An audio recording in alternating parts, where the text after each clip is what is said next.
All right, we're back, baby. We're back. It's 8:46. Glad you're all here. The 4 of you that are watching right now, you're the only 4 I like. Everyone else is a sack of garbage. Screw them all. My body double, Mitch Connor, the other 2 of you. No, I'm just kidding. Thanks so much for being here. Now, there's a lot of good people streaming tonight, so I do thank you for being here.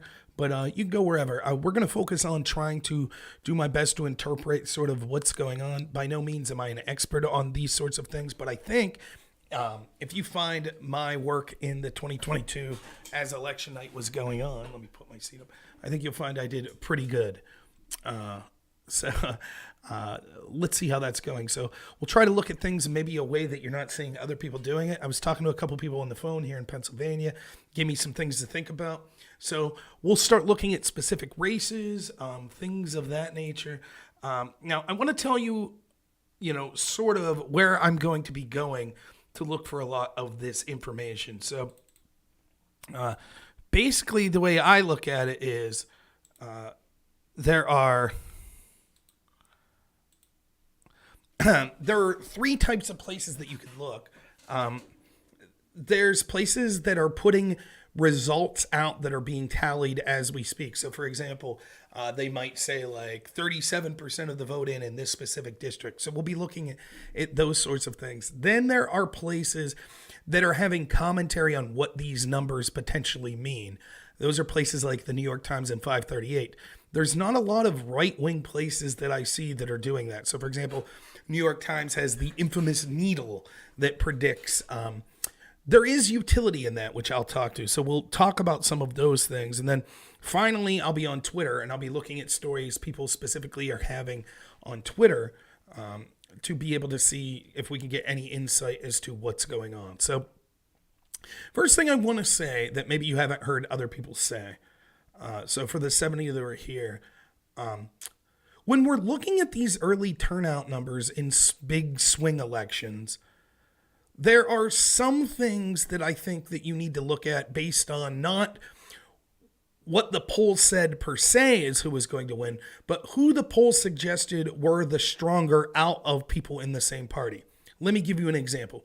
In Pennsylvania, I don't really care what the polling said of Dr. Oz versus Fetterman. We'll see. The polls you don't trust as far as you could throw them, as far as I'm concerned. But what's interesting is the polls seem to suggest, and I do think there's truth to this, that Oz was polling better against Fetterman than Mastriano, who's running for governor as a Republican, was polling against his Democrat opponent, Josh Shapiro. In other words, we would expect possibly Oz and Mastriano win, right? But we would expect, and I do think this is true, Oz to win by a bigger margin than Mastriano. Or if they would both lose, Oz will lose by a smaller margin than Mastriano. Or it could be that Mastriano narrowly loses and Oz narrowly wins. But my guess is, just from what I know about Pennsylvania, anecdotal evidence, and sort of talking to people in the know, I think that Oz will do better against Fetterman than Mastriano will against Josh Shapiro. So to me, the interesting thing to look at in these early numbers that are coming out of Pennsylvania isn't, well, how much is the Democrats ahead of the Republicans? Because they started counting Philadelphia and Pittsburgh ballots. Those are the first ones that are reporting, right? So it's going to, I mean, at first the numbers look crazy. It was like, Mastriano had 27,000 votes and 200,000 for Shapiro. Like, it looks like ridiculous, right? But that's not important because that's just looking at very blue areas. The question is, how is Mastriano doing versus Shapiro with those areas reporting versus how is Oz doing versus Fetterman? Does everyone understand what I'm saying there? And similarly, I think you see that situation in a place like Georgia and in a place like Arizona. So it seems as if Kari Lake for governor has been sort of pulling ahead of Blake Masters. Both are Republicans. But if we see, for example, that the early votes show that, Kari Lake's considerably ahead, but Blake Masters is only slightly ahead, that's worth looking at and saying, okay, how are we looking at these potential races? And the same would be true in Georgia, where you have Kemp, who I think is pretty almost a lock to win the governorship, whereas Herschel Walker and Warnock are in a tighter race.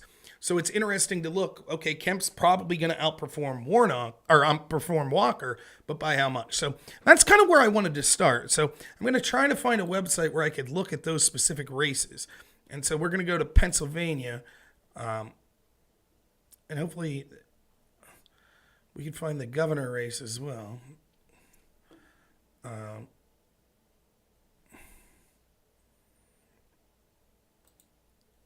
So give me 1 second.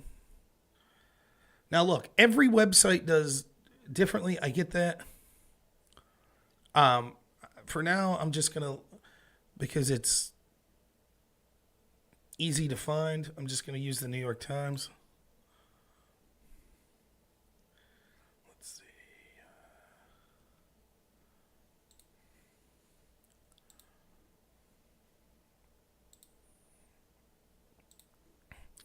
Now, one last caveat. Yes, I do understand that the New York Times and 538 and all these other places are hacks. I totally get it.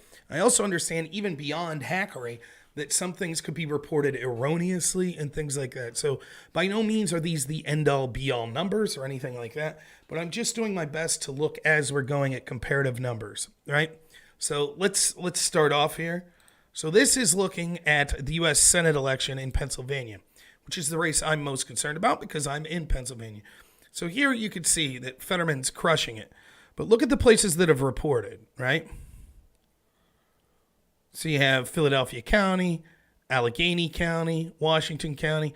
All of these deep blue areas are reported. I assure you, if you could see my cursor, Erie County will probably end up blue. But other than that, all of this central area will end up red. All of it. So you can see almost all of these counties, and that's the joke about Pennsylvania. Can the entire state beat Pittsburgh, Philly, and Erie? That's basically what it comes down to. So this is nothing to get excited about as far as they don't even have an estimate, right? And this is what I was trying to explain on that stream that I was on, right? Knowing what you know about the New York Times and MSNBC and CNN and all of these left-wing outlets, right? If this was as it seemed, oh my God, Fetterman's winning 75%, it's over. Like, they would be celebrating. They're not. And even the New York Times is like, yeah, we're not going to predict. Because they expect, this was expected. With these areas that are reporting, you would expect the lead to be something like this. Similarly, if Philly and Pittsburgh hadn't reported at all and it was just a bunch of the counties in the center, you would expect to see these numbers inversed. And that wouldn't mean, oh, Dr. Oz has it in the bag. So that's not what's interesting. So looking at this, we'll see what happens here going forward. We'll see what the turnout is in these rural areas. That's what's going to be interesting to see. I'm in this area. That's where I'm at. And as you can see, my vote has not been tallied yet. But I am in Clarion County. So you can all see right there the county I'm in. So the important number to look at here is Oz, of 9% votes in, has 108,458. Now, we look here with 8%, so there's slightly less. I guess forget about the total votes and look at the percentage. Oz has 22.7, and with a similar amount counting, Mastriano has 19.1. So comparatively, Mastriano is running about 3% less than Josh Shapiro. So the question then becomes, do you think that Dr. Oz could win by more than 3%? Because what could happen is Dr. Oz wins by 2%, which means Mastriano, in effect, could lose by 1%. Yeah, Pennsylvania did not fix that. There are legal battles ongoing, but so that's what I wanted to look at first. Now, we'll go back to these races, but I think it's worth doing the same when it comes to Georgia right now. So let's try to do that with Georgia and look at Kemp and Walker. If you don't, oops, sorry, let me bring these up. So Senate.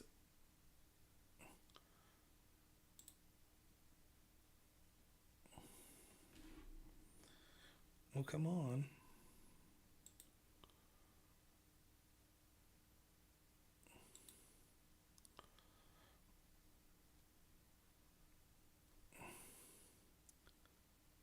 Senate races, most competitive, Georgia. And then we'll go top races. Just 1 second.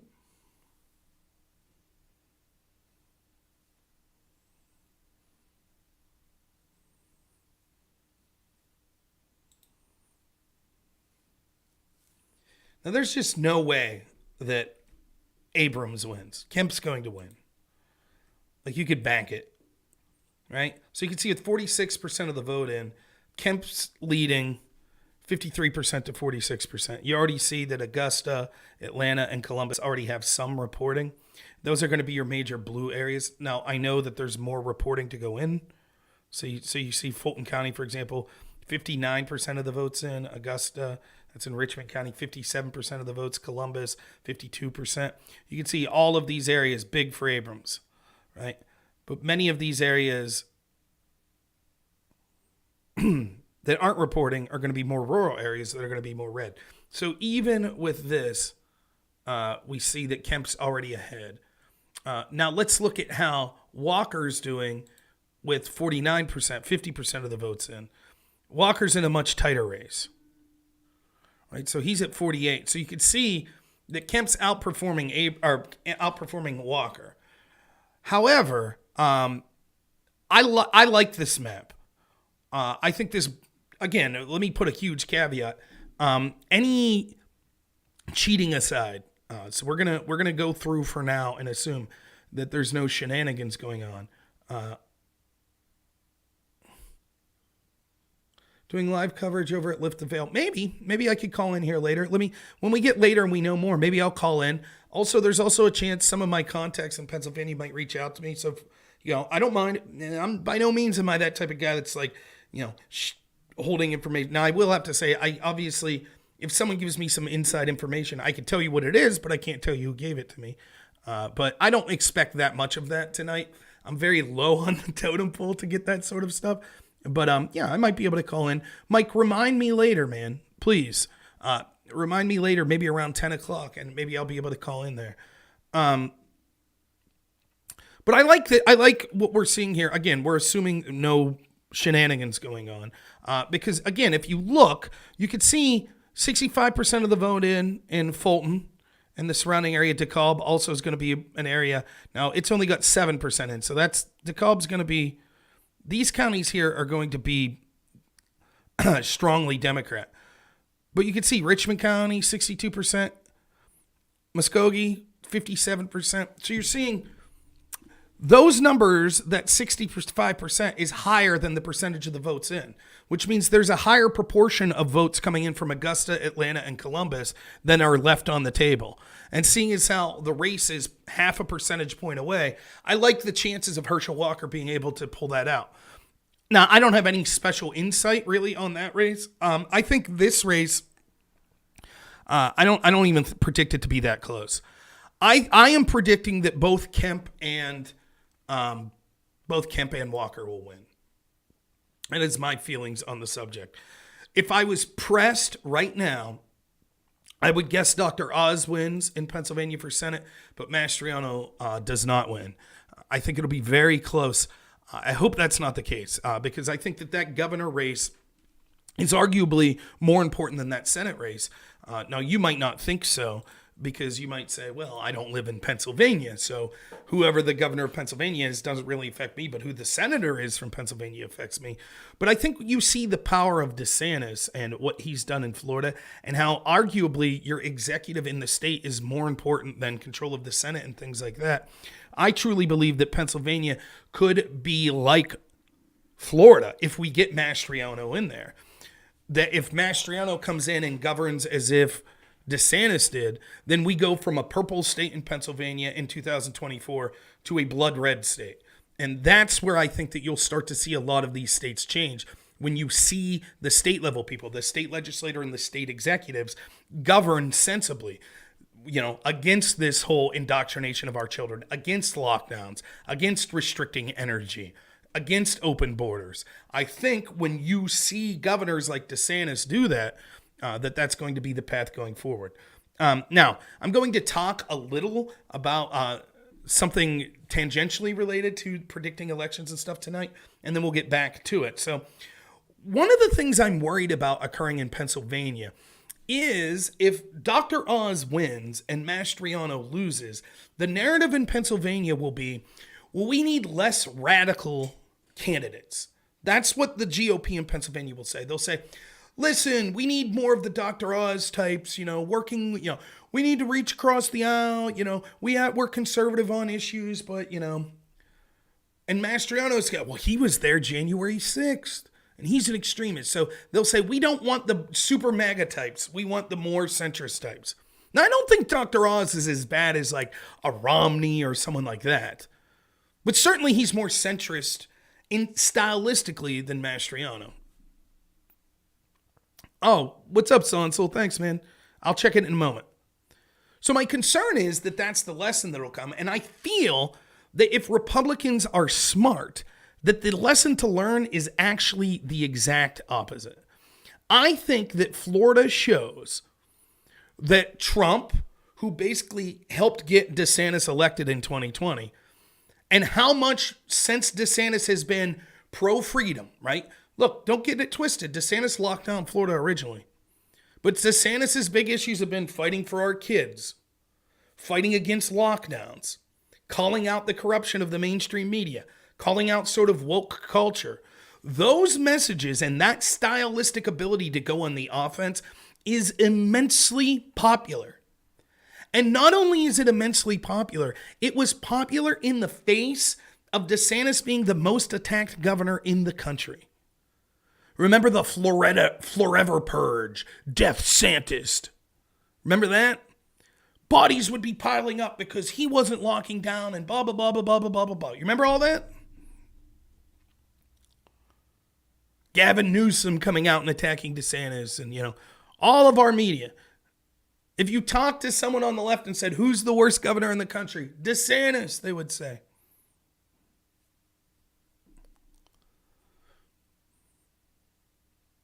All the smart marks would have told you, oh, DeSantis needs to calm down. Remember that Martha's Vineyard stunt? That was too much. Even conservatives saying stuff like that. And now look what happened. Crushing it. Traditionally Democrat strongholds like Miami-Dade, not only breaking even, but winning Hispanic Democrats there. So I hope that I hope Mastriano wins. To me, that's the race I'm most interested in that I'm following. But if he doesn't, I'm afraid they'll take the wrong lesson. All right, let's see what so-and-so had to say. Yeah, sure, so-and-so. You can call in for a quick call. I don't want to keep it too late because I do want to cover some more of the election. But go ahead and call in, man, if you hear me. Or I can give you a call. We'll see if he answers. I'm not going to do my camera on there, though. What's up? Can you hear me? Oh, wait. I can't hear you. Just 1 second. Stupid. Did this headset turn off? Oh, yeah, it did. Give me a second. Oh, now he can't. All right, hear you there, Sunsil? There we go. There we go. What's happening? Wait, can you hear me? Yep, I hear you now. Okay, were you making fun of me? cool. You thought At first, I couldn't hear you, and then you couldn't hear me, and it was just funny. All right, So it's the midterms. What are you feeling? Are you thinking it's going to be 100% all of the seats are going to the Republicans? Is that what you're crossing your fingers for? Or are you nervous about some of these races? I don't get too nervous about it for reasons we could talk about. My prediction is I think Republicans probably win 52 to 53 Senate seats and about 425 House seats. So I think they'll win both branches. I think they'll probably lose the governorship in Pennsylvania, which is a bummer because I like Mastriano.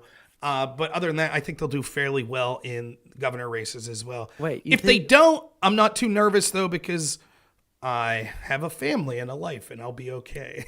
Yeah. I'm not like super worried. Like, like one of my biggest critiques of Democrats is like I think that they're incredibly spineless, and I also think that they're incredibly bad at explaining their own points and trying to navigate, political talking points or hold on to a narrative. Right? Most of the narratives that we see that are on the left don't come straight from the Democrats because they're too fucking weaselly and tepid to really have a strong, united point of view. It's mostly just from like weird activists on Twitter. So well, that's I've just it, right? Wished. This is why the Democrat Party is no hope for me. At the establishment level, they're just wretched. But hear me out, right? Like I would vote for an anti-establishment lefty before I would vote for Mitt Romney. So I'm not totally divorced, even though I'm conservative. To me, corruption's the biggest issue. But here's the problem, right? Well, who is the sort of anti-authority left? So you got the authority left, which is the Joe Biden, the Obamas, the Hillary Clintons. Like, okay, you got that, the sort of establishment Democratic Party. But who's the counter to that? And it's the insane Twitch people. So it's like, where, if I was ever going to vote for a leftist, what does that person look like, right? Someone that challenges like, well, I'm against all this, censorship and shit like that. I'm against the corruption at the FBI. But I'm also for, 5,000 genders and, sexualization of children. And so it's like, for me, it's like, I don't know where to go there. And I think it's a problem for you too, in this sense. I don't even know who, politically wise, who's on the bench for the Democrats. For me as sort of a populist conservative, I could be like Blake Masters, DeSantis, Carrie Lake, JD Vance, Joe Kent. I could point to like 15, 20 people. I'm like, okay, new blood. Who's the Democrats have? No one.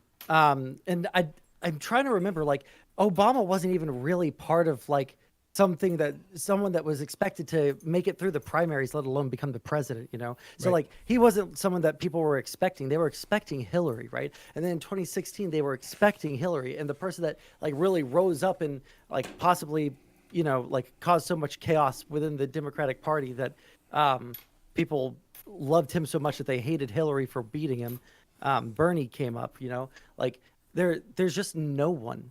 I think I read a while back the average age of a Democratic congressman or senator is like in their like 70s or their like early 80s or some shit like that. It's very old. Whereas like when you look at Republicans, the average age is in their like late 40s or early 50s. So we're seeing like this massive fucking divide of people that are very old and they're very experienced in their in what they've been doing for so long, but they're not someone that is fit to really lead the nation because they've just been doing stuff in the Senate for so fucking long. They're not fresh. They don't really see what's going on with people on average, Well, right. And like, I try to put myself, I don't know if I'm accurately describing you, but let me try. Like, if I put myself in the shoes of like someone like you, it might say something like this, like, I want Medicare for all.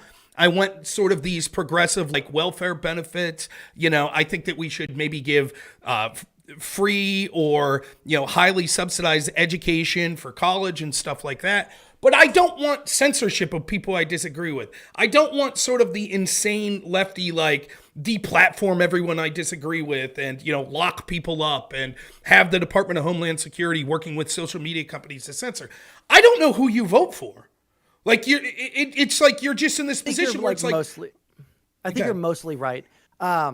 When it comes to that sort of thing, the Democratic Party, I think that I might be misremembering what this guy was like because I haven't really paid attention to any state outside of mine in terms of elections. But I feel like the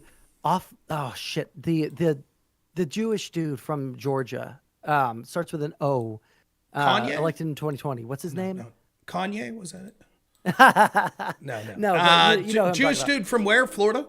No, from Georgia.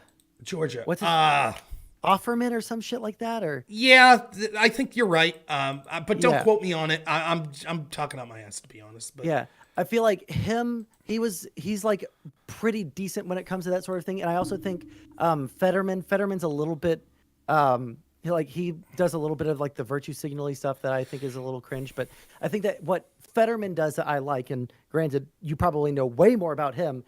because you live in Pennsylvania. But my impression of him, based off of what I've read, is that he doesn't like really dive really deep. Like he supports like a lot of the social justice stuff, but like that's not the main thrust of his campaign, right? A lot of it has to do with like green energy. A lot of it has to do with like union work. Fetterman sounds like 2016 Bernie.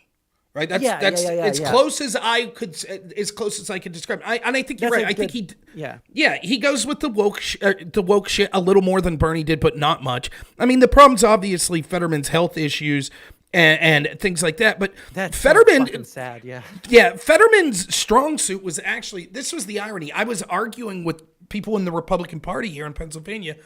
His strong suit is the exact thing that Republicans wanted to attack him for. In general, it's this. He is like a normal person. He dresses in hoodies. He looks like a big dumb linebacker. Yeah, well, if you work at a steel mill, you're like, okay, good. I look like a big dumb linebacker. I dress in hoodies. He comes across before the stroke. I didn't like him because I don't like his politics, right? But the image that he portrayed, and it was a lot to do with being helped by sort of the media around him, but it was true that when I talked to my left-wing friends, they were like you. They were very excited about Fetterman, and they were like, that's a guy I could have a beer with. That's a guy that, even if I'm more of just a pro-union, but I hate the woke left shit, I could talk to that guy, right? That was what Fetterman had, and regardless of what conservatives want to say, was he ever that ideological? Was he ever that smart? Like, I think regardless of what you think of Bernie could defend his position to you, right? He fucking knew what he was talking about. I don't know that Fetterman could do that, but he came across as likable. I don't know that much about him, like to be. 100%. Yeah, and that's the thing. Yeah. He came across as likable, and sadly for it's good for me. Sadly for him. First off, I don't wish anyone any illness, so I'm not cheering you stroke. But that likability goes away when you can barely talk. Like, so they try to replace it with this like sympathetic, like, oh well, he's showing that you could do it, but it's just not working. The moderates and independents that would need to go for Fetterman. They're just like, you talk to them and they're like, maybe I'd even lean Democrat, but I can't vote for this guy. Like, he's not medically fit. And it'd be different if it was for the House. It was like, well, maybe you could string 2 years out of him, but 6 years in the Senate. And mark my words, Fetterman's going to become persona non grata, so you'll be one of the few defending him because he had the stroke before the primary. And so all the Democrats that are out there telling you, you can't pick on this guy for his health issues. Here's my hot take. If he loses, they're going to come knives out for Fetterman. They're going to say, he should have dropped out. Why didn't he drop out and leave Connor Lamb be mark my words, all of a sudden the people that were like, he's such a noble, great guy. That's what's going to happen. It's going to bury Fetterman in the future. I didn't know the stroke happened before the stroke happened before. Like a week before. Yeah. Oh, that's so fucking sad. It is selfish. His wife wanted him to stay. Wait, how is it selfish for him to have a stroke? Well, it's selfish to have the stroke and not back out. Because hear me out, right? Like, let's say that you're a Democrat and you think Republicans are the fucking worst. We can't have Republicans control the Senate, right? So you could see then, if the primary occurs and it's Fetterman and then he has the stroke, you could see the argument of like, dude, you got to stick it out because you're all we got. If you withdraw, that's it. Oz wins. Republicans win. So you got to stick it out. And then if you're not fit health-wise, then we could replace you once you're in there, right? But during the primary, right? If you have a major health issue like that, like you have to be like, okay, I can't, there's a chance this will massively affect me. If I'm concerned about Democrats winning, the best thing I could do now is step back, leave another Democrat come in, and then have that Democrat beat Dr. Oz or whoever wins. I think that if I was to like assume and like use like my knowledge about like how strokes work in different people, like I think that they probably took the advice of the doctor, like, for example, like my grandfather earlier this year or very late last year had a stroke, right? And he's 82 years old, right? But within like a month, he was mostly back to normal. I think like the worst thing after a month that was wrong cognitively with him was that there were certain things around his house he couldn't remember the name of, right? But it was like mostly there. He couldn't remember broccoli, right? Because of the stroke. But other than that, he was mostly fine. And afterwards, like by now, he's totally fine, right? It's been about 6-7 months since the stroke, and I bet you his doctor was giving some advice and like, listen, you're relatively young, you had a stroke. all likelihood, within a couple of weeks, you're going to be back to 100%.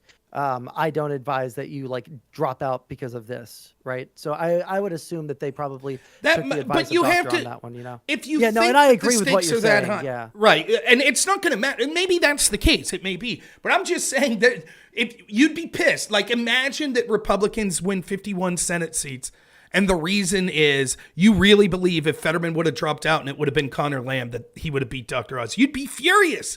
You'd be absolutely furious. Like, damn, if only he would have dropped out, we would have won. So I'm just saying, I predicted if he loses, which I am predicting he'll lose, I think you're going to see Democrats come out knives out.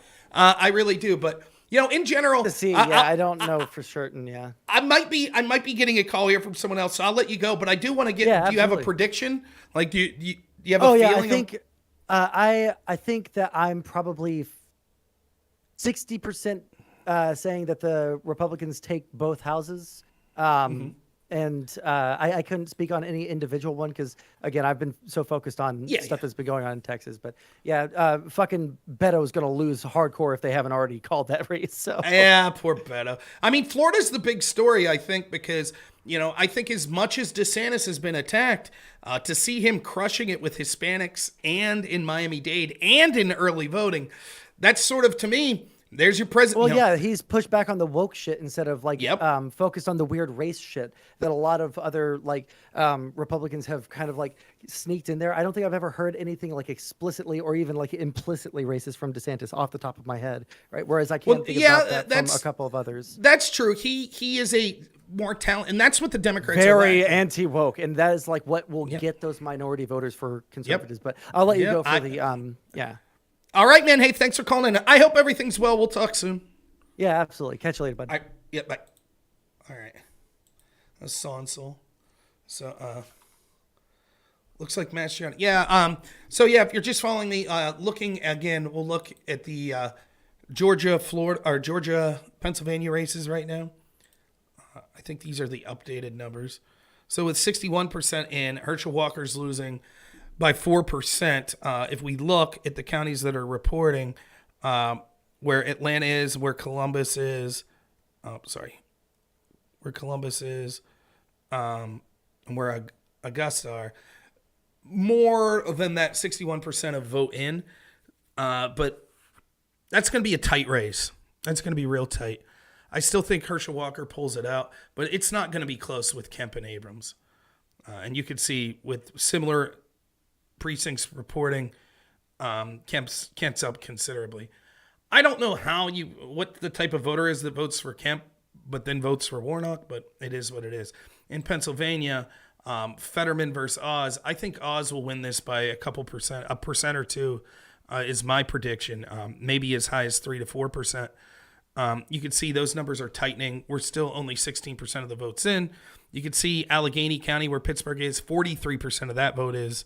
And you can see where Philly's at, only 14% in. But you can see the stark 91% of Philly, 74% of. So there's still a lot of votes out there for Fetterman in Philly. But I think that you'll see all of this area in the center will be red. Hey, there's my county, Clarion. We finally got some votes in. 53% in. My vote probably registered there. So, So we'll see what happens.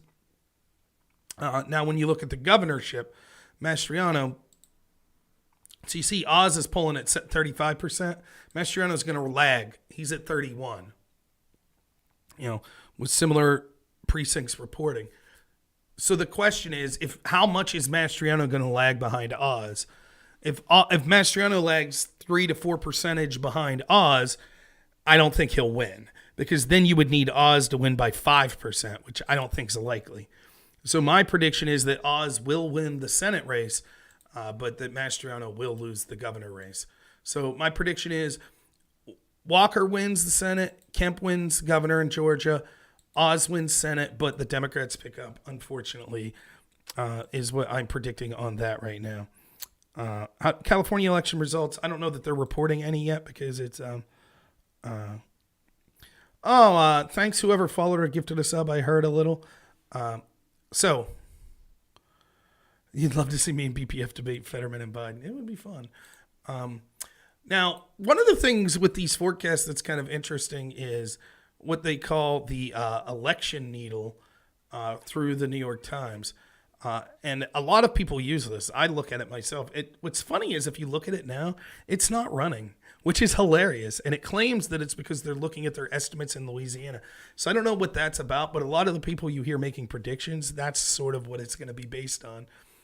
So let's see what else. I'm just going to be... So it's kind of a weird show because I'm looking at stuff as you are. Let's see. So some of the stuff that's being said from places like 538. Preliminary exit polls look good for Greg Abbott in Texas. I expect Texas to be reliably Republican. Polls in Minnesota just closed. Democratic Governor Tim Walz expected to win. Okay. Sarah Huckabee Sanders won governorship in Arkansas. That's not a surprise. Let's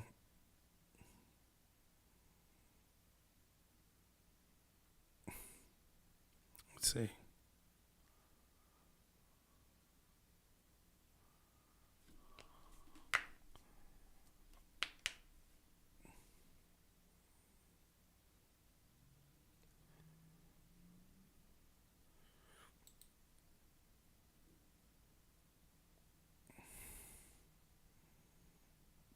What time is it? 9:22.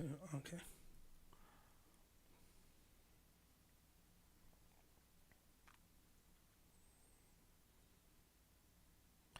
Polls are now closed in Arizona. Arizona's another big one to watch, obviously.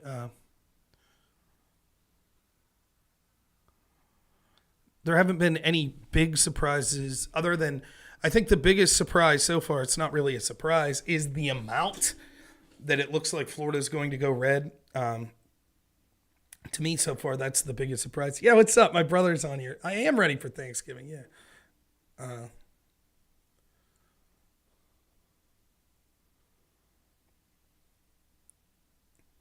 Let's see.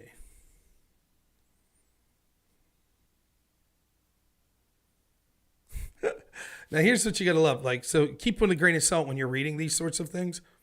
How election deniers are doing tonight. Stacey Abrams on that list? Huh, that's weird, huh? Isn't that weird? So you can tell how unbiased they are. But still, even looking at them, if you see people that clearly are Democrat hacks saying, it looks like Republicans are doing good, that's something that's worth pointing out.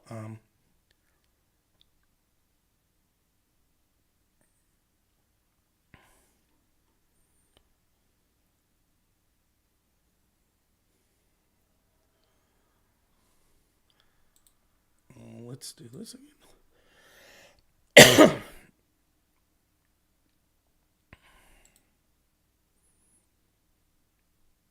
Let's go to Twitter, see what we can find on Twitter. Anything interesting being reported.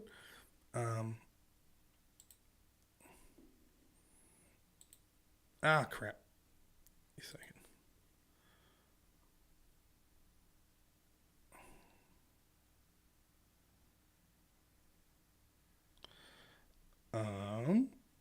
Maryland Democrat won the governorship.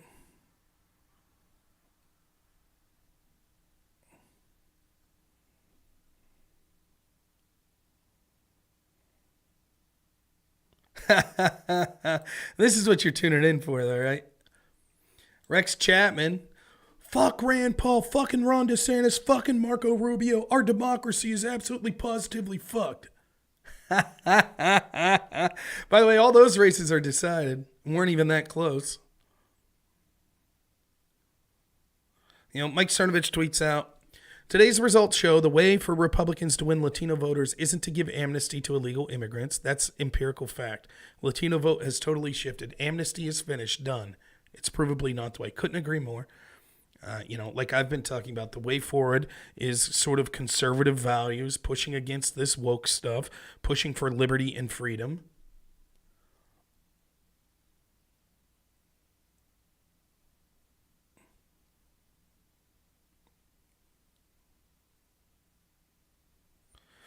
A judge ruled in Arizona and Maricopa to close the polling stations at 7 p.m. despite Kerry Lake and Blake Masters and the RNC lawsuit to move the deadline to 10 p.m. following issues at polling sites.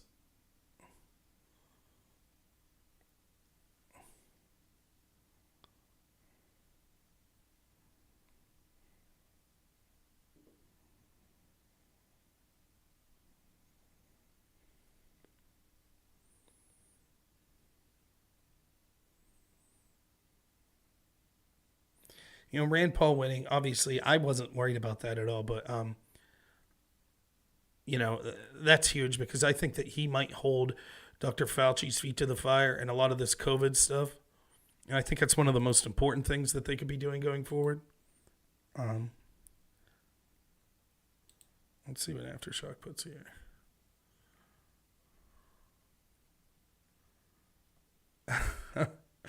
Yeah. All right, let's look and see if we got.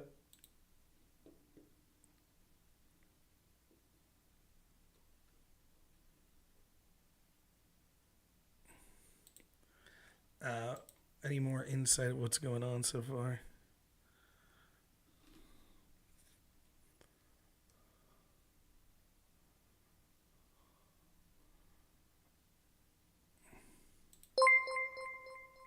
Thanks for the follow. I appreciate it.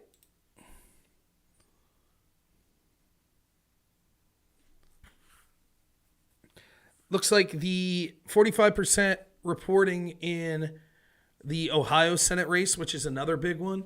J.D. Vance at 50%. The Republican, the Democrat Tim Ryan also at 50%.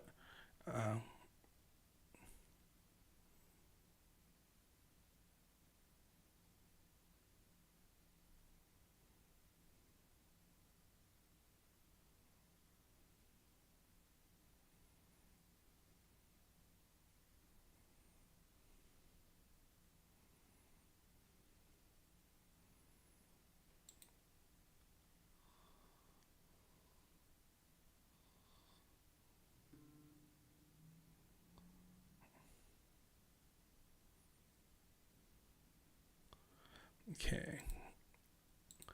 Let's go back and check the Pennsylvania race here. So we have Oz. Now you see we're up to 19%. And you can see as the night goes on, you're going to see these numbers change. So you can see Oz is catching up to Fetterman. Again, I'm pretty confident that Oz is going to win that race. Could be wrong. And again, all of this is barring any shenanigans. But you got to be careful what you say. Right now, it looks like Mastriano is pulling about 4 percentage points behind Dr. Oz, 3.5. So the question is, will that be enough? So 19% in. There's another gain of 0.5 percentage. So, and then when we go to Warnock versus Walker, you can see that that's tightening up as well with 64% of the vote in.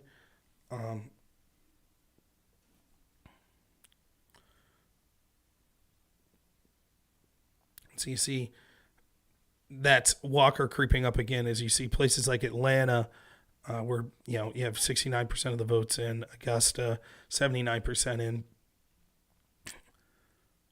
So we'll see if there's enough votes out there. And then I think this race, I just think Abrams is just out of it.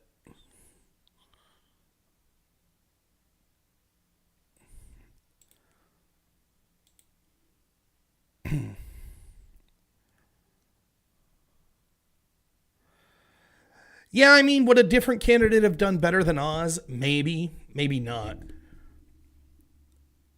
It's very weird. The race is less about who was the Republican and more about Fetterman, right? Because hardcore Republicans are going to vote for the Republican and hardcore Democrats are going to vote for the Democrat. It's those moderates that the candidate really matters. So independents, people that lean left or right. So is Oz able to keep people that lean right and drag people in that lean left and independents? Versus like a Kathy Barnett? I don't know. Does it even matter? Because I think that John Fetterman's more of a referendum on that.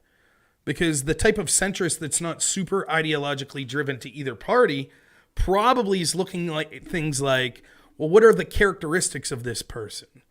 What are their abilities? And Fetterman's a stroke victim. And like I said, one of the things I think it's going to happen is if Oz wins and Mastriano loses, the lesson Republicans in Pennsylvania will take will be, we need people more like Oz and less like Mastriano. And I don't think that's true at all. I think that Oz was fortunate.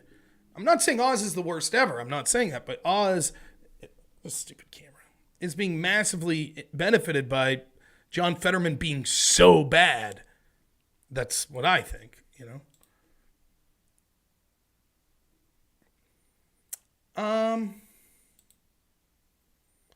So the New York Times forecast needle is back.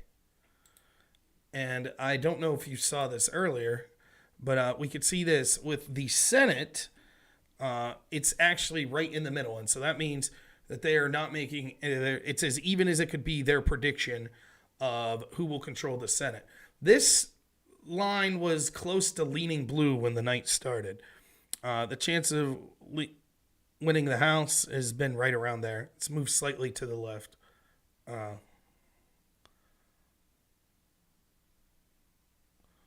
The average estimate is Republicans picking up 51 seats in the Senate. And again, this is New York Times. I'm not saying this will be accurate. This will change as the night goes on, but it's worth looking at.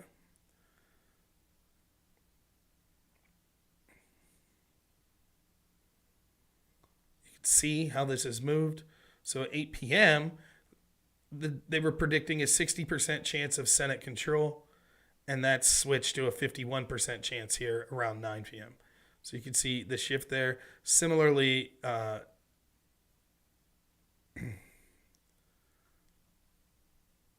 you can see they're predicting 230 seats in the House. You can see that that's been steady all night. Slight decline, but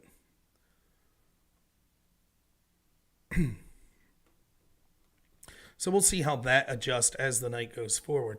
Now, again, one of the things that's difficult in my position and anybody's position is not knowing when these sort of mail-in ballots are being counted. And we could talk about shenanigans and things. We will talk about that as time goes on. But that's sort of, you know, where the rub is, I guess. Let's see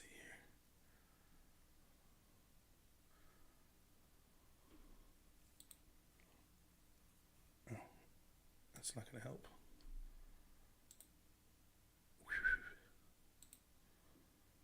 Where is... Oh, whatever. Give me a second.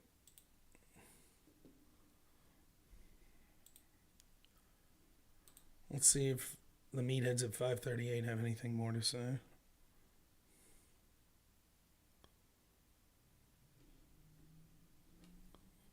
Nate Silver is predicting we won't know who wins the Senate tonight. Yeah, no shit.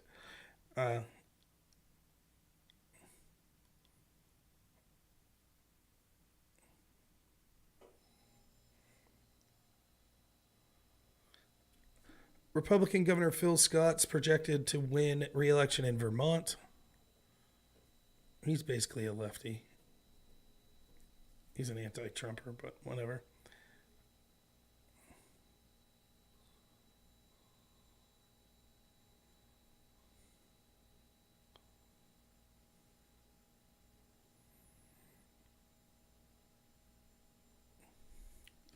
So right now in the called election results, it's 40 Republicans, 40 Democrats as far as total control of the House or of the Senate.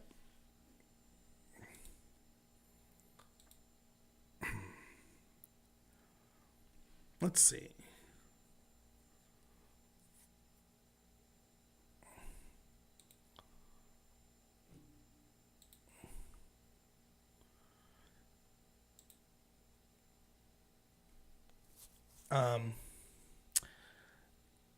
Warnock now has it within 2%. Yeah, no problem, Aftershock. Thanks, man. So you can see, Herschel Walker's closed the gap to within 2%. And then, you could see, again, I don't think this is going to be a close race. Over a 6% gap now for Kemp. Fetterman versus Oz. You can see that that's closing rapidly. 41.8% for Oz. Mastriano is going to be 36.9. Is that both with 23% in? So there's slightly more. But, 37.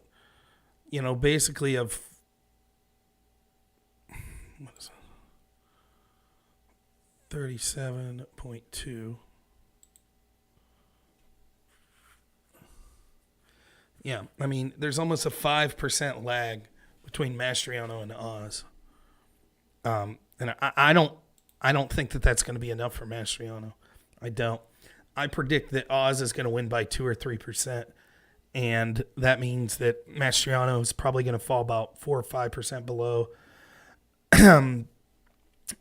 what Dr. Oz is running. And so he'll end up losing that governorship. But I do think that that's a Senate race that the Republicans pick up. Let's go to Twitter, see if we see anything on there.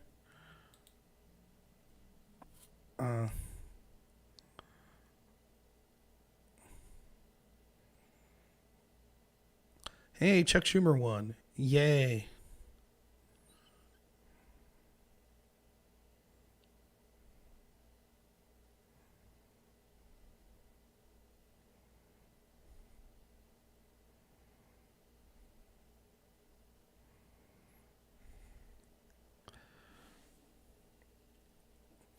Let's see this. 1 second.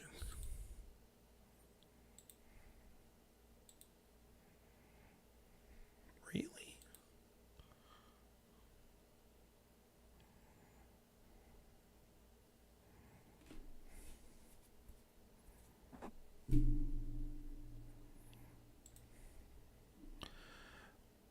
And let me say another thing about this lesson. And I think I'm the first person you'll hear say this tonight.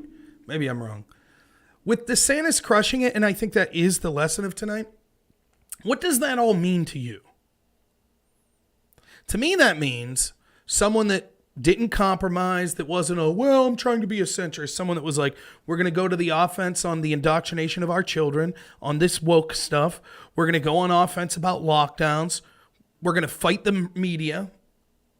That type of mentality, similar to like a Trump mentality, that's what won.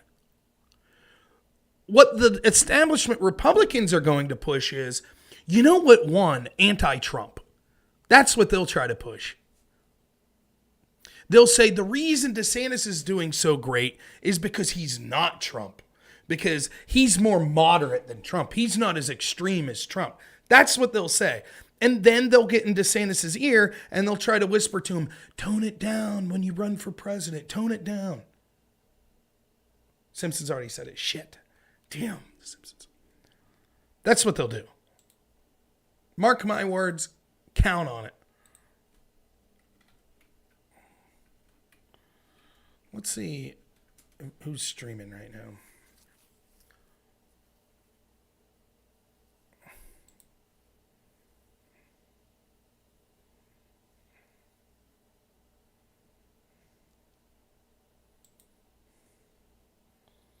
I would hop on with BPF and Fabian Liberty and them, but honestly, my computer's just going to lag with that many people. I'll be honest with you. So I'll stick it out for now, just doing what I'm doing. But if you guys are bored with me, you can go over to that show. I don't mind.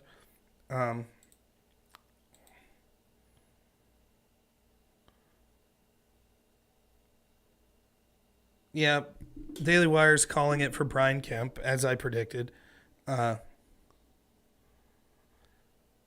In Virginia's 2nd Congressional District, Jen Kiggins, who's a Republican, is winning in an upset against Elaine Lurie, the Democrat, 56-44 with 77%.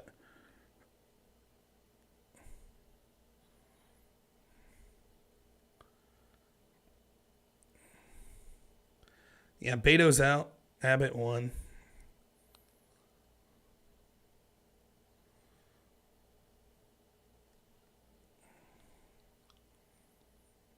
see here.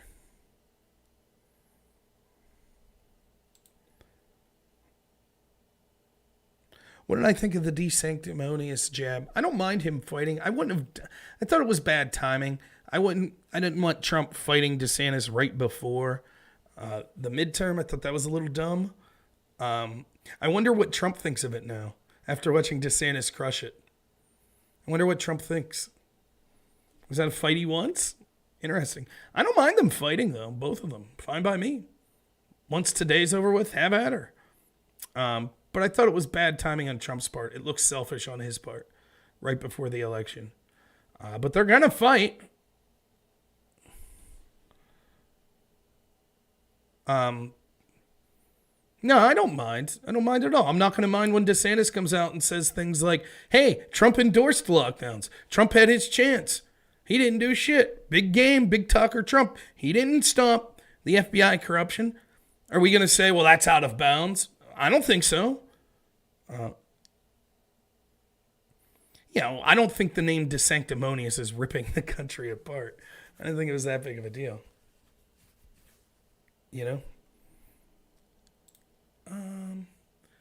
Let's see what else we got. If I can bring you anything.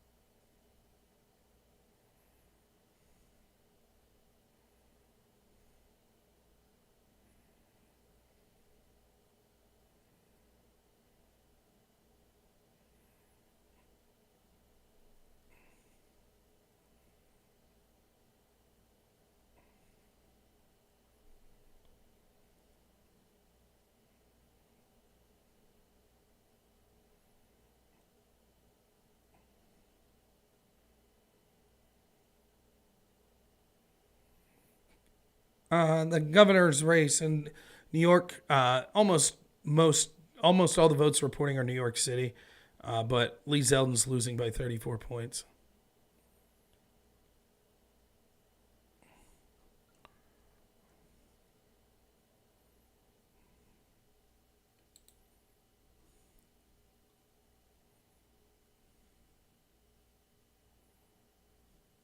J.D. Vance is currently winning the Ohio Senate. That's a Republican.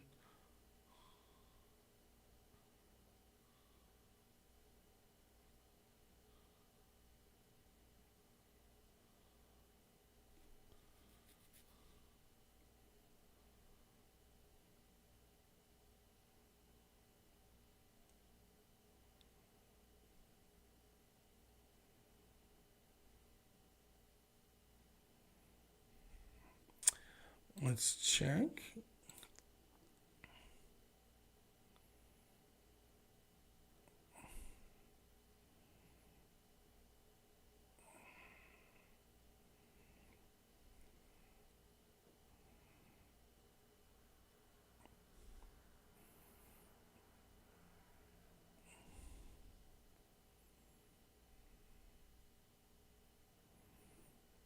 Just looking here.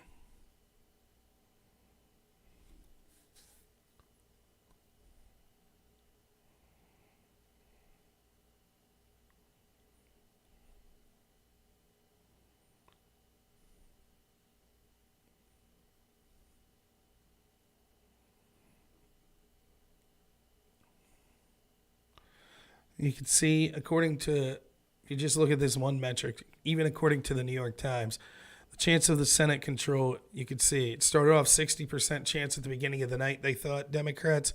That's been creeping up to now it's 54% chance.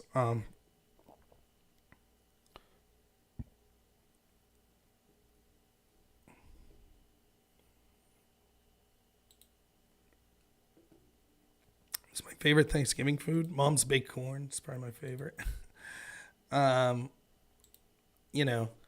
Basically the way that the national media is saying it's like Mastriano doesn't have a chance. He's going to lose. And so they're predicting that basically then the question is, can Dr. Oz outperform Mastriano?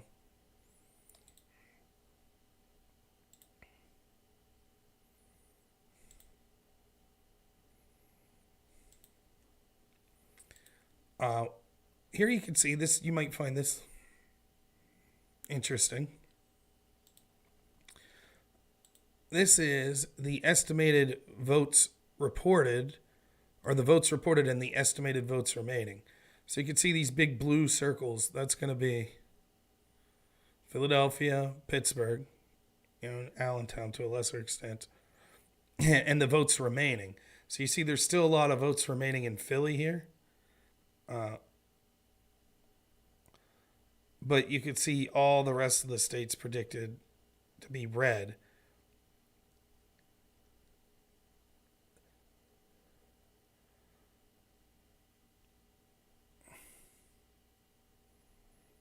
So they're still calling it a toss-up.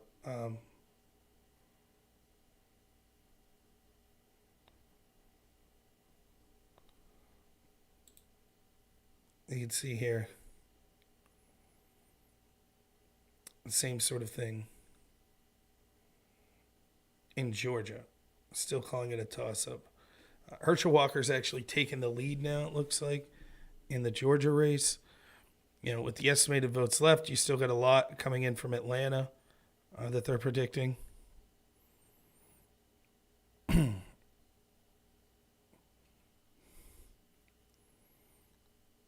But again, I'll stand by my prediction. I think that we see a Republican sweep in Georgia.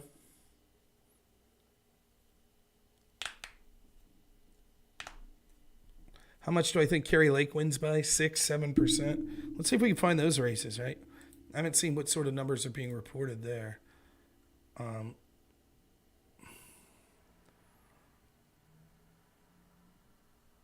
Refresh. Arizona, there's no results in yet. Okay.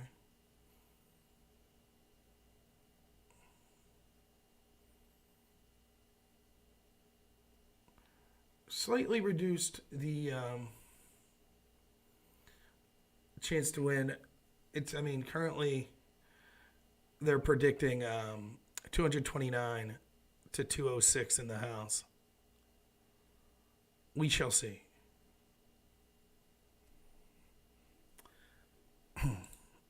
And let me see.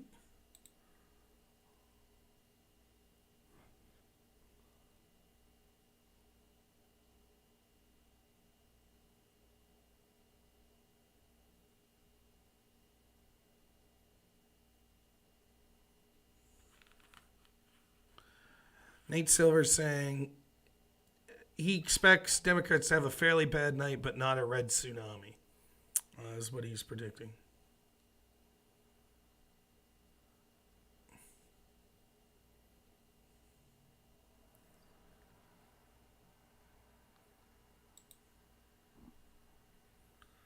Let's see if anything on Twitter.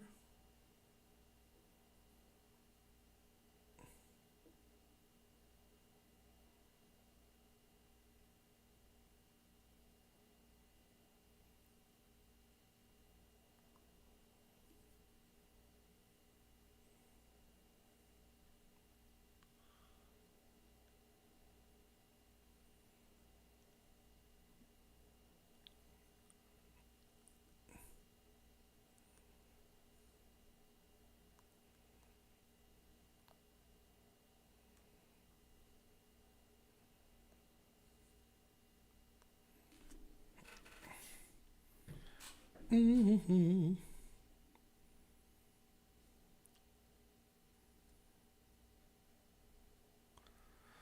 So I remind you, my prediction was 245 House seats, 52 Senate seats.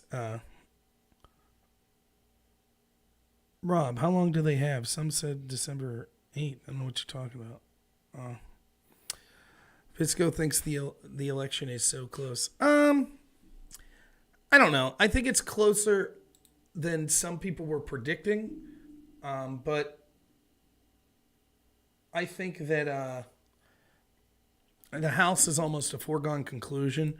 As the Senate goes, I mean, it looks increasingly likely that it's going to be 51, 52 seats for the Republicans. So I think I'm comfortable in my 52 Senate seats prediction. I think Walker pulls it out. I think there's a solid chance even that Dr. Oz wins in Pennsylvania. As far as the Republicans picking up 245 seats in the House, I'm not so sure that that'll happen. I'm still stand by the prediction, but New York Times is predicting 229 to 206. So we'll see.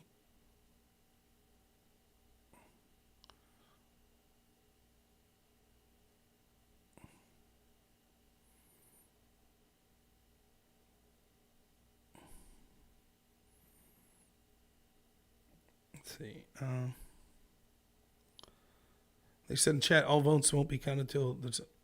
So which states are we looking at? Pennsylvania, Georgia, Arizona. Not much has come through Arizona yet, when it comes to Senate seats.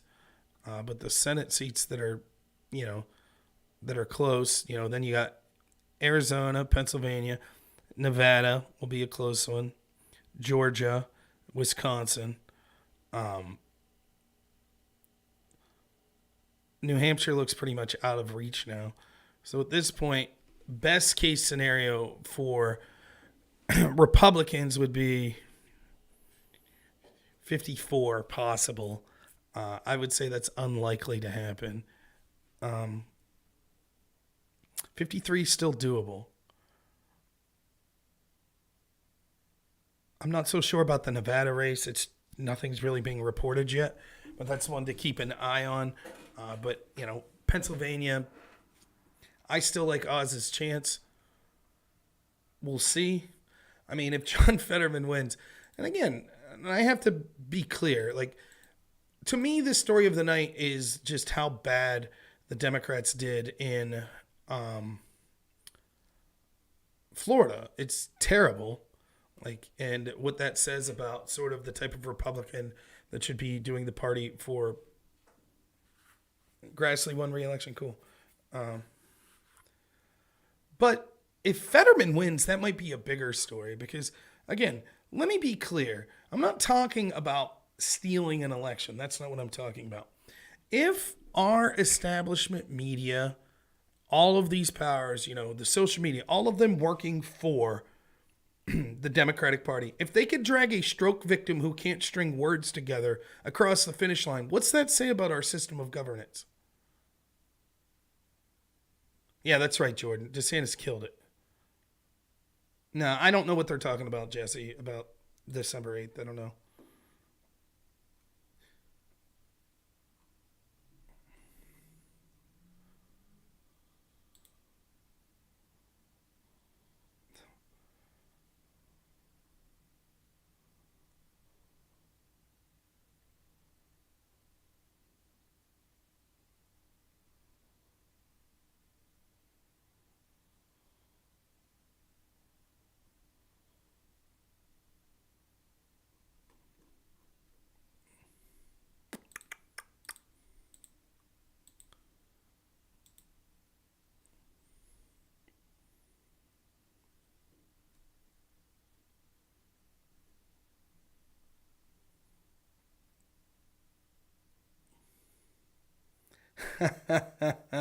There you go. This is some. There's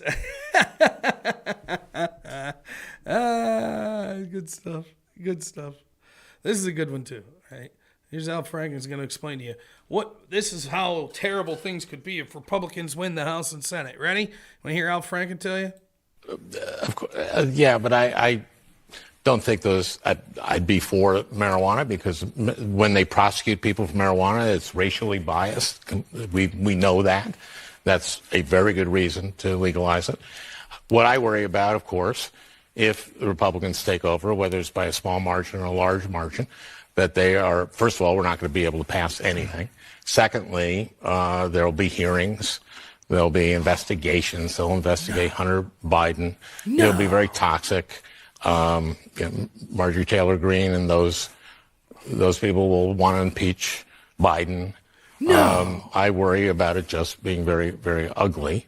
And I'm pretty sure that's pretty predictable.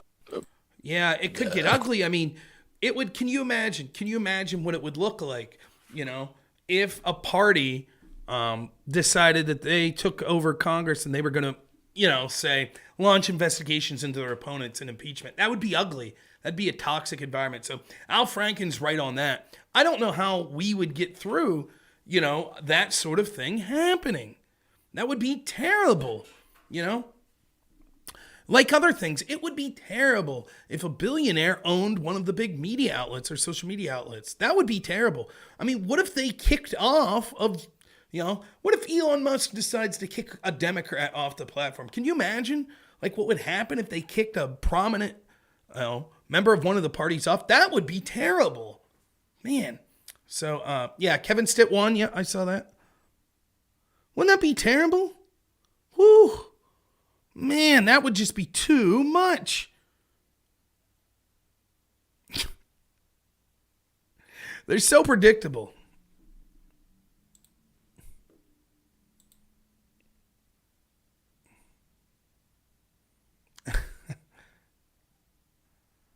What happened to Beto? Remember, he's the big man. How'd that work?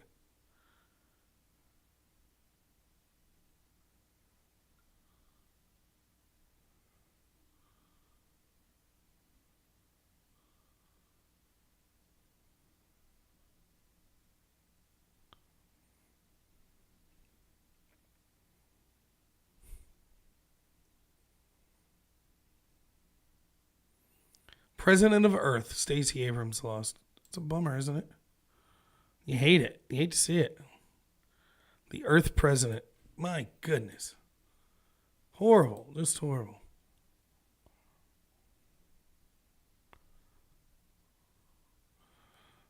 No change in any of the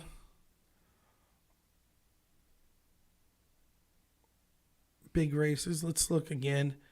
So let's look at Walker versus Warnock.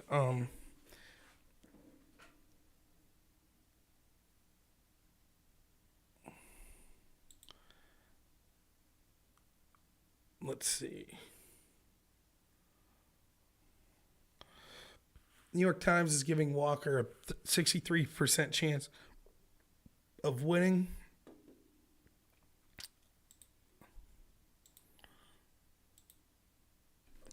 He is currently ahead with 71% of the vote in. If we look at where the estimated outlying voters are, you can see there's a lot in Atlanta, but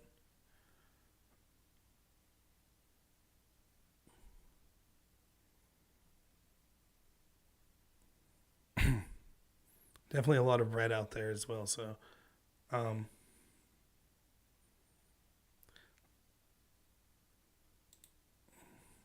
here's the estimated votes left out there. You can see Walker in a lot of these smaller places, Walker's winning. The big places where the votes left, these 100,000, you see that Walker's doing really well in them. So the question is, in all these small places, how are they going to compete? Can Warnock gain 40,000 votes in what's left? The Fetterman-Oz race, we only have 38% of the vote in. You can see a lot of the votes have come in from Philly and Pittsburgh.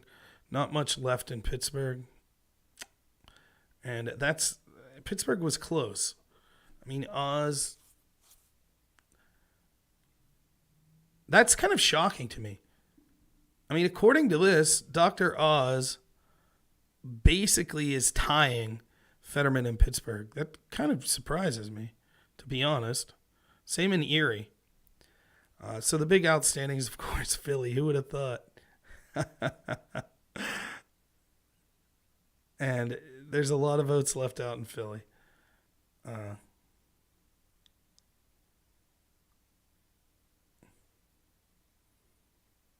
Oh, I'm sorry. I read that wrong. That's the amount of votes left in that county that they anticipate. So, yeah, Oz definitely lost Pittsburgh. I was going to say, that's shocking to me if that would have occurred.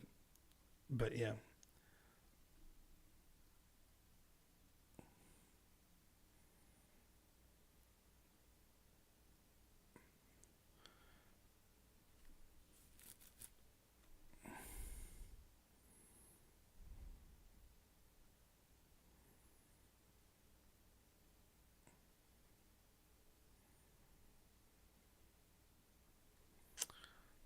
Okay. The governor race, I mean, I don't think it's looking good for Mastriano at this point.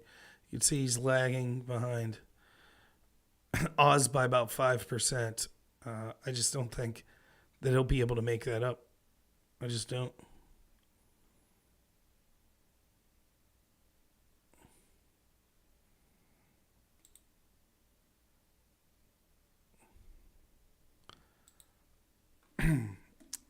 All right.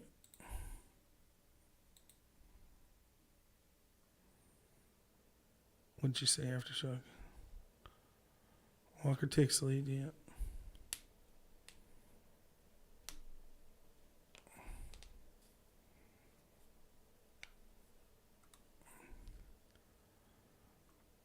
Anyone looking at anything,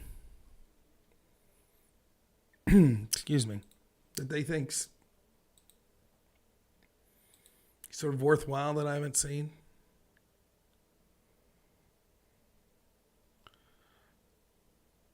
Looks like JD Vance is doing pretty well. It's so odd to me that even the numbers sort of being projected or that are supposedly in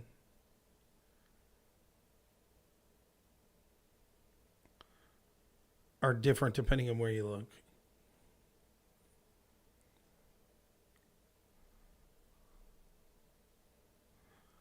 But yeah, I mean, it looks like JD Vance pretty comfortable.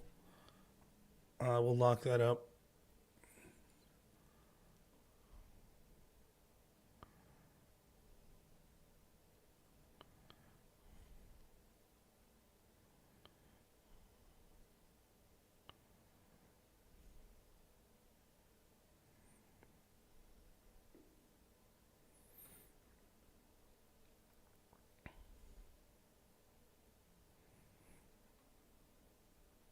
Mm-hmm.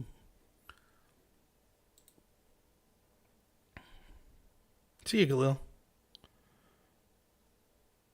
Ronnie Jackson wins re-election in House, Texas 13th. Cool. One other thing I wanted to check. Just give me a second.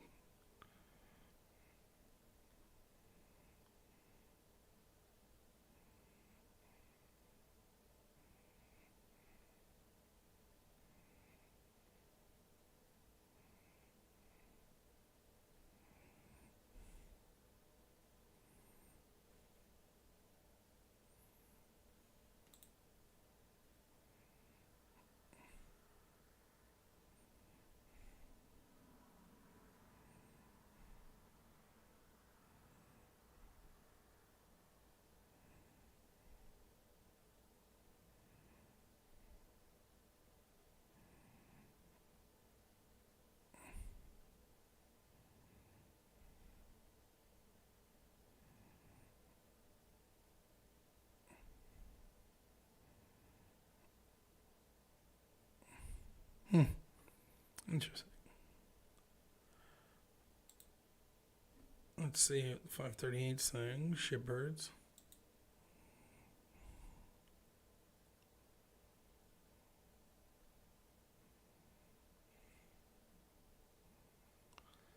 ABC News projects that Republican John Kennedy will win the Senate race in Louisiana.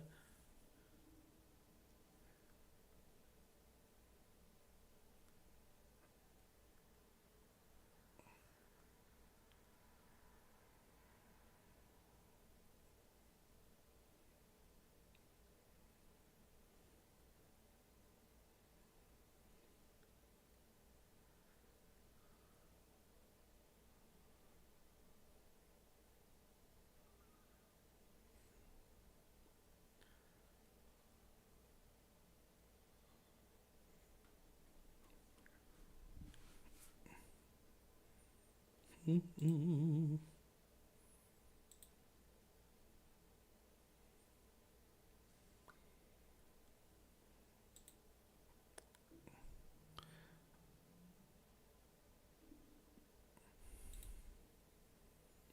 Checks out.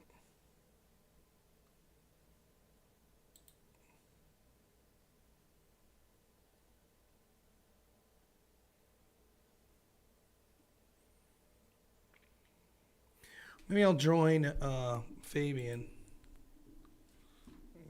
Give me this. Anyway, this was funny, but Stardust left. Otherwise, I would have read it to her so she could have like gone on one of her like Indian fucking where her face gets red and shit. But he says Stardust looks like Hoggle from Even as a Labyrinth. libertarian, that just feels racist. He says Stardust looks like Hoggle from Labyrinth, and I'll never stop repeating that. Yo, hold on, pause real quick before we welcome in robnoerr. I just have one quick question, you Sansol. Yeah. If being an e-girl is a specific type of makeup, Yeah, right? I thought it was like an. Does that mean that Michaela Peterson is 100% an e-girl? I don't know what kind of like. Yo, Michaela Send me a picture. Peterson. Yo, just go look. Like every single time, she's got the blush on the nose and like little extra the blush, dots here. She has that makeup. 100%. Yeah, she's an e-girl. 100% e-girl. All right, you heard it here, folks. It is official. Michaela Peterson is an e-girl, and I'm okay with it. So what's up, Rob? Our first e-girl interview. How you feeling about this coming red wave? This tepid red wave that might happen. We'll see how it looks fortified like it's things going to are. happen. It looks like it's going to happen, but let's not be Chink Uger here, and and melt down into the night. Yeah, I mean, I don't think it's going to be as much as a wave as people were predicting. I think you're going to see 51, 52 in the Senate for the Republicans. Mm-hmm. I don't know, 230 in the House. I'm still my prediction was 245. I'm still holding on to it, but yeah, I mean, to me, the lesson, I'll just say real quick, the lesson of the night is Florida that showed that conservatives that pushed anti-woke shit with like the sort of mutilation of children and indoctrination of children and were anti-lockdown, so pro-freedom, that's the mark forward. But the prick McConnell people will try to get in the ear of DeSantis and say, the reason you did so well is you're not Trump. So don't be as offensive. Don't be as aggressive. So that'll be the battle going forward, I think. Do we take the lesson as Republicans that you should be more pro-freedom and more anti-woke? Or do we take the lesson you should just be anti-Trump? We'll see. So I probably agree with you. I would say that the lockdowns probably contributed more. I don't know. It's hard to tell. I think the lockdowns might have contributed more, not because it's a stronger issue, but because so many people moved to Florida. Mm-hmm. Right? Okay. I do have to interject just for a quick second. I'm sorry. This is for Sonzel, though. It's the same chatter he followed up. Yes. And he said, by the way, Really? Sonzel's going to be thinking about his weak arms. It's all about the slow game, Crucible. Okay? It's all about the slow game. So you're fucked, Sonzel. You planted the seed. It's over for you. That's all you're going to be thinking about is your weak, spindly arms. When you say he planted his seed, are you thinking about the gay sex that he's going to be having with you where you're the bottom and he's planting the seed? Why does everything come back to gay sex with you? Why do you always? I don't know, man. cover You're up the your one talking forearm? about Sansol's, body and ego. I read a chat, dude. Yeah, you're reading the chat, and you're only you picking out the choose ones which that are talking about chats my to body. read. Well, they pay me to read them, you fuck. I know that you don't have that problem, but I have that problem. I know. I only need a Yes. few more subs on YouTube. We're so close. We're close. I'm getting them over there. We only need like 20 more, and then we get. You got to get over there. Okay, monetization. Ciority says sending love to everybody on this panel and sends me $10. 100%. Sending love to everybody on this panel. But she did follow up. She didn't really, but I think that she meant to follow up and say that Sonzel sucks. That's what I think she meant to say also. But back Jeez, to why actual are you election mad night at me? shit, Holy right? shit. Looking at Florida, right? I do think that you're right that anti woke stuff is going to be a winner, and the reason I say that that's going to be a winner is all of the evidence that clearly shows that it is, right? Loudoun County, Virginia, the Moms for Liberty movement, like being able to engage suburban women into the voting populace because, and the way that your children are being gone after. The thing that I worry about as a libertarian, right? And this is kind of like a tepid thing. The thing I worry about is kind of a couple of things. Number one, I worry about it pushing conservatives towards school choice, which is really, really bad because it is the way to interject wokeness into schools, not get rid of wokeness. I can hook you up with a lot of people and documents on that, Rob Noor. I won't go too far into it, but Hook me up with UNESCO, this because I've been trying so hard. I actually work in education now, and I've worked in education in the past, and looking at the difference from like 2017 when I worked in education, looking at it now, I always ask people for some kind of fucking proof that there's like, you know, this like gender ideology being injected into the fucking children, it's real quick. You know? And it's really I easy. I don't see it in my personal life. Second Steps program of social emotional learning that's in 34% of all elementary schools, and they boast about it. Teaching 16.5 million children in elementary a year, right? Yeah, that would be a problem, right? Second Step. What kind of like crazy stuff do they say in there? Right. So Second Step programs is social emotional learning. Are you aware of social emotional learning? No, hit me with it. Okay. Well, it's a very, very large portion of the critical pedagogy that's currently being pushed. And so transformative social emotional learning, which you'll see, I can send you like teachers conferences and leadership courses where they teach this and research on TSEL, right? But the idea behind social emotional learning is social emotional learning was originally adopted for conduct disorder and oppositional defiant disorder by like counselors. Great. Awesome. Then they moved it into schools. Who fucking cares, Fabian? Like, I'm sitting here listening to this console and I'm like, who the fuck This is cares? number one like issue. So like I'm this is a huge issue, right? And so social emotional learning. Mark made me do it. Like especially Second Step is designed to. They're utilizing programs to target children to define who they think don't have enough emotional learning skills and who these individuals and they explicitly state that they want to be anti-individualism and anti-capitalism, and that we need to target children at a young age to crush the idea that they have an individualist bias so that we can create a critical democracy moving forward. Like this is their own literature and their own goals in academia, and it gets promulgated with these programs of social emotional learning. Sure, I'll have to look at this because like when I like you just like look at Casel, Yeah, when I started this most recent school, like I've been a little bit I've changed my opinion on a lot of like woke stuff, and especially around like critical theory and there's this really cool Ryan Chapman maybe on YouTube. I don't fucking know if I have the name. Ryan Chapman does good work. I'd say he's center left. And like so I disagree with some of his opinions, but you should if you're critically underrated channel. Yeah, Ryan Chapman. He was like very even-handed with it, which is why I even gave it a second glance, because holy shit, you're either going to get like hype or you're going to 100% agree with this, and this everyone that disagrees with it is very stupid, or this is literally the devil and they're trying to turn everyone fucking trans and it's very fucking stupid. So after listening to his stuff and going into education a little bit and seeing what they're teaching there, I literally see fucking nothing there, right? Like I see some of the ways that they like talk to kids about like conflict resolution or about like, feelings and shit like that, which is where I would have assumed they would have put some of this woke shit in there. And I just like see nothing there that is. Yeah, I mean, hang on, guys, I got to cut in with the super chat. I'm sorry. Do you mind if I do that real quick? It'll only take a second. Yeah, is it about my arms? No. This was for Zen, whose baby's coming soon, and it just is for $5 and says, I'll show you something, right? Hopefully this will be enough to buy baby Zen Shapiro Jr. one whole diaper, which I hope so, because Biden's economy sucks, Sonsel. Just letting you know. It fucking sucks. So I was able he is in fact a crinkler.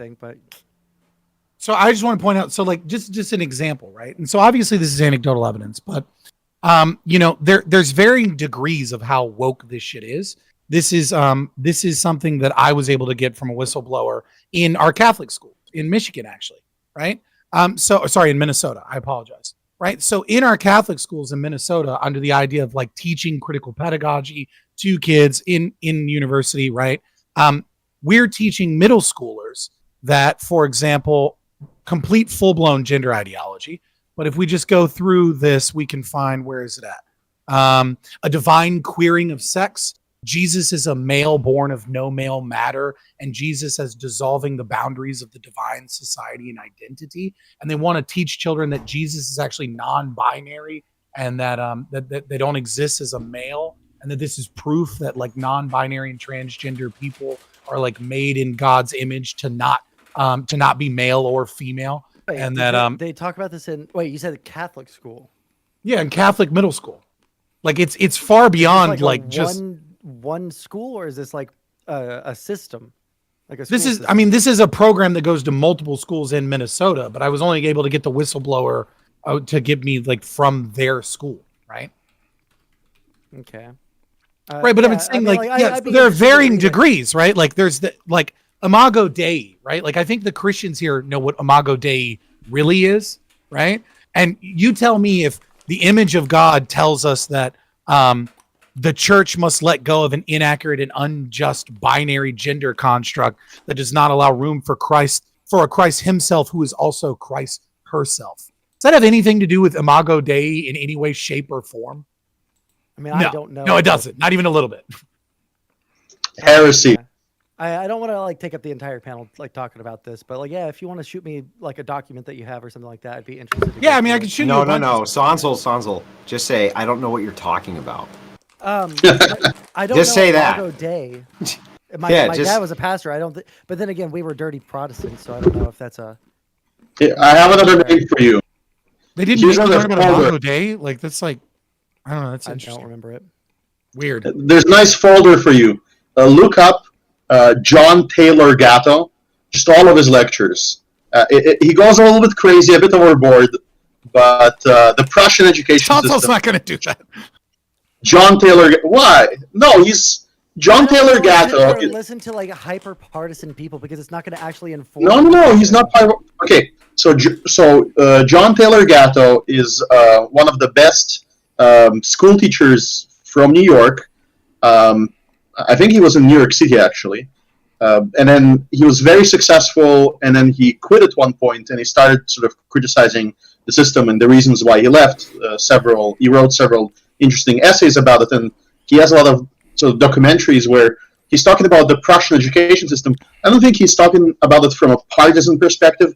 The reason why I say he's a little bit crazy is because like poll closures at 10:30. Yeah, we got some races to get into here, guys. Rob, where are we at? Well, sorry, I apologize, Casimir. You should definitely check it out. That's fine. That it's just like I went on a CRT rant and then or critical gender theory rant, and then it got even further away. But yes, No Rob, problem. you are correct. You come after Republicans' kids, and they turn out to vote 110%. Yeah. As the races go, I mean, it's tight. We still don't know what's going on in Nevada. Arizona, very little out there so far, but it looks like in early voting, Kelly's winning. It looks like Walker's... Dude, I hate that so much. Mark Kelly's the only fucking person I care about. Are we talking governors, senators, congressmen? Who are we talking about right now? This is all Senate. So right now... Okay, all Senate. So you look... Now, this is all bullshit. It's New York Times prediction, right? Their predictor that they're looking at. So take it all with a grain of salt, but it's been reasonable. They're predicting basically a toss-up, either 51... They're basically predicting 51 seats in the Senate to 49, but it's super close. And so what it basically comes down to is right now is Walker, who's hanging on to a narrow lead in Georgia, going to be able to win. They're predicting in my state of Pennsylvania that Fetterman, a stroke victim who doesn't know where he's at, is going to beat Dr. Oz. I hope not, but that could happen. Hold on, real quick. Look, I fucking hate Fetterman, and I can't believe anybody would be stupid enough to vote for him. But don't just be like Fetterman, a stroke victim who doesn't know where he is, versus Dr. Oz. Like, let's be a little bit more fair. Be like Fetterman, a stroke victim who doesn't know where he is, versus TV personality that like to sell weight loss pills. Shit, Dr. Oz. True. Just so you know, too, I got another $10 super chat, but they didn't say anything because they're trained. They're trained well. They're trained. You get it. But You're like, making please, money. I'm loving your breakdown, Robnoerr. I just had to poke a little bit because Dr. Oz is a fucking character. Well, yeah, I agree. I told Dr. Oz to his face I didn't like him. So you did. Yeah, you did do that. You said that. Yeah. So I mean, but yeah, it'll be tight in the House. It looks like they're predicting about 227 or something like that for the Republicans. It's not as strong as a wave as I think a lot of people thought. Now, who knows the fairness of the situation? Shit we've seen in Arizona and stuff. But in Pennsylvania, it's going to be an interesting narrative because Mastriano was the race I was most interested in. He was the governor. He was most Trumpian of like anyone that I was following closely. If he loses and Oz wins, in Pennsylvania, what will happen is they'll say, we need to go more of the Jeb Bush style, Dr. Oz style Republicans and less of the Trump style Republicans.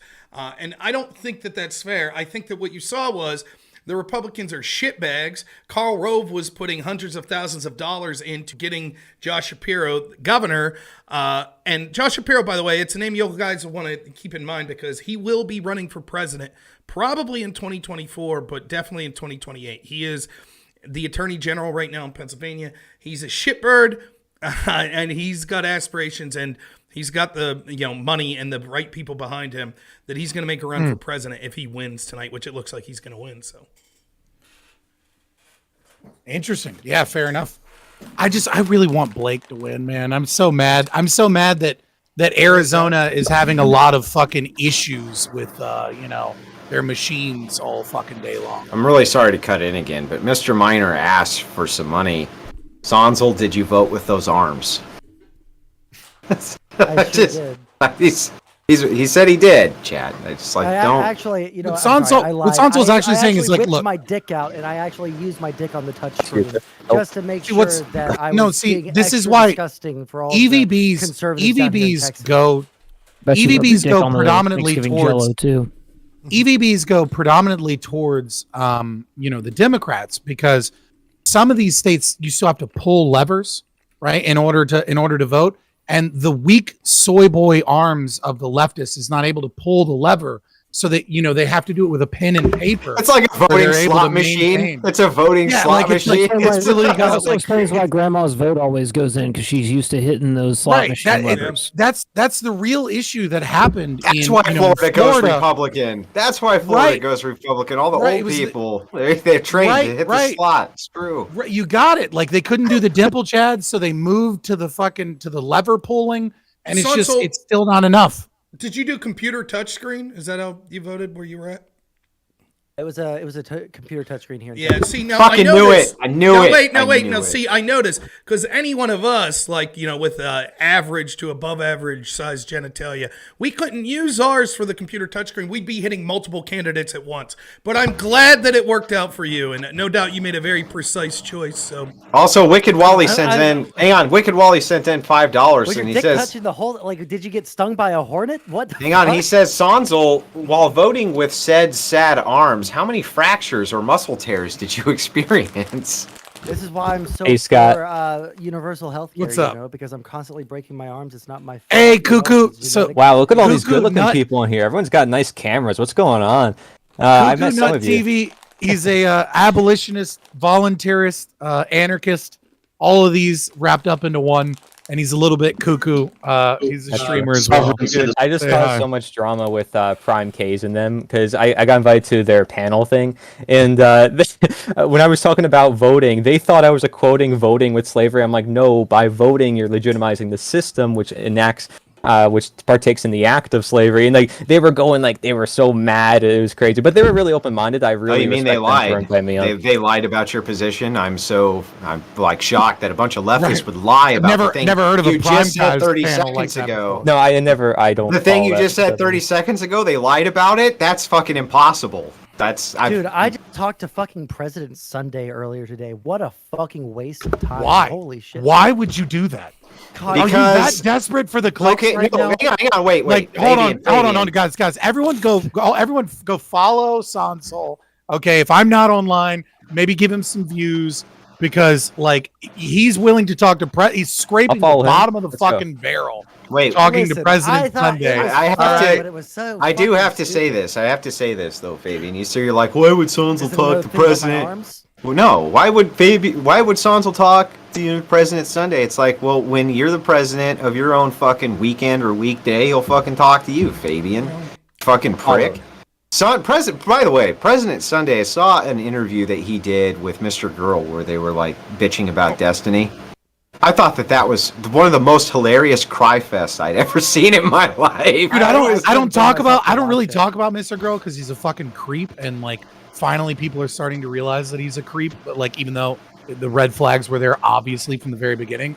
I talked to him, but I won't talk to the guy, right? Like, it's just like I don't want to. Well, it's not that people are like tired of or like realizing that he's a creep. It's that he was being a little bit of a crybaby on Destiny's stream all the fucking time, constantly, all the time, fucking demanding time and demanding space in the subreddit and all this stuff. It was a whole fucking thing. I talked to him about it. So you can be a creep, you just can't be a crybaby creep. All right, got it. The left doesn't care if you're a fucking disgusting pedo apologist and like to fucking jerk off. Well, listen, I talk to creeps all the like, time on my platform. I've talked to Andrew so many fucking times. Okay, so like, true. It's not the creeps that like put me off. But if they're like creeps and crybabies about it, that really sends me over the edge. You guys were too harsh. You guys were too harsh on President Sunday. Listen, he debated Liquid Zulu about like philosophy stuff twice. Who? That takes guts. That does take guts. Yeah, well, all he did when I engaged with him was call me. We had like 2 lines of text, and he went, "You're a transphobe, and I hate you," and blocked me instantly. Yeah, every time I see him, he's just losing his shit. Yeah. I haven't even really watched his content. He's like, "Transphobe, Christian, because you're a transphobe."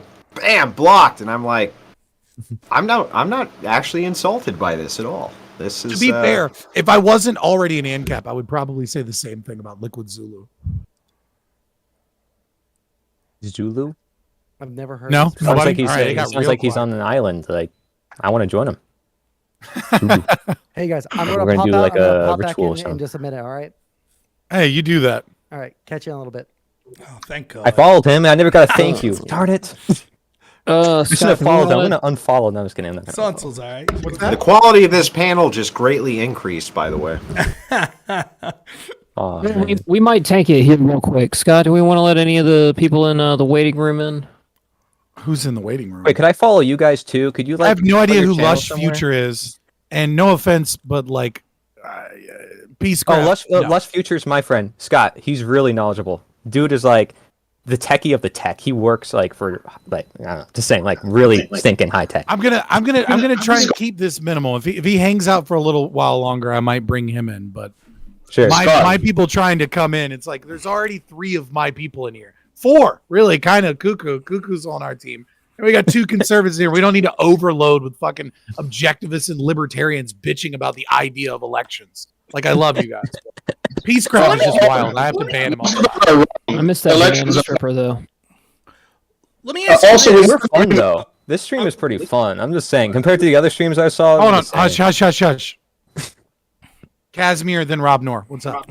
Sure. Wait, did you just tell that guy to shut the fuck up, and then he moved over to your buddy? Is that what you no. just did? No, You what we had fucking was a person piece of and shit. then another interrupt and another interrupt. He says I'm his Controlling friend. Like, what is this guy? You know what I mean? Like, it. I love you all. All right. We came to an agreement with Peacecraft. The man is too poor to have a video camera, so if he runs over to his neighbor and grabs the He web, makes $8 a day in dividends. exactly, he can show up on stream with the camera on, right? All he has to do is run to the nearest neighbor, like a good Christian boy, and ask for a webcam. It's not hard to do. Then he can come back, and maybe he'll replace me on stream. Okay? All right, fair enough. What's up, Robnoerr? What are you looking at? What are you seeing? Hey, why don't he go buy Casimir a mic too? But a little choppy. No, I wanted to ask the libertarian folk. Let's say Republicans don't have a huge wave. Maybe it's 50-50 Senate and, they barely take the House. You think this is good for Libertarian Party? You think that the message is, look, DeSantis acted more like a libertarian than the average Republican? And so it's clear that the Republicans are feckless, even in the face of Joe Biden's ineptitude? So I think so in terms of any losses or any inability to do anything is good for the Libertarian Party. But I don't care about per se the Libertarian Party so much as I care about the liberty movement, right?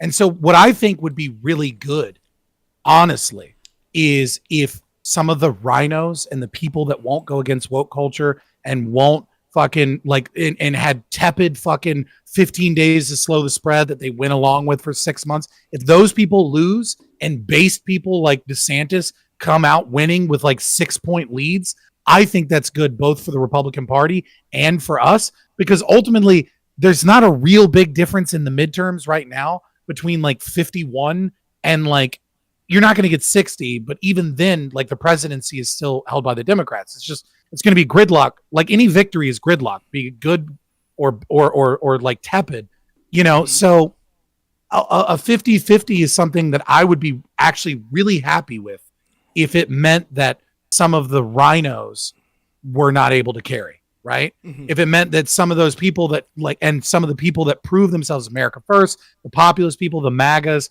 the paleo-lib people, what I'm really concerned about is some of the fortification that seems to maybe have been occurring with Dominion voting machines all day in Arizona, and the fact that Blake Masters looks like he might not have a shot when he's the one Republican I want to see win right now. Yeah. I mean, I agree. To me, Kerry Lake and Blake Masters were two that I was most excited about outside of Pennsylvania. But Kerry Lake kind of scares me. She's a little wild for me. Yeah, but boy, she talented. Like, regardless of what you think of her positions, like, damn, she talks just like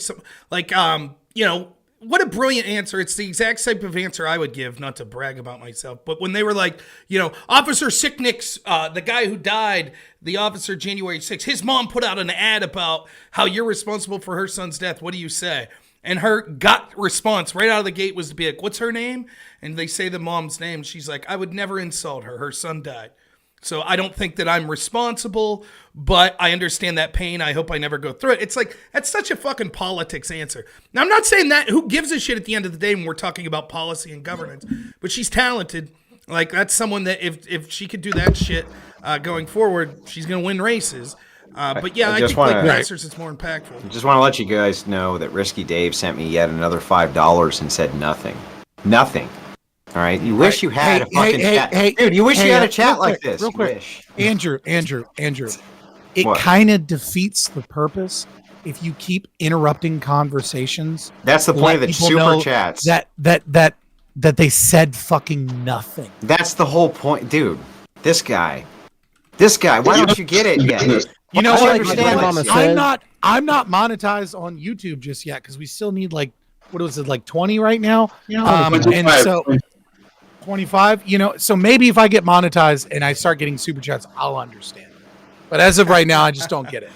No fun, man. No fun. 25. My grandmama used to say, "I'm old enough to let my wants not hurt me." Fabian, you're actually at like the same subscriber count as me on YouTube. That's wicked. Pass your ass. Just you wait. Cool. Yeah, you're gonna pass quickly. You're live streaming all the time, man. You're dedicated 6 hours every day. I got to give it to you. Like seriously, I used to live stream 6 hours like 3 times a week, and I would throw up and have wicked headaches. Because I put too much effort into it. You're laid back, like you're like for me. I was like, all right, let's go into the news. All right, let's do. And then I was like 6th hour, and I was doing debates, and like my brain was fried by then. Also, Red, I love that I sell, also but sent I'm me laid $10 and said nothing. Just so you know.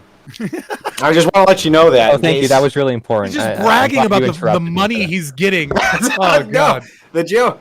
Well, maybe he'll give it to me if I'm nice to him. One day, you guys will get the joke. It's a great joke. It really is. Scott, if you're never nice to him, he's never going to give it to you. I mean, like at least I'm giving him some incentive. Maybe he'll give me some in response or something. Like voluntarily exchange it, or I could ask my gang to extort him or something. But be careful. Right now, he's a little concerned about giving it to certain people. I just asked him if they flooded me. Wellspring, I can't play this as a reaction. We'll have to refund your points because the entire thing is a little Dark Age song. Like it'll get DMCA'd. No, I just asked him to flood me because I feel like if I interrupt this enough times, I'll get thrown off. So I'm like, I gotta open. No, we're not gonna throw you off. No, well, dude, look, that's man, we're drinking, fun. We're having a good time. No fun, man. We could have had a great. You just want an excuse so that you don't have to stay to fucking find out what's going on, bro. I'm staying. Let's look at PredictIt. Let's see if there's any changes in PredictIt. We still have super close with the Georgia Senate race, 55 cents to 54 cents. The Democrats have widely closed that gap. Yep. Let's see what else we have. Everywhere, Democrat is going up. Yep. Democrat odds are going up everywhere, which I don't know what that says. In my experience, but I haven't followed recent experience when we have a lot of EVBs.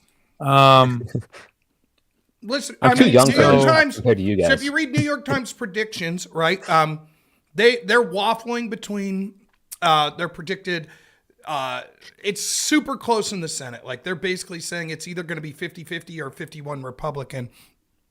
But everything's been trending Democrat in the past half hour, where the Democrats are closing the gap everywhere that they were losing, and they're widening the gap everywhere that they are winning. So Fetterman, they already called the governorship in Pennsylvania. They called it against Mastriano and for Josh Shapiro. It looks like Fetterman, they anticipate, is pulling further ahead against Dr. It's so Oz. Probably insane because of to that me. half that neck he's got.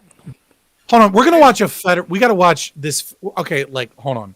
Also, Hey, Buenos noches, Ryan Mr. McWilliams, what is up? It is McWillie time.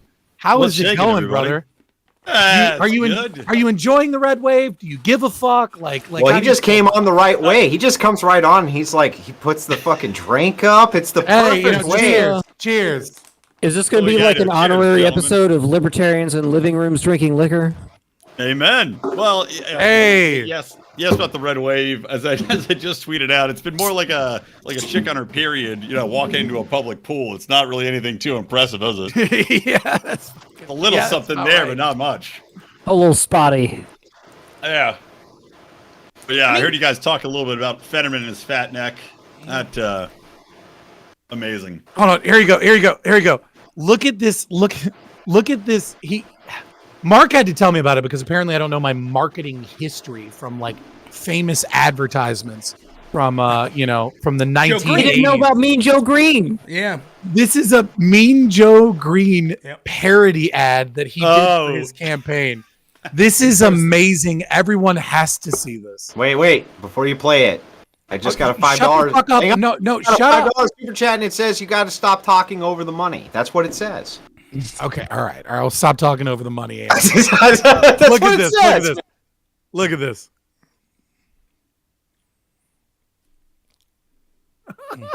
It's so cringe.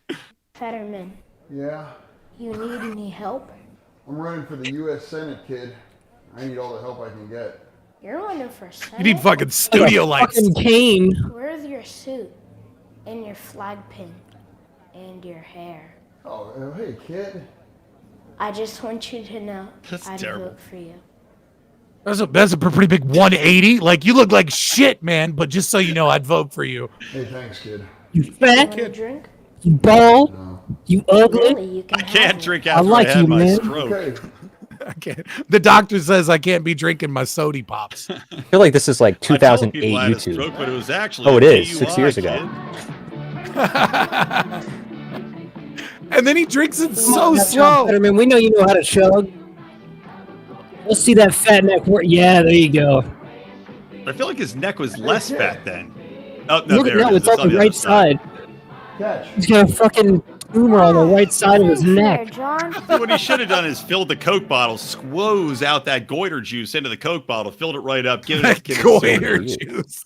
That's how Oh, you fuck, maximize your Oh, no. assets. He could claim it's his like unborn twin and claim to be like a twin spirit running and really get that alternative vote.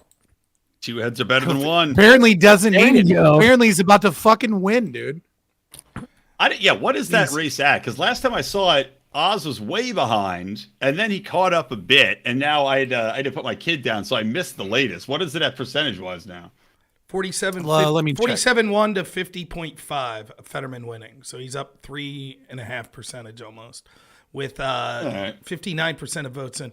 I mean, it'll be a little close, but Fetterman's outperforming Joe Biden, who won. So it does not look good for Dr. Oz. I don't trust anyone. Well, It's here's the very thing. weird. Don't trust It's very anyone. weird. Like as much as I like to give Dr. Oz a little bit of shit, right? His debate performance was some of the best debate, was some of the best debate rhetoric I've ever seen. And you could tell his experience in television, right? And like having to wrap up before a commercial break allowed him to get in so many like prescient, like succinct arguments right when they were like, okay, finish up, or like his interruptions were perfect. He never came off as attacking. He never came off rude. He I was learned able to nutrition like from not him. fumble at the end. He taught me nutrition. Fabian, I'm so sorry. in Pennsylvania. So sorry to cut in, but I got a $5 super chat that says just wanted to violate your non-aggression principle and force Andrew to read this over the conversation. Welcome to the free market, bitches. So I hope you like. I Nice. hope your How chat you likes doing? tea bags. Yeah. Oh, that one's better than the last one. Predict They're it. getting better. PredictIt currently has the PA Senate race at 85 cents in favor of the Democrat and 18 cents for the Republican. It's basically over. I mean, it is looking increasingly likely that the Republicans do not win the Senate. That it's going to be 50-50, maybe even starting to slightly look like 51 Democratic seats. But it doesn't matter. 50 is the same as 51 because they have the presidency, the tiebreak. But, I mean, to me, what it shows is, like, it's troubling to know that the election could have been fortified, but it's actually more troubling that maybe it wasn't. Because when you look at that Fetterman situation specifically, nothing matters anymore. Like, let's assume that everything is on the up and up. The debate doesn't matter. The fact that this guy's a stroke victim that doesn't know where he's at, it doesn't. Nothing matters. The recession doesn't matter. It's just literally, we are rapidly getting to a point where the ability to control a narrative through all of the establishment institutions pushing the same way will be able to convince a plurality of people. It's getting there. And whoever Google Be wants careful. You're starting to sound very libertarian there. Just sneak in. I'm halfway there anyways. Sneak in. Sneak in some Mencius Mulbug and use the term cathedral and state a few more times, and you would be indistinguishable from a fucking ANCAP there, buddy. Well, no. What do you think the solution is? Wait. You just said that the narrative is controlled, but who are you watching? You're not watching People's Pundit right now, who earlier in the day said that it was as red as he has ever seen it historically from all of his indicators, from all of the exit polls. And instead, what we did is we switched him off. He went members only now. I don't know why. Maybe he's seeing something new he doesn't want to share with the rest of us. And then all the news we started getting is negative news. Whereas if the news was getting positive and then something happened around 4 a.m., we would have been very disappointed and perhaps angry. Whereas now we're suddenly all resigned. So I don't know. Maybe we should stop watching the official narrative for a little bit and try to find alternative sources. That's fine, but I'm not talking official narrative on how this race is going. We'll see at the end of the day. I mean, 6 months from now? No, when 6 months from now, when the mail-in ballots are counted. Right. So 6 months from now, when the mail-in ballots are finished, we'll know who won the races. But that's irrelevant to what I'm talking about. What I'm talking about is, let's assume there was no shenanigans, and let's assume that it turns out, as it looks, that there's not going to be a huge red wave. In fact, there might be just a few House seats picked up for Republicans and no Senate. If that's true, what does that say about the ability? Because by any objective standard, I mean, even the exit polling, everyone's like, most important issue, economy. We blame the Democrats. We blame Biden. But we don't give a shit. We'll still vote Democrat. Yeah, the exit polls say inflation is the number one issue on the ballot. That was across. Number like 2 was 70% abortion. of the people polled. Yeah, it was. Well, I saw inflation. I saw abortion was fairly low down on the ones that I saw, but inflation was up there. Immigration was up there. Crime was up there. Immigration, and crime at the same time. These are all Republican issues. Yep. Right. These are exactly. And you look at what Democrat has a solution for immigration, for crime, or inflation. None of them. But at the end of the day, even talking about it. It comes down to what you're voting against instead of what you're voting for. And it's like we're looking at the country in a basically recession, a massive inflationary period, funding Ukraine, which most Americans are now against, and we're coming out of the COVID pandemic where people lost jobs, livelihoods, couldn't see loved ones, etc. And yet you still have this shit. And I think, to me, this is still the fallout from Trump. All his primary candidates won their primaries, and now in the general election, they're coming up shit because people are voting against Trump, not for their best interests. No, I don't know. I don't know that that's true. In what world? Hang on. In what world is that the take, man? Like, I literally don't understand. Okay, so let's walk through this. First and foremost, there are primary candidates who did win via Trump endorsement who are going to win their seats tonight, by the way. That's Vance. number one. And then number Vance. two, that's one. People are pissed off about gas prices and abortion.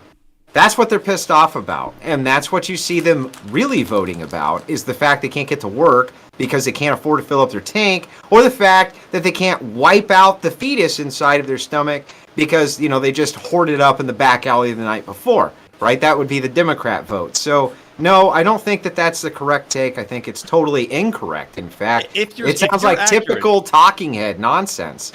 if you're accurate, no, it's not. I don't think it's talking any nonsense at all, because I was rooting for the red wave to happen mostly just because I think it's coming after my boy. You're coming after my fucking boy. I'm getting inspired. But again, you're talking at two What sides. am I here for? What am I here for? If the big issue is gas, right, and inflation and getting to work, well, then they should be voting Republican. But at the same time, you're saying abortion's a big issue. They are voting Republican. But they're not, because yeah, they are. They have to. You have to. Well, no, we don't. One at a time. Just because. Wait, hey, bro. Hold on, just because. Pause. No, Andrew, hush. Brian McWilliams, please finish your point. And my point is, you're not seeing this massive wave, which you would expect, considering all the things I just listed, all the issues that confront the country. There should have been a much stronger response, and you're just not seeing it. Maybe you'll pick up a couple wins here and there, but it's nowhere near what you want. It's nowhere near the massive swing that you want to indicate the country's actually going in the right direction. Man. This is the same fucking bullshit that we heard when there was supposed to be a big blue wave. Remember that? The problem is that you have two contentious issues going on at the same time affecting the heartland of America. One is gas prices. That's a major problem, including for everybody currently on this panel. Right this second, nobody's happy with this. And the second one is abortion. They've been turning out the vote everywhere they possibly can, and all of the rhetoric has been focused around a woman's right to choose, including right here in Michigan with Gretchen Whitmer and her opponent. Okay. And it's like, no, you're just objectively not correct here, I don't think. So let me pose it as actually, in the latest polls that I saw as of today, abortion was not a major issue among the majority of the electorate. Yeah, and Trump was going to lose. Trump was going to lose according to the polls, right? It's like, come on, man. Well, no, so hear me out. I'm not saying polls are necessarily relevant either. And yeah, they said Trump was going to lose. They also said Trump was going to win last time, and he didn't. You could argue that the election was stolen from him. Yes, he did. Yes, he did. There you go. I knew it was coming. And maybe you're right. But the point is, abortion, I don't think, is anywhere near as important an issue to the majority of people as is inflation, as is, coming out of COVID lockdowns, as is grocery bills. And yet, those are all intertwined, though. But my point is, the abortion issue is driving you to say red voters more than blue, right? If you're saying you're protecting the life of a fetus, or alternatively, blue voters, shouldn't they be contracted? Shouldn't they be looking and torn in two different directions? If it's inflation and protecting their family, or abortion, which blue voters should still care about inflation, right? No, because now we see hyperpolarization. And the hyperpolarization that's been happening for the last 10 years, we've seen this trend go more and more and more, where people do not make these votes based on self-interest, but they make them along party lines more than anything else. This is the type of polarization that's happening inside the United States, been happening for 10 years. You just argued my own point. You said that this was against Trump. That's a totally different argument. That's a totally different argument than saying that they vote along party lines. Totally different argument. Okay, let me jump in. Go ahead, Rob. First off, I disagree with both a little. First off, the idea that this is a referendum on Trump. I don't think that's necessarily true. So if you look, for example, at the list of people that questioned the 2020 election, which is the big negative against Trump. We have the following. Henry McMaster won. Kristi Noem up 30 points. Mona Johnson up 30 points. Greg Abbott up 3 points. Tim Michaels up 21 points. You have J.D. Vance, who is considered a Trump person. He's winning. Carrie Lake, who's considered a Trump person. We don't know if she's going to win or not, but there's a good chance, right? There are tons of people. Sarah Huckabee Sanders, it's not a referendum on Kate Trump. Ivey, Wes Allen, right? So all of these people were either Trump-type people, or they were people that, quote, raised questions of the 2020 election, which is the big negative against Trump. So I don't think that it's just J.D. Vance. So you look at the people that lost. Okay, Mastriano. Now, Trump endorsed Dr. Oz, and he hasn't lost yet. He could still theoretically win. But by any accounts, there were far more Trumpian people, such as Carla Sands and Kathy Barnett, that were in the race for that Senate seat than Dr. Oz. Dr. Oz is more of a moderate. And so you'll find the same thing. So I don't think this is a straight referendum against Trump by any means. If so, DeSantis would have probably lost. He kicked ass. The other thing, though, is I don't necessarily agree with Andrew that it's all about abortion. I think that there's something more going in that's more impactful than just I just think that's the most pivotal issue, that the Democrats have been pushing it more than any other single issue this cycle. There's no other issue they've been pushing like that one anywhere. Well, That's not true. What's the big What issue? have they pushed that's nearly as quick? Democracy, election denying. Super quick. I don't think they pushed that even as hard as abortion. Hold on. Super quick. I think you're all kind of right, actually. I mean, instead of saying you're all kind of wrong, I think you're all kind of right. We're fucking arguing and you're interrupting, Fabian, and we're trying to have a fight. We're trying to shitpost. We're trying to be assholes, and you're fucking it up, You're Fabian. trying to be an asshole and shitpost. Fucking big papa fascist. Listen. What I think you're all kind of right, because I don't think it is necessarily the issue. It's what the issue represents as a symbol, right? Like, and so I think it's not necessarily against Trump so much as it is what Trump represented in a populist wave and the increased rhetoric. And like you talked about some of the political polarization. And I think Brian McWilliams is also right too, that like, it's not necessarily Trump per se.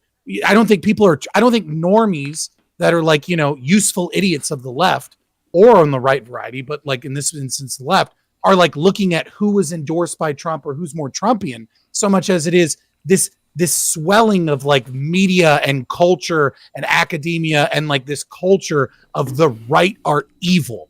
And so even when presented with issues that should affect their vote because it affects their fucking wallet, it must be the Republicans' fault. It must be the evil bad guy. That's the issue. Right? That's the issue. And that's what I'm saying. And I think we're kind of all dancing around that in some way. Well, I think I agree with all you guys as well. I mean, it's like, for me, in my own personal experience, all the ads have been about abortion. So he's right on that. But as well, I probably know, like, if I was in their shoes, I'd probably just vote for whatever party would be in that party. But that's if I was a statist, which I'm not. I'm going to go, Fabian. I want to let everybody know. Cuckoo. Yeah, check out the event. TV. Yeah, well, about the huge event, I think is most important. Look up the End of Slavery Summit. All the people who like freedom out there, don't vote for freedom. That's not how freedom works. You got to free yourself. Okay, look up the end. Tell us what to do, libertarian. Look at the end of Slavery. Very authoritarian of you. But hey, you can do whatever you want. I just know for a fact it's not going to work. So I mean, you can do whatever you want, but nature doesn't care about your feelings. If you want to free yourself, go to the End of Slavery Summit. Over 50 speakers: David Icke, Derek Rose, Larkin Rose, Mark Pastor. We got a bunch of people. We got Scott. We got Mark from Fabian Liberty. Cool. Thank you guys. Appreciate it. All right, brother. See ya. And you said you had to get out of here. I have a book out too, guys. I came on. I have a live stream that I'm doing on our channel at Lions of Liberty at 8. So I may pop back in afterwards and see you guys in a little bit. But it was good to get some good arguing in. 8 o'clock, sir. It is 11 o'clock at night. I don't want to hear that fucking commie time. That fucking commie. Nice California time doesn't count. Yeah. Good button heads. I'm sure I'll talk to you again. Like I said, I might circle back after him. Oh, we're not done. We're not done yet. Oh yeah. Well, and these are real quick before you leave, Brian McWilliams. Hit these two guys, robnoerr, and definitely hit up robnoerr. You should chat with him some. He's one of the bigger conservatives in the Twitch politics space. Sounds good. I know you have the DM stuff for Andrew. Oh yeah. Appreciate you stopping by, man. Good luck on your show. Everyone check out Lions of Liberty. Yes, please do. All right, later, gents. Say hi to the shining beacon for us. But yeah, just to finish like the thought in this real quick. Like, first off, let's be clear, it's not over. It basically, if Republicans win 51, like you have to ask yourself this, like, if the Republicans win the House by 1 seat and the Senate by 1 seat, is that much different than winning by 2 seats in the Senate and 10 seats in the House? Not really. Now, a bigger victory, like 58 Senate seats, that would have been bigger. But just 51 to 50, and there's still a solid chance that they could win 51. So I'm not like black-pilled. I don't even give a shit if they lose as far as like... It only matters, as far as I'm concerned, it only matters if you have the presidency, right? If you have the presidency... The difference between 51 and 58 is huge because there's always that one or two rhino Republican that the Democrats convinced to like not support a piece of legislation or vice versa that won't hold the line and not compromise with the left when they want to spend a bunch of fucking money or do some weird shit to your kids. Right. But when you don't have the presidency, it really only matters. It doesn't matter about passing legislation. That's off the fucking table. Right? Because it's about you're not going to get Republican legislation. Right. It's about so it's only half as important when you don't have the presidency. Yeah. But still, winning, like, 50 seats means that they got, the tiebreaker versus if Republicans get 51, they don't have it. Now, they could still be shitheads and send all of our money to Ukraine, which they will. But you know what I mean on other issues. Right. So I'm not, and right now, the New York Times. As will the Republicans. That's right. So right now, the New York Times is kind of predicting it's still looking like 50 or 51 seats. That's the big thing. But in general, the fact that this wasn't a wave, given what we know, that's what I'm talking about. I don't think it's one issue. I don't think it's referendum on Trump. I don't think it's one issue about abortion. I think that's part of it. But to me, what this seems to represent is, my guess is this. Most people said, yeah, inflation's bad. Yeah, I blame Democrats. But fuck Republicans. They're corrupt. They're authoritarian. They basically believed what they're being fed in this narrative. And I wonder what we do going forward. What happens in sort of, a dystopian future where fucking Google says, here's our guy. Because we're damn near there now. And what do you do? What do you do when technology, and we could talk until we're blue in the face and try to push back against that narrative. But if the plurality of people with their fucking meta goggles on, that are playing Call of Duty every night are getting this message from almost every institution, our entertainment, our academia, our media, our social media companies, our algorithms, how do you change that? It's a conundrum, that's for sure. Yeah, but let me ask you this, Rob, right? How is it, I have to be very careful with how I choose my words here, so I am going to choose them very carefully, but how in the world can you really make an objective election analysis the way that you are, knowing the way that you do, that there's problems, right? There's serious problems. And so aren't we really kind of spinning a narrative at the surface level here based on propaganda? Literally? Well, that's what I wanted to ask earlier is I think I want to just kind of add to the question, right? Knowing the exit polling that we know, right? There's and having kind of the best information at our fingertips. It points towards kind of three conclusions, right? Conclusion number one is that we've become more polarized than we think, and that people are just voting against Republicans even if their own interests align with Republicans, such as inflation and things like that. That's number one. Number two is that there's some fortification issues, and that right, and that's already kind of present at a point. And number three is just simply that all of the information that we have available is just widely inaccurate. And that, the ability to poll in any way, shape, or form has kind of just been eroded to a point where, exit polls and what are the biggest issues and things like that, that all of that information that we have is just wildly inaccurate. I think you kind of have to pick one of those three. Okay, so let me try to make this as simple as possible. First, the idea of things being fortified. How would you, I also will choose my words carefully, right?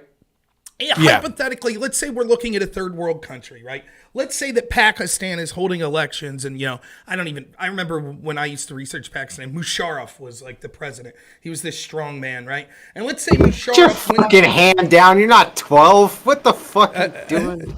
Just butt in like you're supposed to. No, don't just butt in. Fucking let Rob finish. Yeah, I'll be quick. Let's say Musharraf wins an election. Let's say Musharraf wins an election. Hush, Casimir, hush.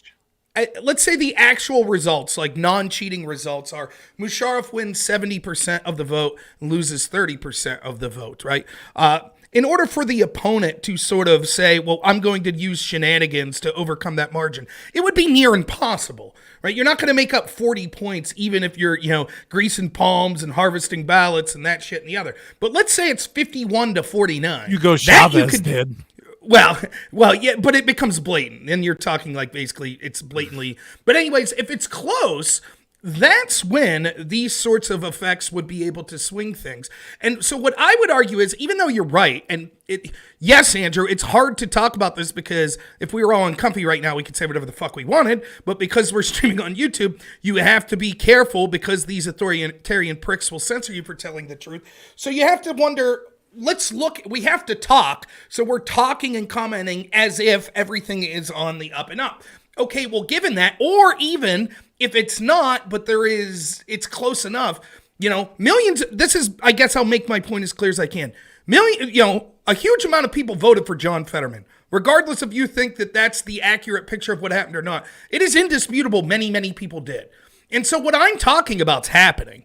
Like, they are able, through the control of narrative, through these institutions, to convince normal people to vote for John Fetterman, normal people to vote for Joe Biden, even after it is, when you talk to them, they're like, yeah, I think these policies are terrible. They're fucking crushing the economy. Now, maybe some of those people go, wait a minute, I must have mistakenly voted for Fetterman. That wasn't what I meant to put in my ballot. Someone must have helped out, or the machine must have, whatever. You know what I'm saying? Regardless of those sorts of shenanigans, there are a lot of people that did that. And the problem is, what happens going forward? Like, do debates matter? And it's something that's near and dear to me because I love debates. Like, everyone who watched that Fetterman debate, I watched left-wing Twitch streamers stream that Fetterman debate, cringe like, oh my God, this is the fucking worst thing I've ever seen. If it doesn't matter. The narrative was different the next day. The narrative was that's Oz right. was a bully.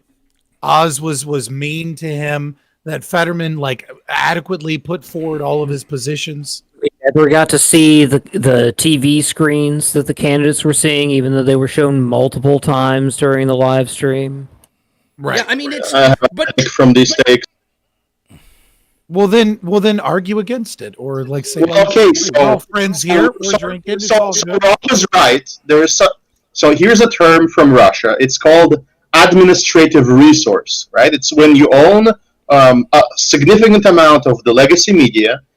Which is what Vladimir Putin owns, and so opposition leaders like libertarians, for example, get cut out of the shot. There's 3 people in a debate, and the libertarian doesn't appear in the shot on the newspaper, doesn't appear in the shot on some of the even live broadcasts. They pan the camera away from him, and so when you have this, and you add on top of that you have all of the academics, when you're trying to get information, and holy fuck! I don't mean to cut in. I don't mean to cut. I'm really. Yes, you do. You're literally doing it. I really don't. I really don't mean to. Okay, I don't mean to. I have to.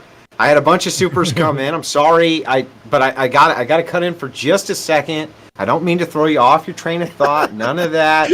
Risky Dave sends in $5. No message at all. I've got another $2 super chat came in, no message at all, and then another $10 super chat that came in through Dono chat, and it said nothing at all. Now, I didn't mean to cut you off. I know that you were right at the peak of what you were saying, Kaz. Sorry about that. Go ahead. Go ahead. What I'm hearing is you owe me a keg or a good bottle of brandy. I don't care which, but I expect one. So here's my perspective on what happened. What's happening right now? People Pundit looked at exit polls about 3 to 4 hours ago, and he said it's a red massacre, right? And now, let's say that he's right, and you're the one that's controlling the narrative. What's the narrative you want to push? Do you want to push a narrative of red mirage where we're winning the entire night, and then the ballots get counted, and then we suddenly lose, and you have people out in the street and rioting and all the other nasty stuff that should never happen to our dear democracy? Or you want to give everybody a soft landing. If you want to give everybody a soft landing, that you're going to lie about everything. You're going to lie because there's nobody there to catch you. And it's fine if you lie, because then everything at the end of the day will match what you're saying. So that's what it is very interesting that today, right? Well, over the past few days, right? We've had Hillary Clinton and several other Democrats that in the polls were losing, right? In the polls, they're losing. And then, obviously not Hillary Clinton, but in the polls, they're losing. And then they go to Twitter and they make public statements and say, we're going to have a lot of sore losers. And we're going to have a lot of people that don't want to admit the outcomes of an election. And I'm like, who the fuck says that when they're losing in the polls? Right? Like, you would think, but when you say that, you have this confidence that you're obviously going to win despite losing in the polls. Because you wouldn't say that right before an election that you're losing in the polls, because if you're close, you don't want to then have that used against you when you demand a recount, right? And so it is an interesting kind of aspect that we have where like individuals that are losing in the polls go out and publicly state, oh, there's going to be a lot of sore losers. It's like the information we're looking at is garbage. The information we're receiving is absolute garbage. Yeah, I respect the betting market a lot, but it is garbage, as Andrew said earlier in the stream. All the other sources that we have are, we don't have an opposition source, period. Like Fox News is not opposition. They're going to call Arizona any minute now before the counting is over, like they do every election, because they're brilliant like Let that. Rob go. Rob really wants to jump in on this. He's like, I think you guys are being. I don't understand what Casimir's point is. Like, I think Casimir's saying, correct me if I'm wrong, Casimir, I'll make this as quick as possible. Let me finish, and then you can tell me if I'm wrong. You're saying, no, actually, the Republicans are killing it. They're going to get 60 Senate seats? That's what you're saying? I'm saying that the data was that they were going to get like 55, 58 from the exit polls, and every single election was better than expected in the exit polls. And now suddenly we're in live stream. People's Pundit is gone fully private to his paid subscribers, right? So that's the one source I was looking forward to watch. And then now we're receiving, we're quoting mainstream news sources, and they're telling us the situation is like garbage. Then we're not actually winning. Now, all I'm saying is I don't know. I don't have a reliable source of information. Right. But Casimir, let me say it right. Like, here's the thing. We will know eventually, right? I think you're wrong. I think that it's likely. No, listen. I don't think there's going to be. I will go out. I will guarantee that you said what 58. I will guarantee the Republicans don't win 58 Senate seats. Guarantee it when it all falls out. It's not science anymore. Listen, the way it worked in Russia, 2012 in Russia, right? CNN. I'm watching with everybody from the United States. I'm still a little bit of a libtard. I still believe that CNN is a news channel, right? Jon Stewart sort of is making fun of them. That was a terrible mistake. Terrible mistake. well, also listening to Jon Stewart in general as he's shitting on CNN all the time, and they're covering the election in Russia, and they have all of these graphs. They have all of these scatter graphs where you see the polling stations and you see how many people voted where, and you see these different graphical anomalies, and they have all of these advanced methods of looking up at the vote, these academic scanning methods to find anomalies, and then they're applying them retroactively to American elections, and all of that technology. And then in 2012, around the same time, we see all of these documentaries about how this is unsafe and this is unsafe, and there is this guy that found this. All of this gone. It's gone. I never get to see it again, right? And you're telling me we know stuff. No, the technology to know stuff has been shelved. It's underground. But Casimir, you could keep talking about, right, when the new Senate is sworn in, you could keep talking about, well, we don't know. We don't have the technology to know if there's really 50 Democratic senators. And I'll say, well, I'm going to take reality at face value that I counted, and it looks like there's 50 there. Look, the point you're trying to make, I don't think is arguing against. We're talking about the why of if something happened, and you're saying that if didn't happen, because we can't trust that actually it looks like it'll be 51, 52, or 50 for the Republican in the Senate, that you still think that whoever you were watching before they went private that was predicting 58 is likely to be true. I don't think that is likely to be true. Real quick, let me finish. I don't think that is likely to be true. I don't think that any amount of discussion me and you have here, because you're admitting we can't trust anything. So you have this nihilistic, well, we can't trust any information. And I'm saying I think that it's true that we should take everything with a grain of salt, but it seems pretty clear that it's going to be in the 50 to 52 region. We're not going to be able to resolve that dispute. So the question is, if we are right in the predictions that's being outlined, the 50 to 52 prediction, why wasn't the bigger red wave occurring? Maybe you'll be right and it will be the biggest red tsunami ever. We can't know. And the problem is also, I'll give you some more data points, right? So I open up Reddit New York City today. And I open up the Lee Zeldin sort of awful hashtag on Twitter to look at the responses, and the people, at least Reddit tends to be more academic, like soy boys, right? They don't recognize the problem. They say that. Wait, did you just say Reddit tends to be more academic? Yeah, like not academic. No. Did you just say that Reddit tends to be more academic? Yeah, all the soy boys are there. I'm sorry. Yeah, that's a fucking fail cast. That's a fail cast, but okay. Fine, registered as a fail. What they're doing is they're denying what's happening. They're denying what's going on because the statistics don't show it. So if there's a crime wave where people in the city are really afraid to step out, but they say, look, in New York City, the crime is much lower than someplace in Florida, and so therefore it's fine. And they don't notice that they're comparing a city where a single criminal can immediately terrorize like 10,000 to 100,000 people. One criminal can start pushing people around, and because so many people are close together, he's like terrorizing the entire neighborhood. And if he keeps coming back, but he's one statistic. He's just one criminal per 100,000. Dog, And you gotta let me respond. This more succinct. Wait, you gotta let me respond to this. Hang on. I love this. Is crazy. This is crazy. Yeah, no. Ready? Here's the chat. Academic Reddit. Are you serious? Laugh out loud. Reddit academic. Reddit tier argument. Reddit tier level take. Kaz. Reddit tard. You want me to keep fucking going? Yes, I'm not saying that they're actual academics, you moron. No. I'm saying that they think they are, and that they're looking at studies and they're like trying to follow that, and all that is garbage. So they don't believe the truth. They don't believe. All right, so you're muted. All right. So now that you're muted, I'm going to unmute you. All right. You just mute. Right. Why do you mute Kaz at the best part like this? Okay. Yeah, this is building up. That's so weird. I'm not going to have responding to him, and you're like interrupting. Okay, all right. So you're you serve and mute again. All right. Unserve and mute. All right. Listen. Right. We're here to have a fruitful conversation, which means we got to compile our arguments into something that's meaningful. So that the conversation. Okay, brother, we're drinking beer and watching an election on an election night. Okay, we're gonna fucking be a little bit shitposty and assholes. Just a little bit. I'm gonna let you. I'm gonna be a little bit. Yeah, sure. All right. I'm just trying to get to like a core thing here, right? Which in the core thing here is that I think what Casimir is trying to say, and he's going a little over. All right, but what you're trying to say is like, look, we don't really know.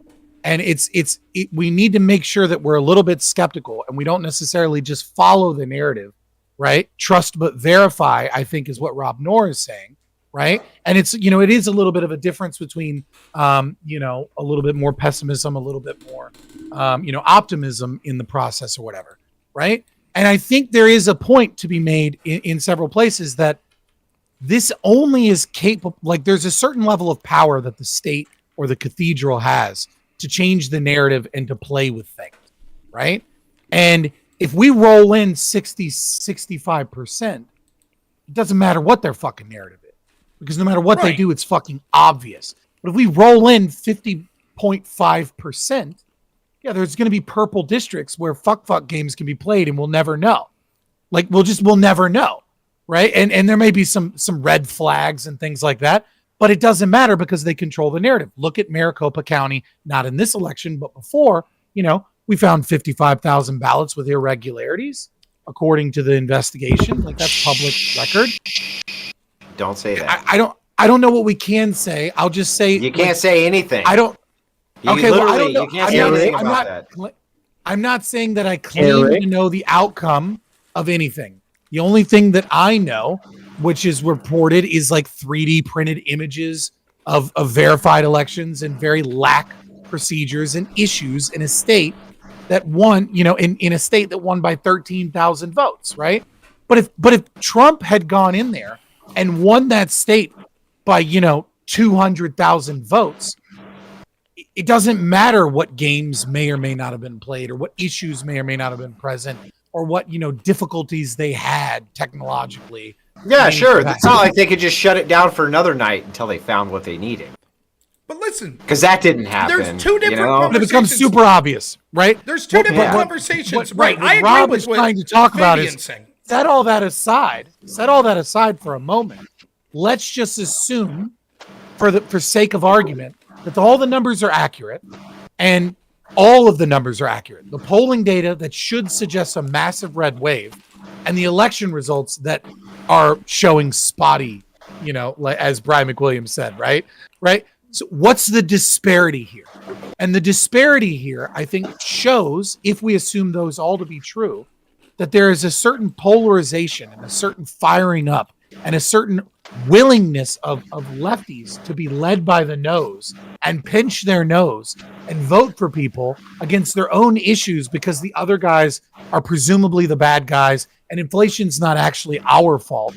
And like immigration issues, well, the only reason there's immigration issues is because racist Ron DeSantis moved people to Martha's Dude, Vineyard. I think feel that like that's it's bad. all. I think that that's all very surface level. And as much as I was just giving Kaz shit for his Reddit tier takes or whatever, he is right.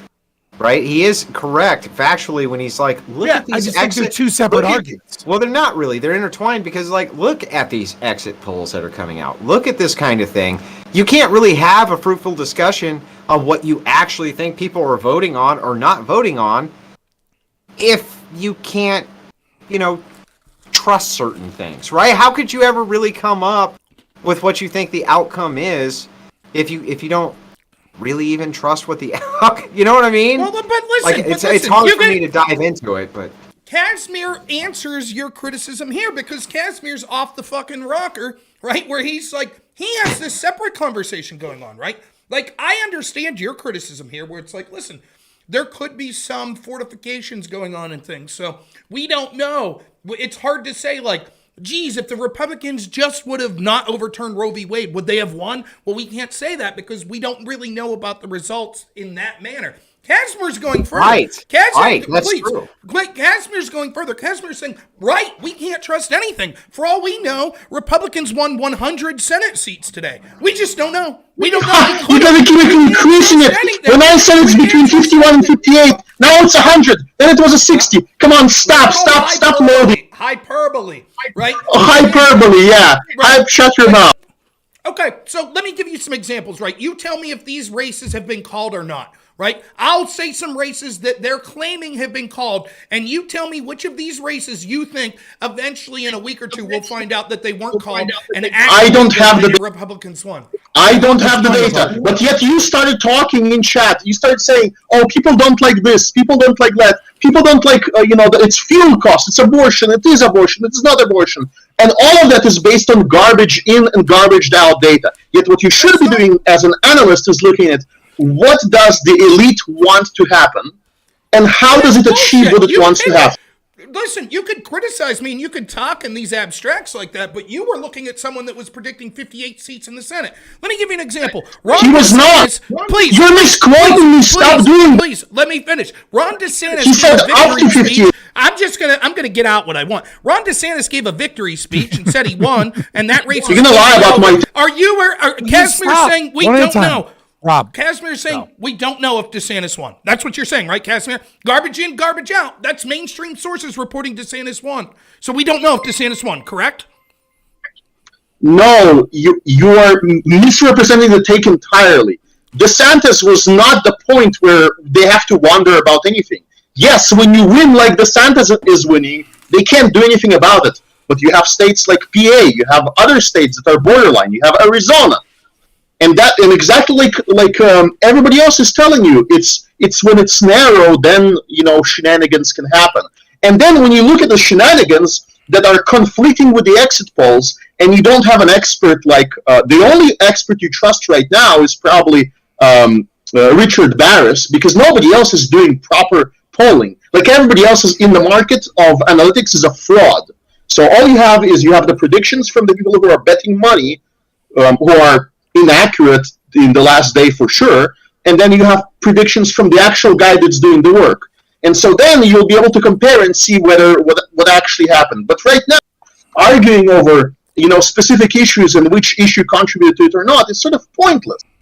That's not. And again, that's not exactly what you said to start with. You said that we can't even trust the results that we're seeing and that it could be, again, the people you were saying. In some states. Please, Casimir, you notice how I sit here and leave you finish your point? And it's doubly annoying because your microphone's blowing out for me. So it's like, I can't really hear myself think when you're talking.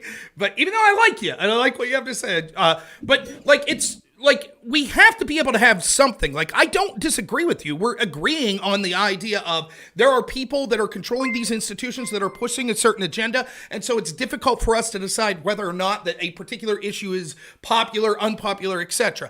And in addition to that, we don't know what sort of things happen in this election. So it's hard for us to have a stable answer. But in the context of having this conversation, we have to assume, because we will get banned and we don't want to see Fabian get banned or me or anyone else who's streaming on YouTube, that we have to assume that what we're seeing seeing is what's actually happening. That the reality presented for us right now is a reality that is in the ballpark of existing, which means the people that you're talking about that actually they have their finger on the pulse of the issues and the way it should be, that predicted 58 would win, 58 senators, that seems wrong. That number seems grotesquely wrong. And so we would have to ask ourselves whether or not those issues would be the things. In the grander scheme of what I'm talking about, even if you're right to say, well, we don't know the specifics of the numbers. By the way, you're just advocating basically for intellectual nihilism, because the truth is, are you confident with yes, you are, because are you confident? I'll ask you flat out, are you confident in what we were told of the results in the 2020 election?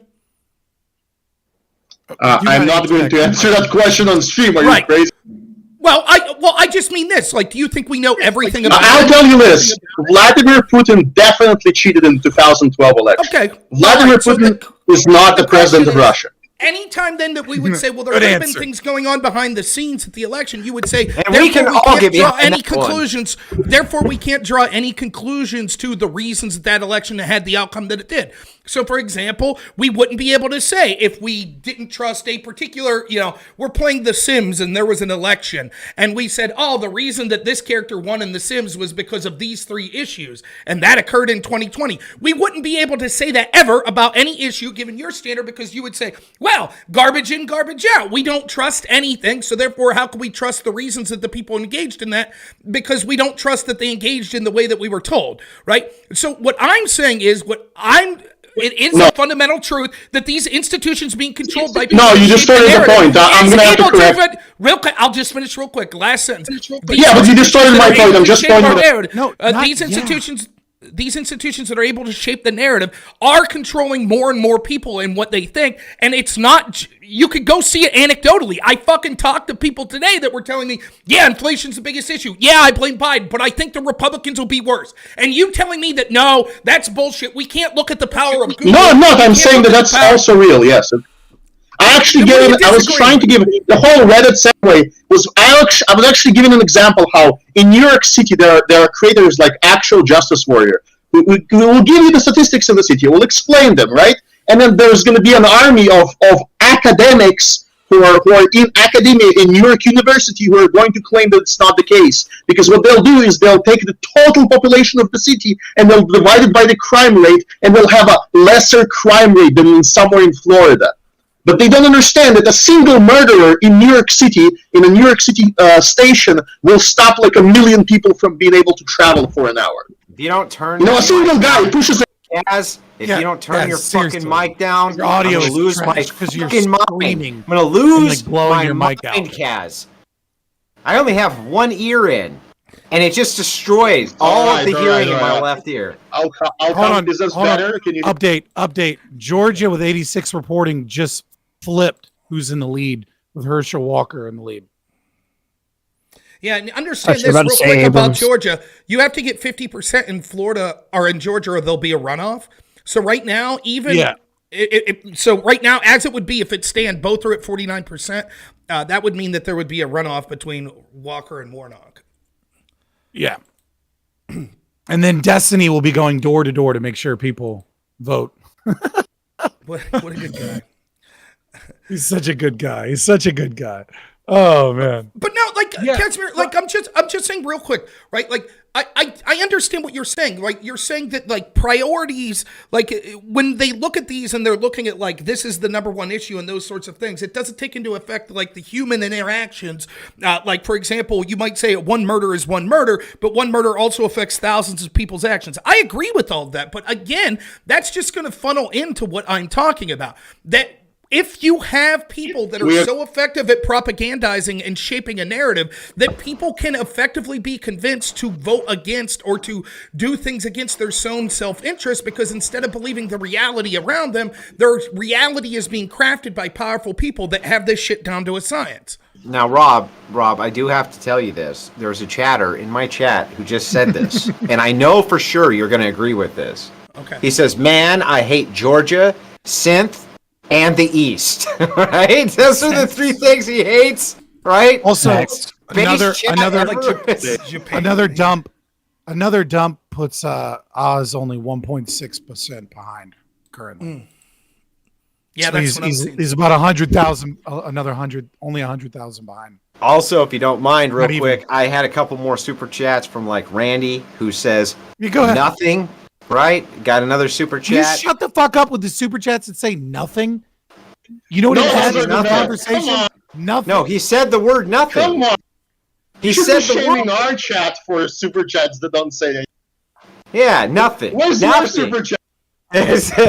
We're getting you up Look there. up, By the way, Casimir. Fabian, we're getting you up there. Look at your sub count now. We're getting you up I know there. we only need 24. We're gonna get you above that 1 fucking K marker so that you can get super chats that also say Yes. nothing. If you ever learn how to fucking meme, you gotta learn how to fucking meme. But when you get there, when you get to that meme Talking level, about I don't know how to meme. it's- yeah, hang on. I'm an anarcho-capitalist. You think we're Okay. not fucking like deeply embedded with memes? Okay, you have some good funny shit. I'll admit. I've watched some of it in the Discord and it cracks me up. Thank you for the But- follows. Fuck you guys. Yeah. But I will say this. Yes, I will say this. Right, with your memeing, there is one problem: is that you don't dunk on synth enough. That's a fucking problem, man. It's a problem. You gotta just a little bit, Fabian. You know, it's good for you.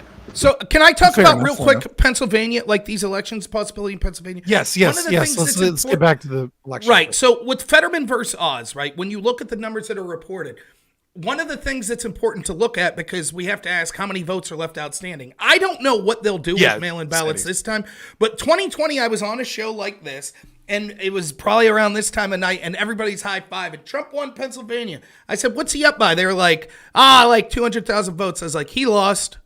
And they were like, what? And I was like, yeah, Philly's going to come rolling in, and the mail-in ballots are late. And, I'm not making any accusations. I'm just saying, when you wake up tomorrow, Trump lost Pennsylvania. And they were like, no. If you look at Oz's performance compared to the 2020 presidential margin, in every state except one, he is underperforming Trump, which Trump lost. So even though it might look like he's gaining now, they haven't put in that big wave of the Philly mail-in ballots. And I'm just telling you, it's looking worse and worse. The PA from PredictIt went from 83 to 87. Wait. I got one more from Zen who said nothing. I had to throw it in. I'm sorry. Go ahead. Mute your ass, fucker. So, I mean, like, look, the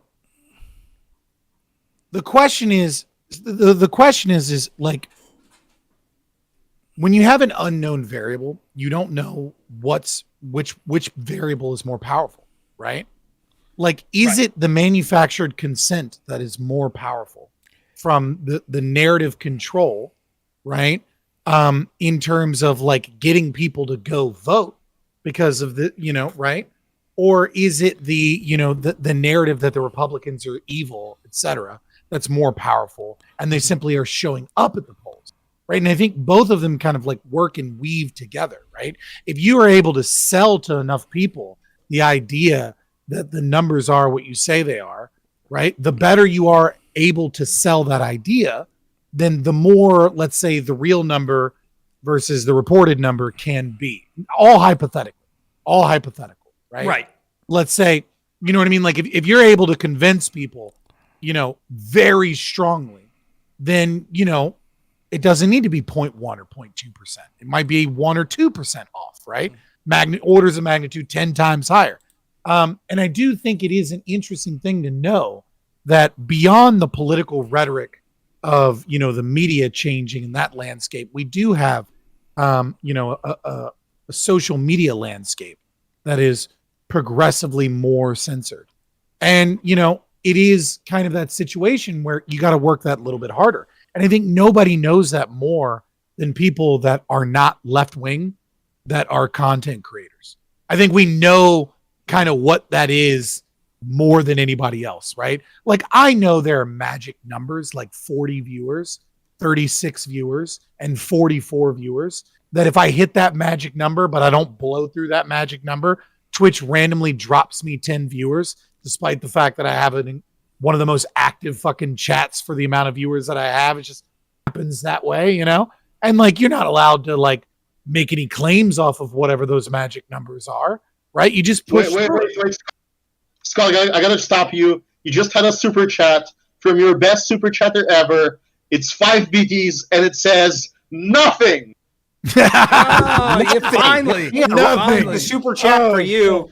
I had a super chat for you that came in, and it's from Tim Zimblick. He's a huge fan of yours.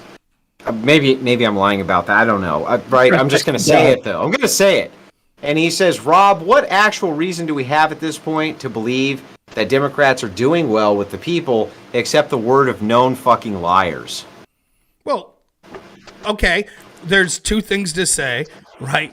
One is we're forced for the context of this conversation to say the election, right? Like, so if we believe and understand that we're hamstrung, we are forced to talk about what we see in front of us, because to do otherwise would to get us banned, right? So if we accept what we see, that would be answer one. He's talking about the Russian election, by the way. Right, that happened in 2012. Right. Second would be that even, yes, I understand. Like, let me put it this way. At some point, if you control the narrative enough, does the narrative become reality? Right? So if, like, when you go back and you look manufactured at consent, that's what right, I'm saying. you go back and look at Mao's China, right? So there was this, I'm not a student of history, but I read this story that in Mao's China, they had this little red book where they had to read out of at certain points of the day. It's almost like, to me, I imagine it like the, in Islamic countries when the imams start their gibberish or whatever, and everyone prays at the same time. It was like that, right? And so they read out of this little red book, and it would say shit like, Mao is the coolest dude ever. He's the dear leader. He's the best, blah, blah, blah. And after, all of that ended, Mao's China ended, they interviewed people, and everyone was like, I thought it was fucking ridiculous, but I thought everyone else thought it was cool. So I never spoke up, because even though I'm sitting there like, this is absurd, you don't want to be the one to say that, and all of your neighbors are like, how dare you? But what they didn't realize, had someone said that, the neighbors would have been like, we agree. Now, you'd still be executed if someone found out. But the point is, did the fact that they made reality look like that by forcing all these people to do this shape reality? I think it did. And so at some point, I think that when you have the narrative out there that, like, all the shit that we see, I'm not even going to get into it, does it start to craft the narrative and millions of people start to believe it? I think they do.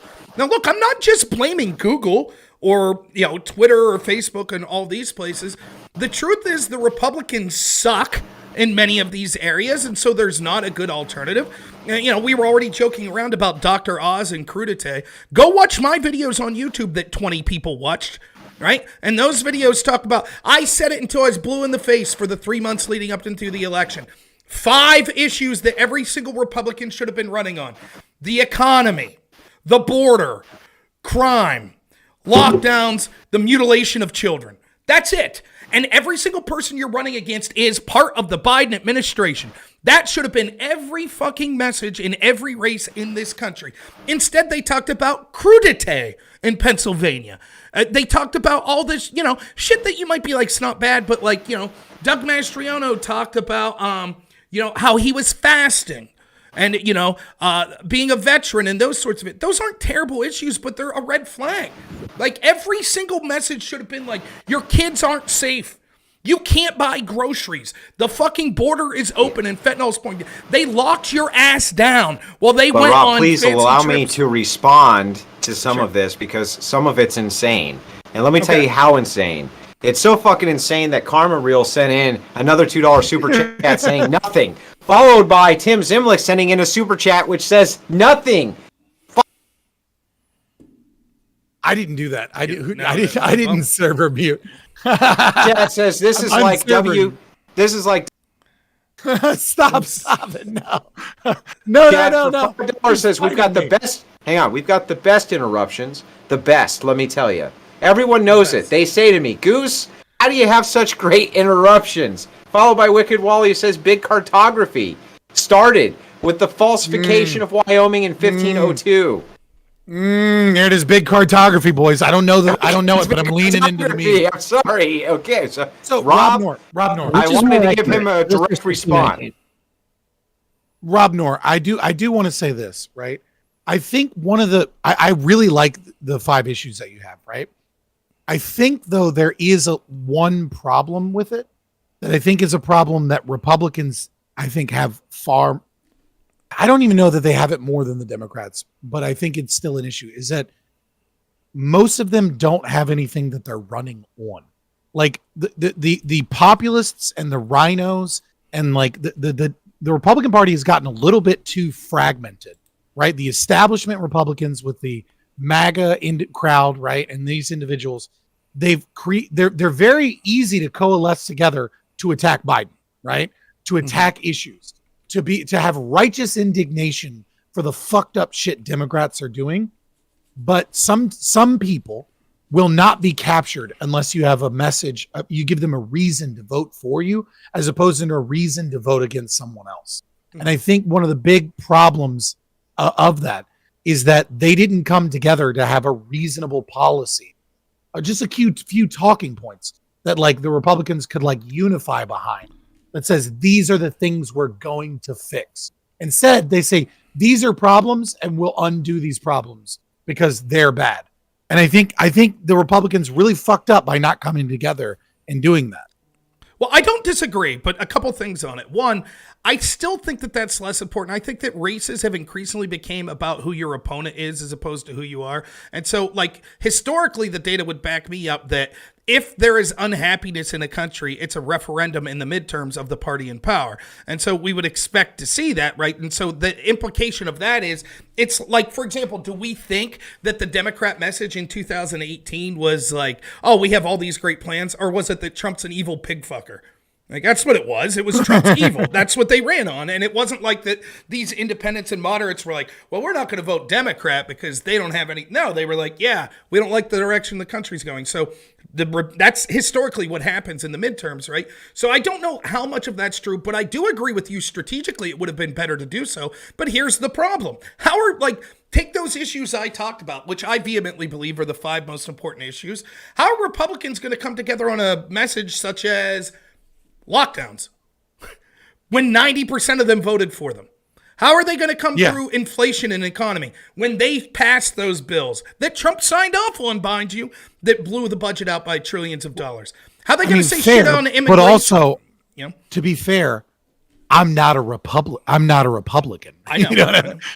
You know what I mean? Fuck all of those people.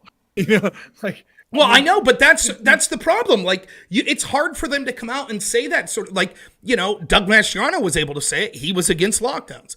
So he was able to come out and say, I told you that these lockdowns were terrible. You know what the tragedy was? He barely said it. He barely mentioned, like, hey, I would have just had, if I was Doug Mastriano, every day I would have had someone call in, bawling their eyes out to say, let me tell you about how my mother died alone in a nursing home and I wasn't allowed to go. And this fucking prick that you're running again, John Fetterman, was the lieutenant governor, and they were out there hobnobbing it up with Black Lives Matter. Well, my mom died alone. Every day. I would have been cutting campaign ads every day. And if I was Mastriano, I would have said, I was one of the only ones that was out there saying, lockdowns are terrible. Your individual freedom. You just want to be left alone and go to work and associate with your family. And they took that away from you and they harmed your kids. But instead, he's putting ads out at the last minute like, here's me and my wife. I served for, 20 years in the military and I'm fasting. And you're just like, what are you doing? So classical rhetoric, right, is composed of there's a lot of subcategories, but there's 3 categories of classical rhetoric, right? Ethos, logos, pathos, right? And so Republicans are very good at establishing their ethos in election campaigns. I'm a family man. I'm a traditional conservative, right? At least they're very good at attempting to sell their ethos, right? They want to, I'm a Christian man. I'm a family man. Yeah, but the problem with that, Fabian, is that these fuckers, they go out and they try to sell it like Marjorie Taylor Greene, and then you find out she was fucking porking her personal trainer, right? It's terrible for us. If they're going to run on track politicians values, are evil, corrupt fuckers. No. What I'm saying is that it's the wrong messaging to run on. If the people that you're running on the messaging, it turns out, have nothing but skeletons in the closet. Okay, you know what I'm saying? But like what I'm saying is they're good at selling ethos, right? Ultimately, your argument will not be. Okay, all right. Just hear me out, all right? All right, I'm hearing you out. Correct. politicians suck. I'm not a Republican, right? Like, yes, these people are corrupt, disgusting fuckers. And so they don't sell their ethos that well because they have none in reality. But what I'm saying is that the messaging, they recognize the importance of trying to sell respectability. Right? I agree with that. So I'll agree that they want to sell that message. The thing is, though, is that I'm just saying that they're terrible at selling it. That's all. Okay, I want to come in here and say something. This notion that no, hold on. Oh, you sound horrible. Like there's a lot of internet terrible. static. Yes. That's Australians. Okay, that, but I'm gonna finish my point real quick. Maybe you can like disconnect, reconnect because you have mod privileges, so you can hop in anyways. But so they can sell that. And like sometimes they can sell the logos a little bit, right? Which is like, a policy prescription, a logical argument about why these things are a problem. But what you're pointing out is that they're missing a trifecta. And I think they've focused way too heavily on ethos, right? I'm the good guy. These are the bad guys, right? You shouldn't trust these people because they did bad things. And we're not going to be like those people because we're the trustworthy people. And they've barely focused on logos, which is policy prescription. And they've barely focused on pathos, emotion, right? Stories. What you're talking about is inner Gaia, right? Like making people live in a story that, and like selling that story and being like, make it mean something, right? Because you can have all the logical arguments you want, and you can attempt to sell your respectability as much as you want. But if it doesn't move you, if I'm not sitting there crying about the horrors that were committed against me, I'm not motivated to get off my ass and go vote. Yeah, but listen, this summarizes this the best way I can in the super chat. Hoppy is a cunt, sent in $5, and he said, Andrew inspires patriots and Caps turn libertarians into lesbian feminists. And that's basically true. That's basically true, right? So, no, by the way, by a communist. Hang on. I'm going to follow that up with Parker Mize sending $2 and said nothing. But the point here is that the rhetoric that you have right here, even with the breakdown analysis here, is like, there is some truth to what you're saying. You know what I mean? But you run it through this libertarian filter to the point that it makes me sick. It's like, bitch, what did I say? Libertarian. I didn't say a libertarian thing. I didn't say you said a libertarian thing. I said that you run your analysis through a libertarian filter. That's what I said. That's how your brain works. You're an ANCAP. Right. You run everything through that ANCAP filter. And it's like, I'm superior. I'm superior. I get it. Yeah. One of the things I like about Noor, for instance, is that Noor he's very patriotic, right? And that is what he's trying to do, is inspire patriotism. I get that. You know what I mean? But even when we make an analysis like, oh, hey, patriotism died in Afghanistan. The Republicans are really trying to push. They're really trying to push an ethos of like family values and trad values. It's like not really. They're paying lip service to that shit because they think some people like it, but for the most part, they're adhering to the same kind of fucking cultural degeneracy that we're dealing with over and over and over. And that's really when you cut it down, why people get so mad. Republicans, they see no difference between them now and Democrats. They see them as a two-headed snake, similar to how you libertarians do, right? So even in the analysis, when you break it down, it's like, and one of the most frustrating parts about YouTube is like we can't really get into what we fucking think because we all know what would happen, right? Which is why I built Comfy for all you fucks. You're welcome. But I'm there. You do need to remember. That as we go through that analysis, right, that you are running it through that filter.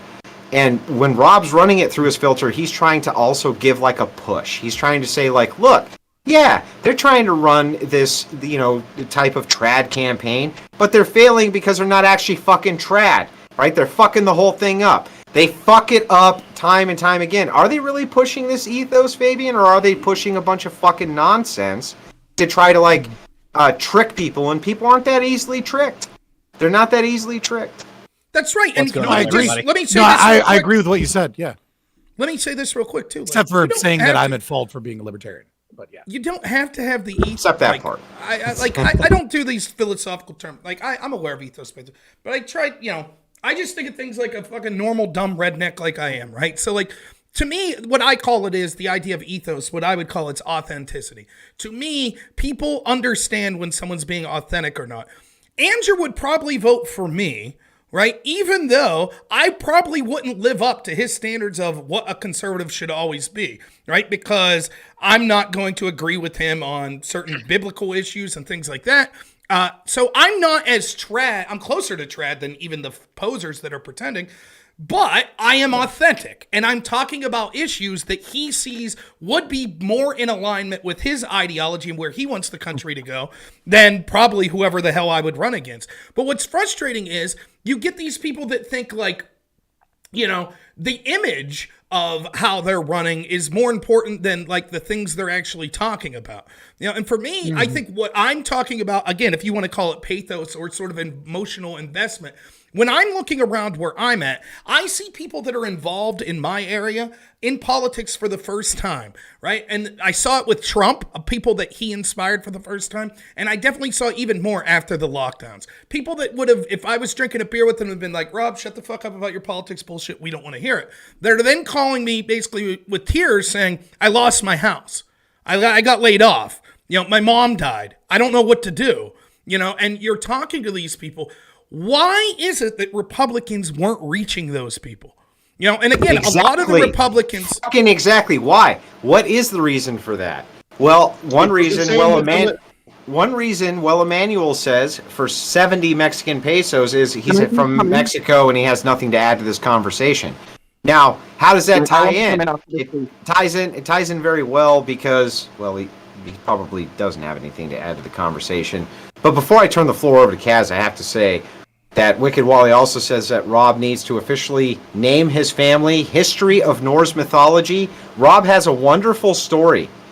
Wonderful fucking story about the mythology keeper of a certain YouTube streamer / Twitch streamer named Blank Mama, right? It's a great story. Strongly suggest that he tell it every chance he get, and then karma's real. All right, so here's what we're going to... Hang on, he sent me $1 million. Okay, so here's what we're going to do. Wellspring, hopefully you got your mic fixed. You said you wanted to make 1 point, but if the mic is still rough, we're gonna pop off. And then Tiberius D has been waiting patiently as well. I want to introduce Tiberius D and have him have a say, and then we can get back to the general open conversation. What's up, Wellspring? What did you want to say? Hey, is it better now? All great? Oh, it's beautiful. Yes, much better. Awesome. Okay, so I think that my sort of my sense or my conclusion from this, which is probably the most important thing, the conclusion to draw and maybe the line action item, whatever you want to call it, is that I think that within the climate of, say, the Reagan-era and, that whole era that came after that and all that, when people have this vague sense of what each party can do for them, and, the Republicans can fix the economy and make sure that businesses are doing well, that kind of thing. But like those premises that people kind of held as foregone conclusions don't really exist in this generation of the general populace. It's not like people, had free to choose on TV or something, and they had William Buckley and that kind of stuff on TV. It's not really anywhere on the mainstream television scene right now. So people don't have those premises any longer.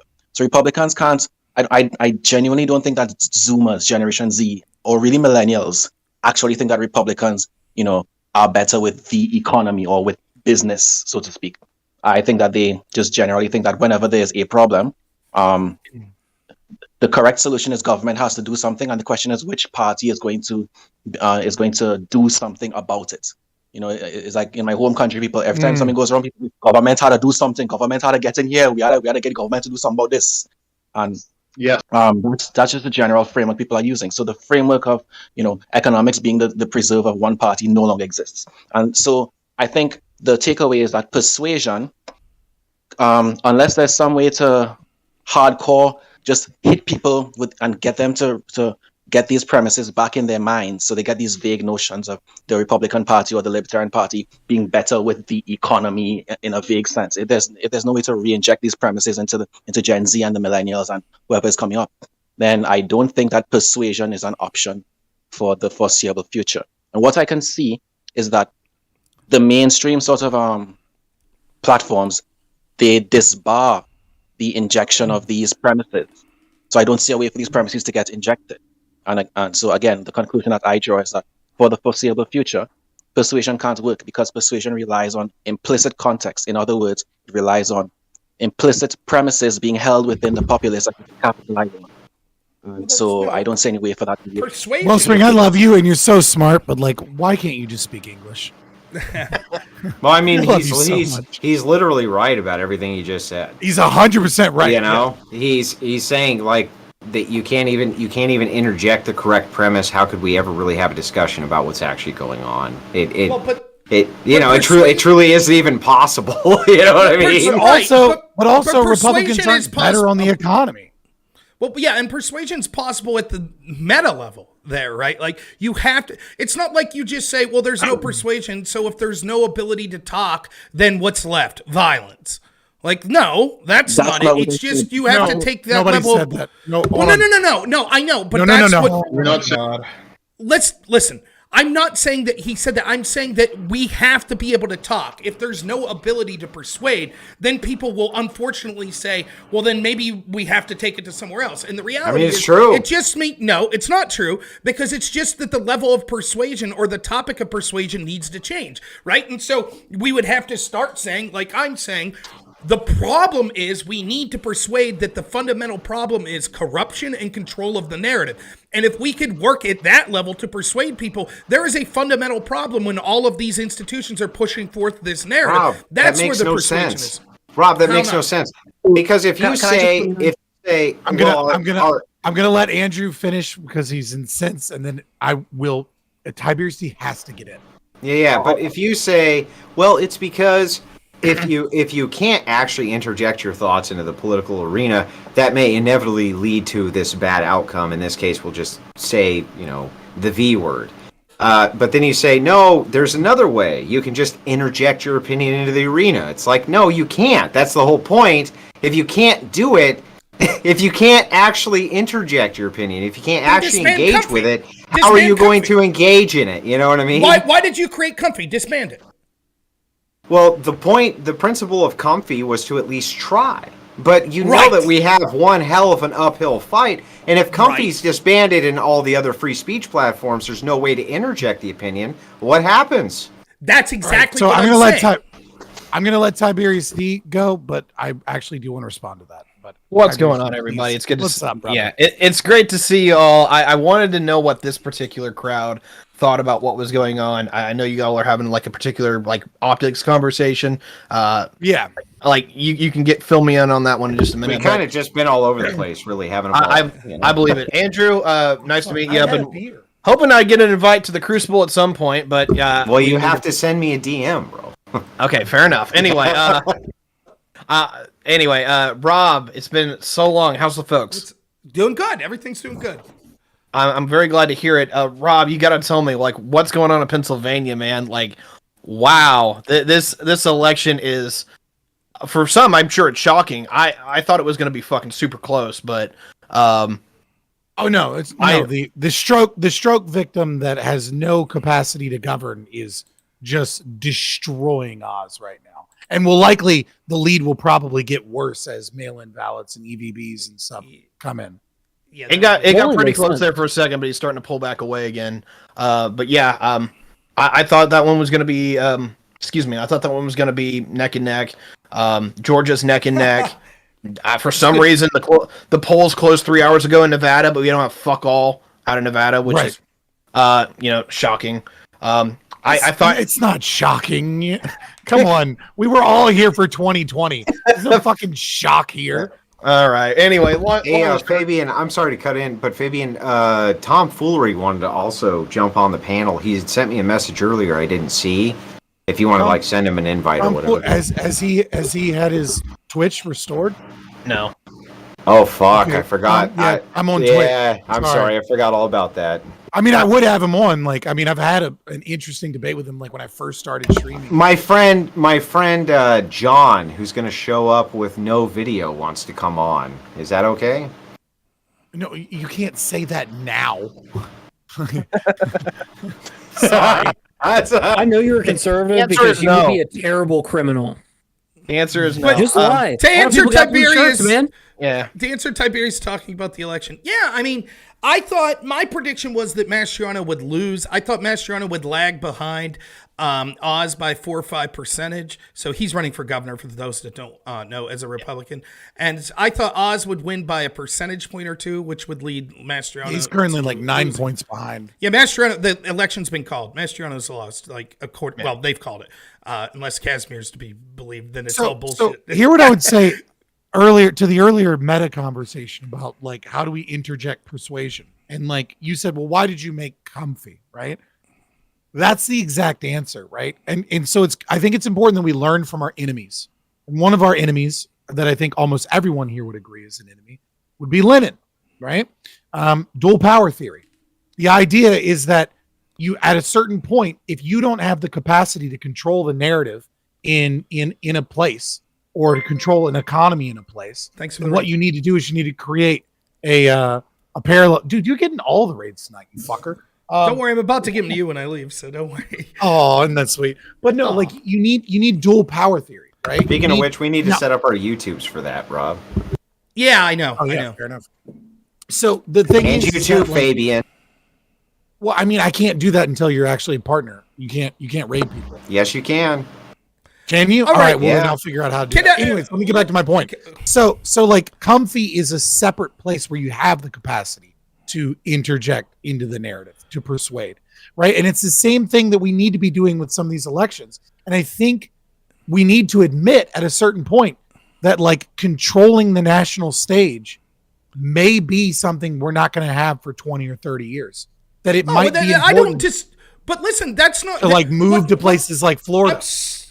I'm sorry, what was your name? I don't mean Wellspring. Like what Wellspring said was persuasion's no longer workable. But what you're talking about is persuasion. It's just, well, we're going to use persuasion in a different avenue now, in a different venue. So we don't think that we're able to be persuasive or use persuasion through this sort of mainstream venues, right? So we're creating our own. Or we're going to balkanize and we're going to have persuasion in our hometowns. We're going to balkanize and persuade at my local school board. Or we're going to persuade, look, even if you vote Democrat, you should push back against this woke shit with like child sexualization. That's still all persuasion. And that's where I'm fundamentally disagreeing. The idea that it's like, well, that's it, persuasion no longer works. That's not true. You just have to refocus how you're using that persuasion and what you're using it on. And so the persuasion might not be effective, for example, to say, well, in Pennsylvania, it's persuasive to say in Pennsylvania that a stroke victim who doesn't know where he's at shouldn't be senator. That's not persuasive. That is not a message, apparently. I think that message was made very clear. It didn't work. I think there are things that his opponent, Dr. Oz, could have done much better. They should have hired me for one, but they didn't. And so they're going to lose that race. But that doesn't mean that I just say then, well, then I give up. Like I tried to push. Like I find it exhilarating. When I see a result that I don't like, to me, that's like being like, okay, my back's against the wall. Fuck it. Double down. Like, what do I have to do now to make the situation better? So, I don't think what we're saying is that the means of persuasion is I'm not making the argument that the means of persuasion is ineffective and that I'm saying I don't know that there is a new avenue of persuasion, a new argument that works. What I'm saying is, and I don't know if others would agree or disagree with me, is that the philosophy of the left has promulgated and our culture has degraded, and the powers that be have captured so many institutions that at this point, when you look at their ability to persuade with the dumbest of fucking arguments and with the most insane of candidates, that they can get enough people on their side, at a certain point we need to coalesce together and maintain our own communities and move into new spaces. But that's persuasion. That's what I'm saying. Those are the types of things I talk about all the time. Persuasion mean then? Okay. That doesn't make sense. So let's talk about which persuasion, if I may, Will. So we have a problem, right? The problem is we're talking about these policies, and we're asking whether the policies influence how people vote. Well, I think we should give up on that, at least partially. I think the problem we're facing is that the Yarvin reactionaries are sort of right. And what they're saying, the cathedral guys, our patriotism used to be about freedom, about people, and about the state. The problem is that the state is over 100 years into syndicalist socialism, into basically fascism, and the people are split the people are split along friend-enemy lines in such a way that would make Carl Schmitt blush. All right, we can no longer be patriotic about the state.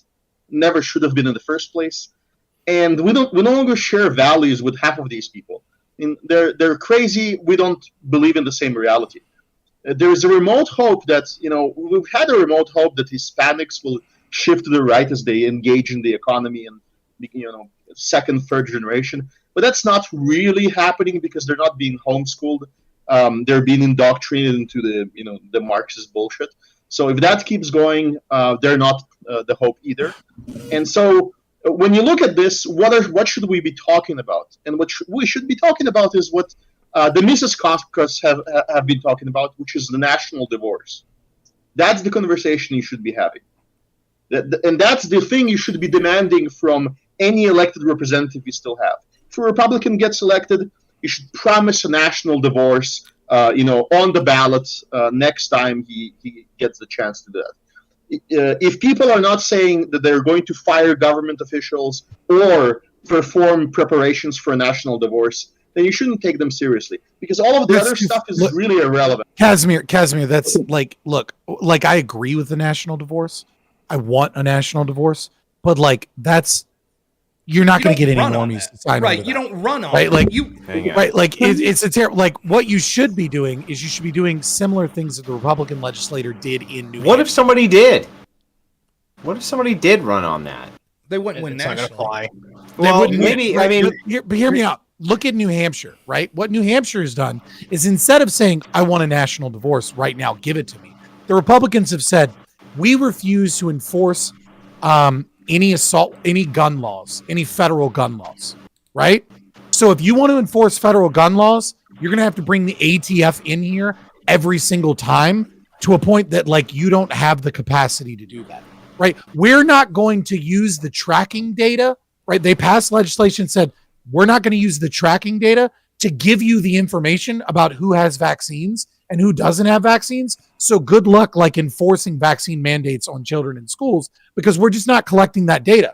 So you're going to have to bring in all your fucking government officials. That's the way that you push a national divorce, is simply say, we're not going to support or engage in the things that you want us to do because they conflict with our values. guys, I gotta wrap it up. Can I come in? Hang on. I gotta wrap it up because it's fucking midnight and I've been hanging out for hours, which I've enjoyed doing on Fabian Liberty. Hey, I've had a blast. I've had a ton of fun with you guys. No, at least one though. I did just hope before we go that both I can get the latest election updates from Mr. Noor, but before I do, let you know about the super chats that say nothing from Sleepy Glant. And then I have other super chats that also say nothing from several other people, and I wanted to let you fucking know that. That's all I'm saying. Just want to let you know that. Right, so Fabian, fantastic host. Thank you appreciate you so much. man. Can we get a quick response from Wellspring and then an election update from Rob Moore? Can you stay for that? I All can. right, Wellspring, what's up? Okay, so I agree with both of the points Casimir made. The first one he made was something along the lines of national divorce is effectively the only practical strategy which makes any sense. And in response to what Scott said, which is basically a kind of a soft divorce, so to speak, where a particular state is just enforcing a soft divorce, sounds great. Yeah, it's the way to get national divorce, I think. Yeah. The next thing that Casimir said was Casimir raised a very important thing to think about, which we can't get evidence for, but there's a pretty decent reason to, suspect, at least now, a hypothesis that there could be a totalitarian instrumentation already in effect in the USA, which has not been detected, and it may be much more prevalent than we think. It may have a much greater amount of reach, and it may be much more well established than we suspect. And I think that that's something that we should take perhaps more seriously. I don't know how to take it seriously. I do not know how to approach it, but I think I don't know how to take it seriously, but it has to be taken seriously. I can give you some ideas. No. Rob is just going to really give quick. No. No means no. All right. I don't Rob think is that's going to fair. give an He election. said he me too'd you, so that Kaz. Andrew can- He fucking right. me too'd Casimir right here All right. on his stream. All right. He did it. I'm just saying, calm down, Aziz Ansari. Robnoerr is going to give his election updates because he's amazing at it. So Andrew can get out of here and we can continue whatever conversation as we so choose. Okay, so it looks likely that again we're still looking between 50 and 51 seats when it comes to the Senate. The House predictions have dropped slightly to about 225, but it seems pretty confident that the Republicans will win the House.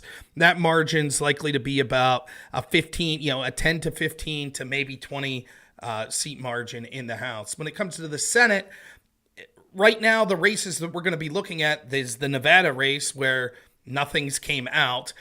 If the Republicans win that Nevada race and they win the Georgia race, that would put them to 51 seats.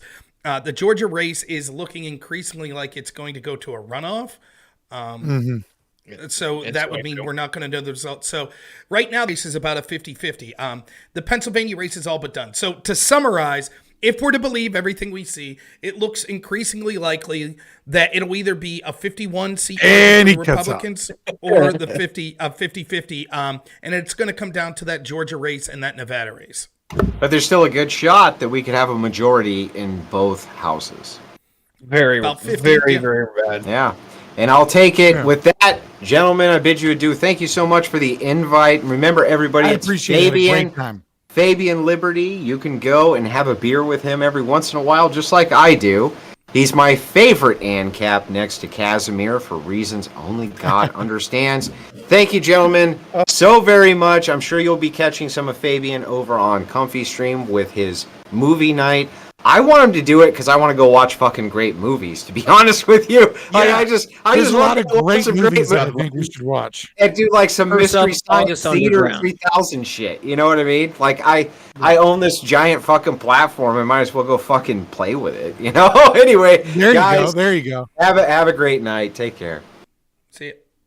But no, I could just respond to what, like this idea of the national divorce, right?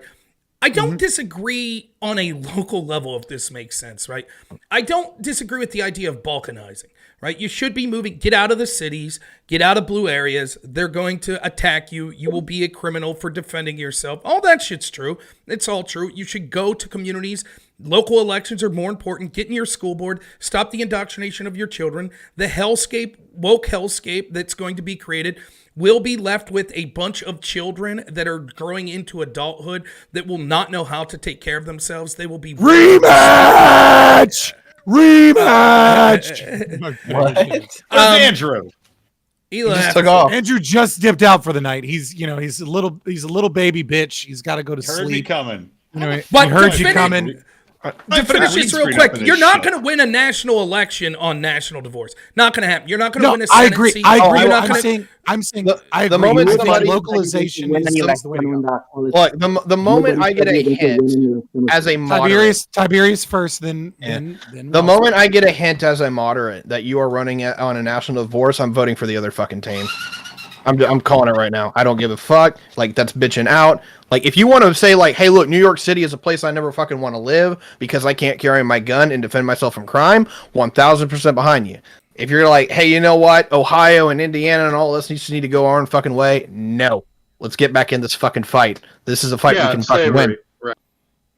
Slavery. Yeah, slavery. I will force you. I will force you to into the community. We live in a society. It will be wonderful. You will eat the fucking bugs. You will live in the pods. You will get rid of your farmland, which means you, Tiberius D, will be out of a job. Oh no!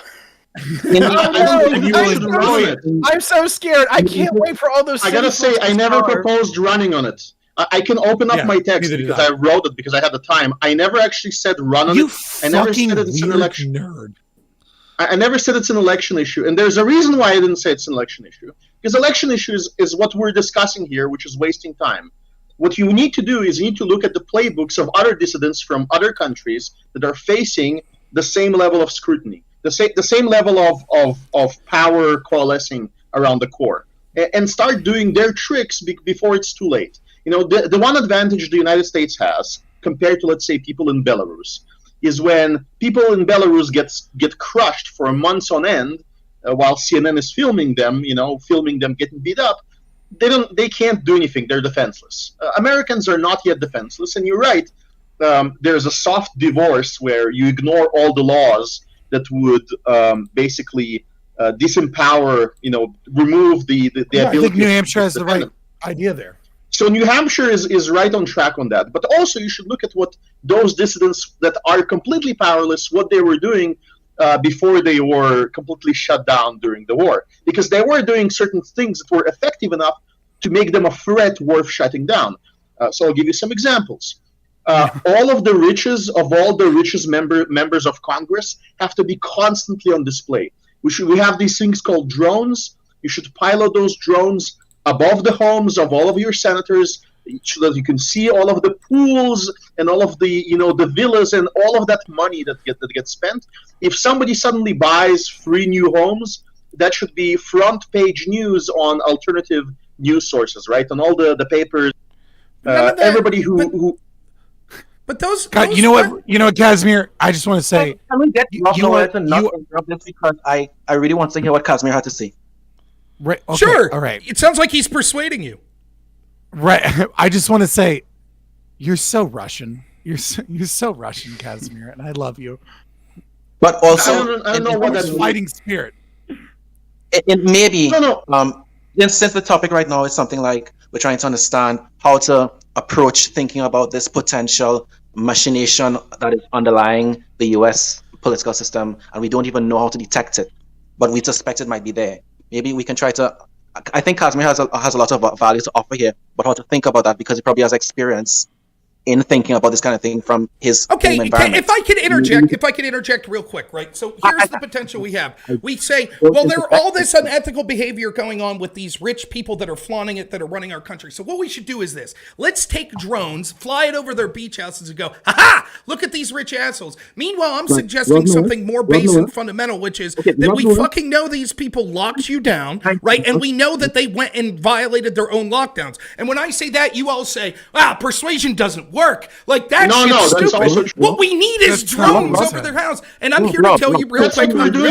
I'm here to tell you real quick that flying drones over rich people's houses won't do dick. It's not going to do dick, because the flying of drones is going to show that there's a wealth disparity which is on display in every level. So there are more fundamental things we could do other than saying, well, we just need to have this national divorce and let's strategize. The problem is that I have with many of this sort of ANCAP libertarian is it's just distorting the point. But again, the problem is that it's all this flowery shit that's just like, it sounds good on paper, and it's like, but to me, it's like when you start off on the premise of like, well, just give up on national elections, just give up on this, that. Persuasion doesn't matter anymore. It's just all defeatism bullshit. That's the way I look at it. No.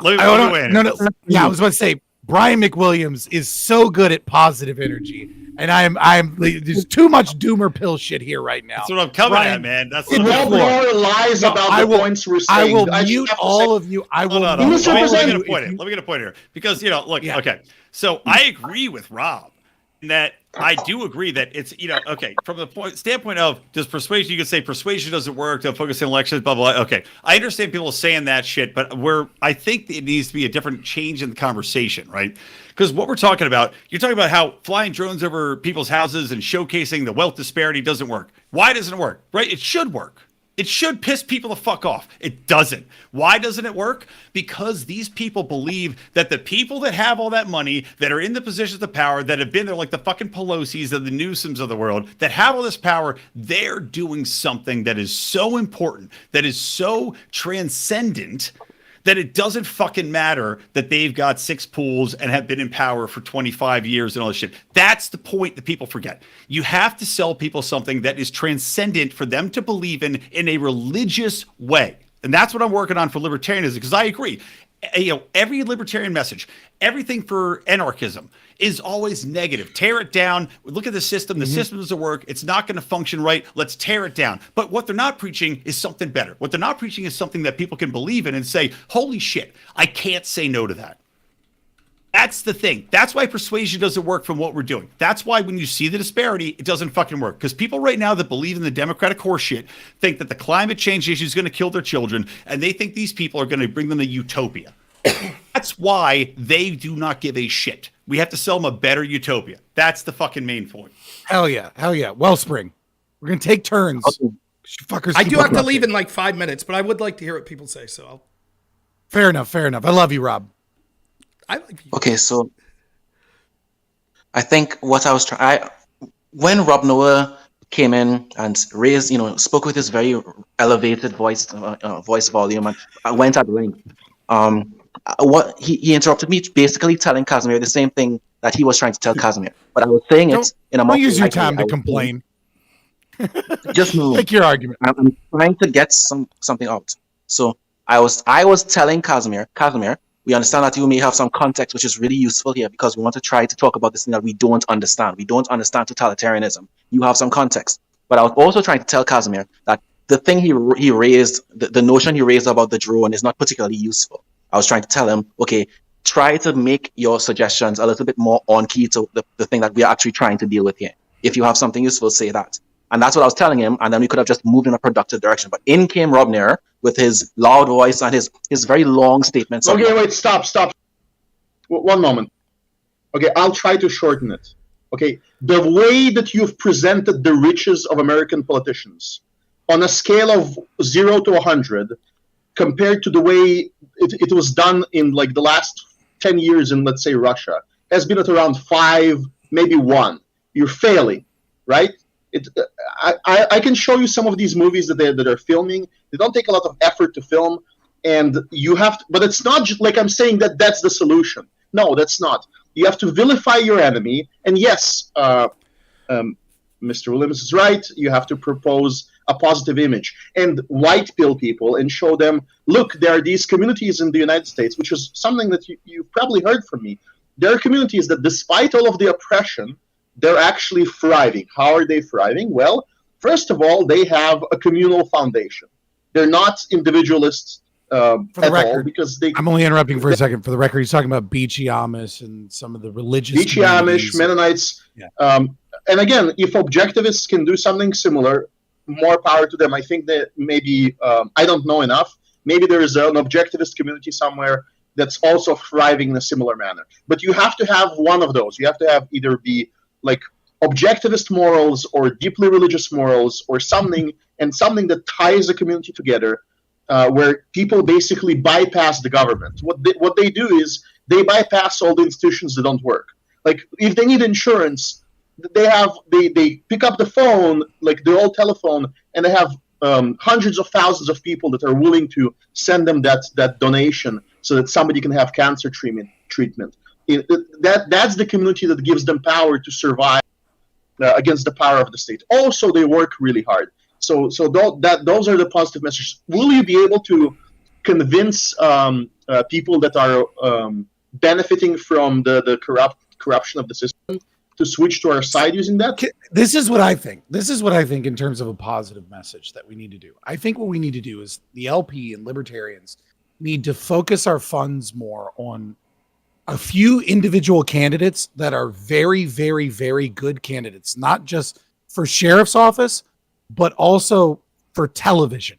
And what they need to do is they need to take over a suburban community, win, not like a out of the middle of nowhere country, but like somewhere in a suburb where they can win a sheriff's seat and they can institute libertarian policy in policing, right?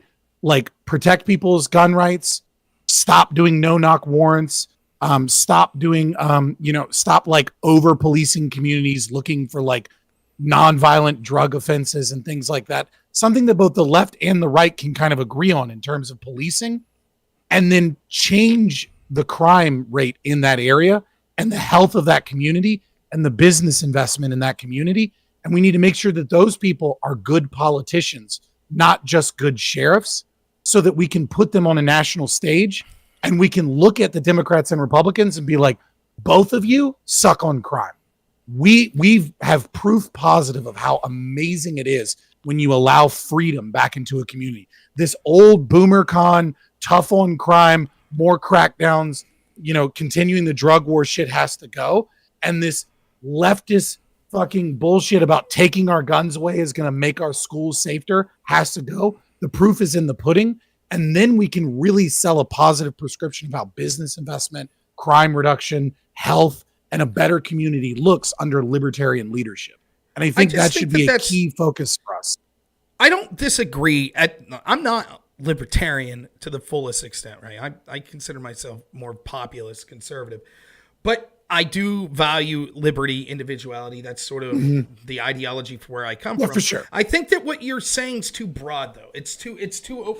Well, I don't want to say too broad. It's too overreaching. I think in order to achieve that, you're years and years and years away. I think, though, that you're onto something.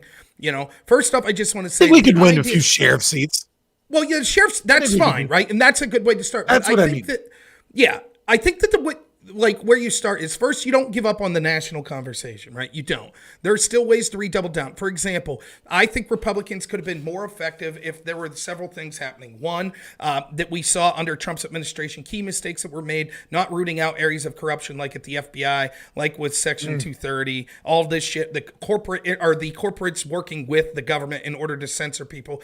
Trump should have done more on that. He didn't. So I still think that there are ways that we could get in there. It might be difficult, but to be able to do that stuff. Secondly, when it comes to what you're saying, I think that there are fundamental things that you could do that are just so fundamental, even without getting to the issue of crime.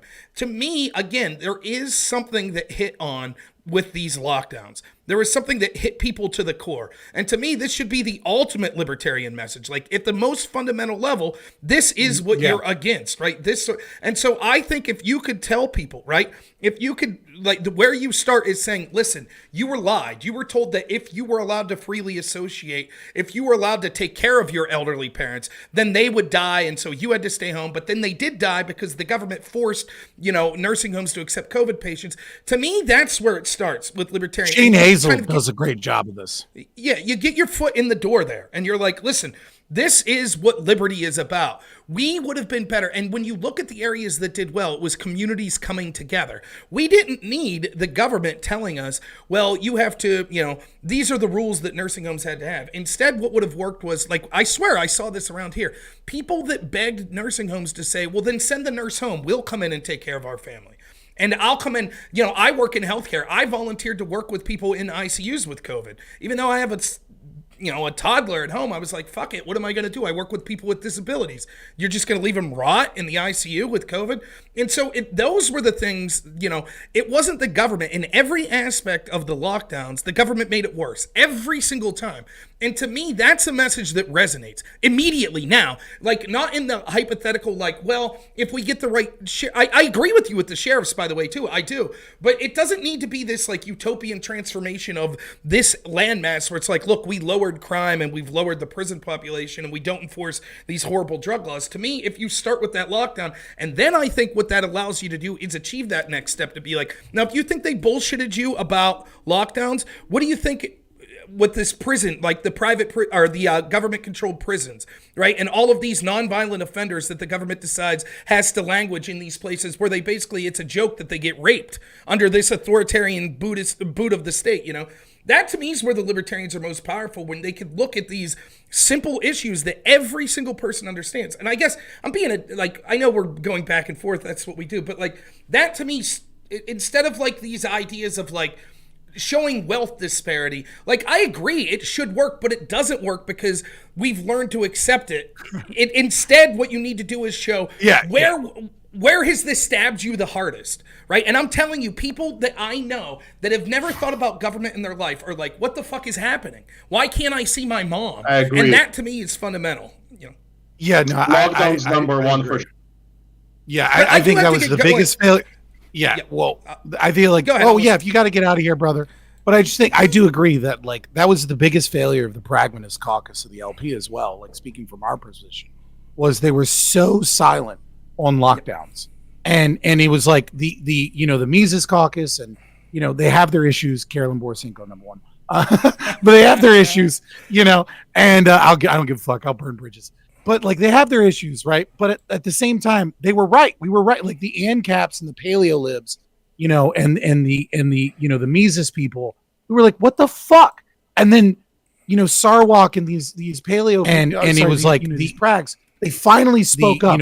When Texas wanted to institute anti-lockdown laws to stop the lockdowns. I'm like, this was your libertarian moment.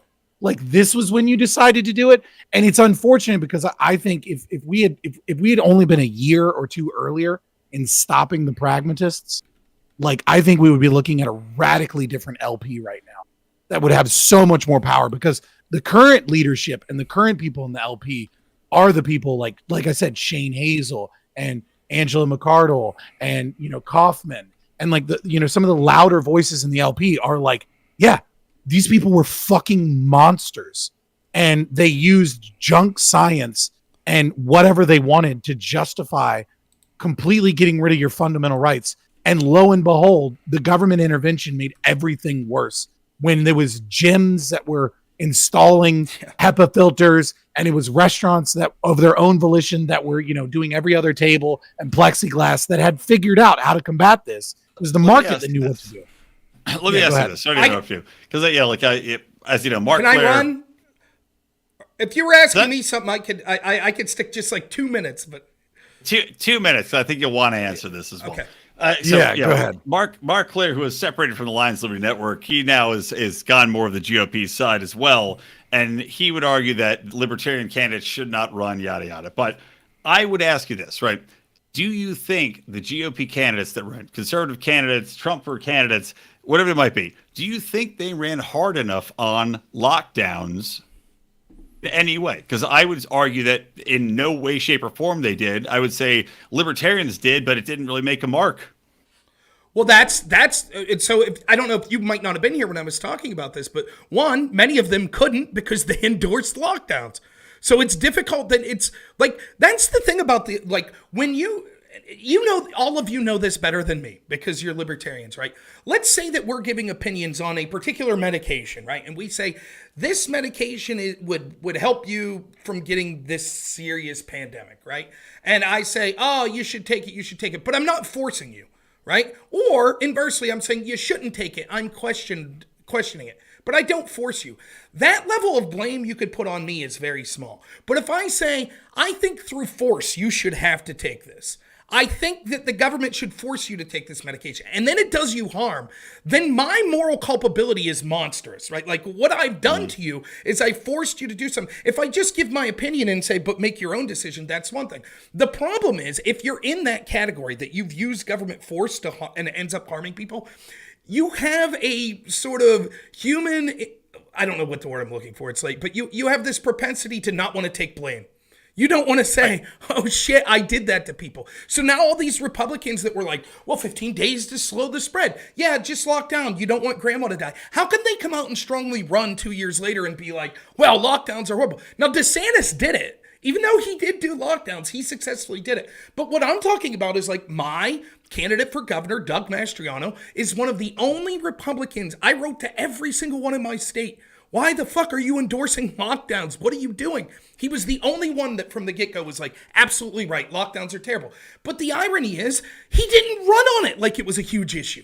He was talking about all kinds of other bullshit, which I guess I tangentially agree on, like veterans' rights. Sure, right? But like, is that an issue that's driving people to the poll? Instead of being, and keep in mind this, I'll finish real quick with this. Keep in mind, the people that he was running against. Rob Noerr, you've never finished anything real quick. He was running against, Mastriano's running against Josh Shapiro. He's the attorney general that was responsible for enforcing the lockdown laws in Pennsylvania. So it's not like he could, if I brought that issue up, the guy would say, what do I have to do with it? You're literally the guy that was enforcing the lockdowns. And yet you nary heard a peep. So yeah, I mean, Republicans fucked it up too. Absolutely. And here's the follow-up point I want to make though. Because I was just, again, I think about this on the live stream I just did. The problem is too, I don't think people ran at it enough. And also, people that voted, people that lived through it, everybody, they could experience the lockdowns, and you'd think everybody would come out and be like, that was so fucked. It fucked everybody I know. I couldn't bury my grandma, it might ruin my businesses, all this other shit.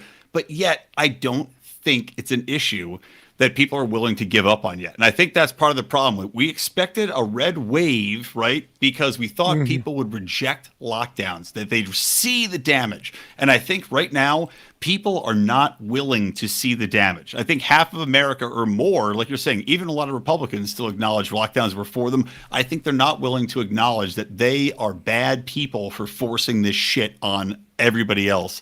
And they're not willing to admit that. And thus they're not voting like they're willing to admit that. The philosophy has promulgated. The philosophy has promulgated, and people keep having these culture wars, and they keep having these policy debates, and they don't recognize the dangerous philosophy that has grown within the left and also in the right. Right? There's not a lot of tradcon Christians on the right anymore. A lot of them are consequentialists that just happen to have traditional values they got from their parents. And so the philosophy of the dialectic and the philosophy of critical theory and all of these things has gotten to the point now where when the CDC comes out and says, hey, doctors, unless you're dealing with a patient that has COVID, you don't need to wear a mask anymore. And thousands of doctors immediately flock to Twitter to go, how fucking dare you, CDC, tell me basic science that's correct that I should have known 2 years ago, because the mask has become a symbol of the in-group that I represent, of the wokeness I still have to wear a mask in fucking LA, buddy. just went to the doctor for a back injury. Right. And so the thing is that like we keep thinking there's this policy debate or there's this culture war that's occurring. And what we don't recognize is that the philosophy is promulgated so far that if we don't start having conversations about what right and wrong actually mean, what rights are, where rights come from, or, I this isn't my preference, or like a Christian great awakening or something that like takes us back into I would say a darker age. The tradcons would say a better age of like, deontological ethics and things like that. We're going to keep seeing this state. We're going to keep seeing the GOP and other people compromise with a growing philosophy that simply stops regarding the world with truth and stops regarding reality.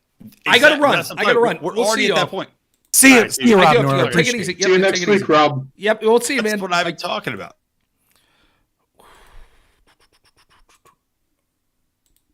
All right, I'll just wrap up here. So, listen, I like those guys, I do, but it becomes this sort of like philosophical masturbation that I'm just like, I don't know. Like, I don't disagree. I think that the actions you're taking as a person are the most important things, and that you could balkanize and you could get with communities that'll take care of you. You can run for your local school boards and things like that. You can make decisions and changes in your direct life that doesn't involve any sort of government or law. Yeah, that's all good, but I don't think that means that we can't criticize the greater system as a whole and talk about working within the system in order to fix it, So the issues I was talking about is I think that it's a two-pronged problem.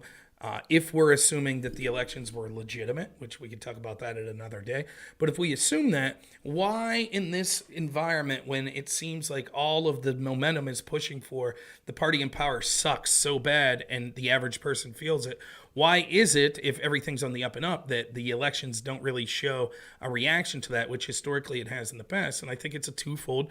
One, you blame the Republicans that are running in those particular areas for not being effective, and you say, how can we make them more effective going forward? And second, you say, what are the mechanisms that allow this sort of narrative? Because I don't think that the Democrats are particularly putting forth persuasive people or people that are talented. I don't think that at all. So then the question becomes, well, what's going on? Well, it's this massive control, not just of the Democrats, but of the establishment of all of these institutions. And so what are the sort of things that we could do to push back against them?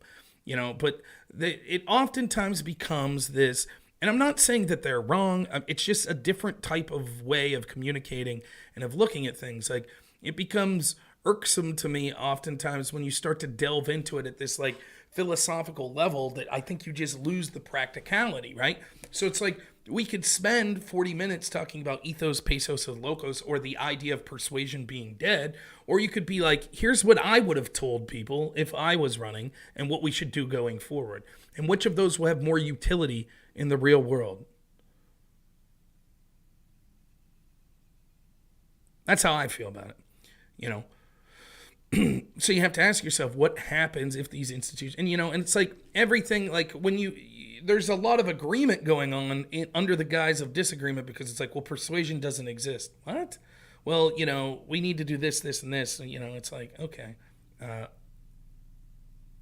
So, yeah, younger people would help, yeah, I'm not big into the political philosophy either, OG Snoop. So, let's talk just to wrap up tonight, and then I will raid Fabian, and you guys can listen to the rest of that conversation. Just to wrap up, though, what's tonight look like? Well, first, let me say, theoretically, my prediction could still kind of come true, which I predicted. I mean, I think that 245 in the House was an overestimate. Again, we're assuming that everything is legit. But it does, and 52 theoretically could still happen in the Senate. I would say at this point, maybe 51. The elections to be looking at going forward will be the elections of Walker in Georgia and the Nevada election. Those are going to be the two that are tight. Other than that, if both of those go to Republicans, that would be 51. If one of those go to each, that would be 50. And if both go Democrat, it'd be 51 for the Democrats. But basically, both of those need to go to Republicans for it to make a difference, because the vice president's the tiebreak if it's 50-50, which would mean that that's basically Democrat control. So the Walker-Warnock election is Warnock's currently pulled ahead. It looks like if they don't get at least one candidate to 50%, there'll be a runoff just between those two. Just looking at the areas that are still left to put in, I mean, I don't know. It looks increasingly red, so it looks like, but I don't think, given that the libertarian candidate has 2%, I don't think either of them will get to the 50% necessary. So it's looking likely to be a runoff election there. So that'll be even longer. And then the Nevada election, they just don't have anything up about. It looks like Blake Masters is likely to lose. Let's take a quick look at Carrie Lake as governor. She's down considerably. But I believe she's doing better than Masters. Masters is at 40% with 51 in. Carrie Lake's at 43%. But it still doesn't look good for Carrie Lake. So, look, I'll just flat out say I'm on YouTube right now. There were all sorts of problems that were occurring in Arizona, things like that. We could talk about those potential problems another day, right?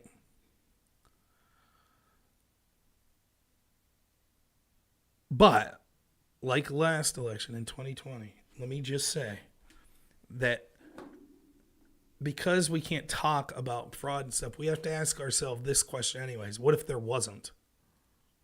What have we learned? Debates are worthless. That would be one thing we learned. You can avoid the debate. You can show up basically as a stroke victim in a debate. It doesn't matter if you're medically fit to run. That doesn't matter. What is the future that we hold? And is it scarier than if there was cheating?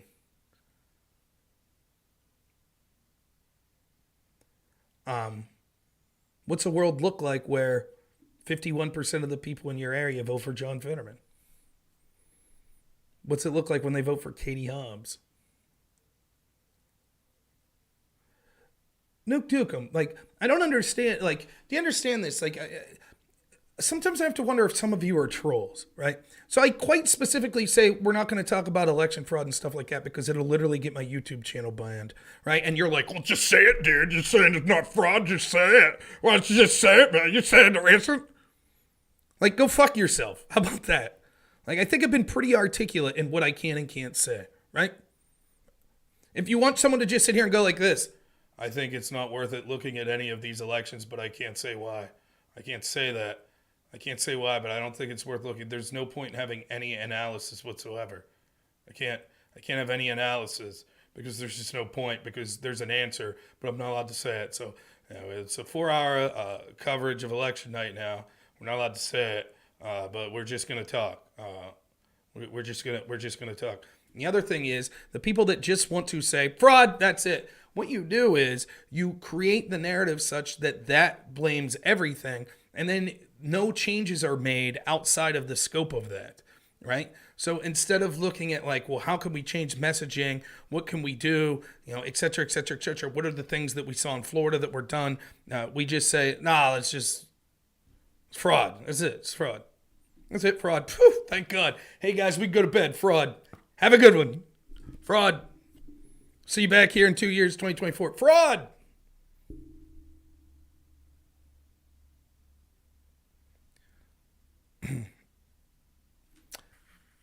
So, we will talk about that when I'm on Comfy, and places like that where I could talk about it. You could go to my Twitter and you could see videos I put up earlier mocking the situation that was going in Arizona. There you go, Duke Nukem. And if you can't prevent morons from your chat, then what's the sense of speaking, right?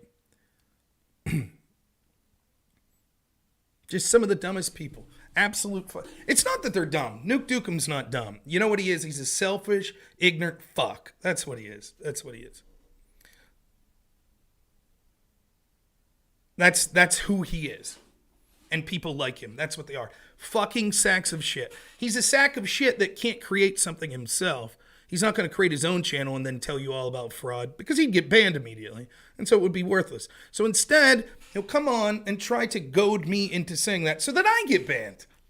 Wouldn't that be great? He's no better. This guy that's talking this is no better than the trans people that come on and are like, talk about trans issues. Why don't you talk about trans issues? Go ahead, talk about the trans issues. Why don't you talk about the trans issues? And then they're sitting there with their finger by the ban button like, go ahead, say it. Yeah, no matter how much you're going to tell me that I need to talk about fraud, I'm not talking about it while I'm streaming on YouTube, and I'm not going to get banned, and I don't want to ad hom you anymore, so we'll just block you so I don't have to see you anymore. It's just dumb. You think I'm tired? Maybe a little. Thanks, Mabs. I appreciate it. It's stupid. I don't know how many times we could say it. The entire time throughout the whole stream that I was there, was like, we can't talk about that. We can't talk about that. We can't talk about that. Like, I don't understand. Like, what would the implication be here then? Like, why would you tune in? Like, if you're this Nuke Dukem guy, why are you tuning into the show right now? Why? You're like, well, there's only one word that I want to hear. That's it. And they've already said they can't say it, and they're not going to say it. And they've said it 1,000,000 times. But that's the word I want to hear. So I'm going to keep saying it. Why don't you say that word? Just say the word. Nothing matters but that word. Why are you tuning in then? It's like, great. Tune in next week when I'll be talking about something else. Great. That's fine. I'm actually more frustrated by this type of shit than any way the election goes. Because it's just like, I don't know. He's probably a decent guy. We probably agree on a lot politically. Fuck, we probably agree on a lot of the problems that are going on, why Republicans aren't winning. We probably agree with that. And yet, the guy is directly pushing for me to say something that will directly get my channel banned. And he knows it. He absolutely knows it. Just like after January 6th, person after person said, Rob, why won't you say that we need violence? Why don't you say that, Rob? The tree of liberty needs refreshed with the blood of tyrants. Why don't you say that, Rob? Well, one, I don't believe that. I think it's immoral and it's not strategic. But second, if I did believe that, why would me, with my real name, announce something like that to get me on an FBI watch list and to lose my channels? And yet, right-winger after right-winger that supports my channel insisted that I make that very claim. It's just dumb. It's just dumb. So anyways, before I was interrupted by someone demanding that I say one word. So anyways, yeah, to me, the takeaway of the potential of... Oh, sorry. I miss BPF saying something to me. Shit. the potential of sort of the idea, right? Even if you think that things like that existed, you have to say, what are the things we could do outside of the scope of that to improve? And that's sort of what I was talking about, the messaging of talking about lockdowns, the messaging of being more someone that calls out the corruption and goes on the offense, like a Ron DeSantis, talking about those issues such as schools and things like that we've seen once you get into power, changing the way that elections are conducted and things like that. All of that is good. That's sort of the message that I'm trying to get across, that those are the things we could be focused on. We could focus on control of the narrative, and what we could do as people that are streamers or people that are talking on these public policy platforms or, social media platforms. And,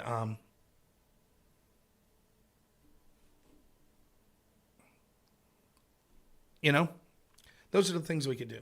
And we have to ask ourselves, is it troubling? What if fraud doesn't exist? What if it doesn't? Which is the framework of which we're talking here. Then what? What if fraud doesn't exist? Then we have to face the reality that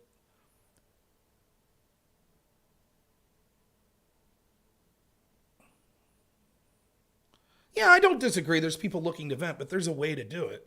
Like, I vent all the time. I'm not going to demand over and over or continue to try to goad someone in to ruining their platform because I need to vent. It seems stupid. Why would I do that to someone that I seemingly agreed with? It seems like a stupid prescription, but regardless. Oh, thank you, Aftershock. I don't even know. 1 second. Oh, for crying out loud. There we go.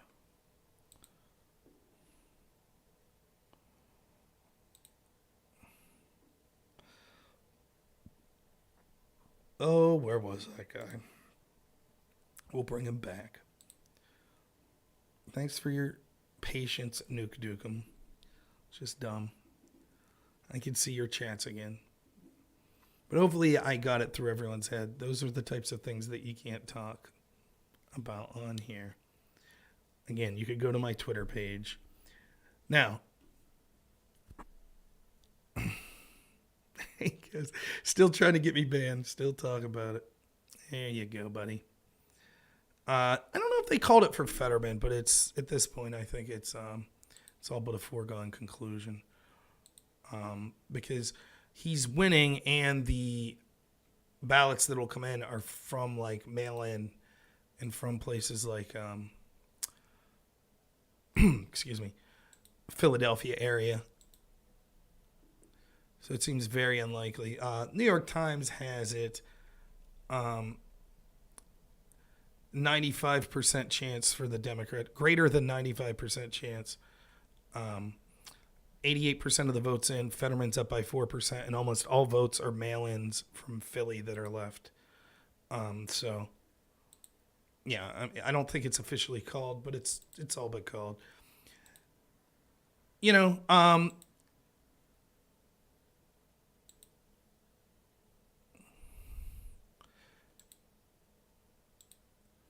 Sorry, just checking some.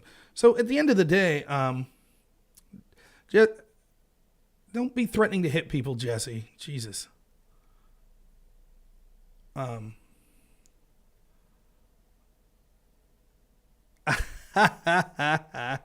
Later, Cocktail. This Nuke Dukem guy, he's going to take care of stuff. He'll get him.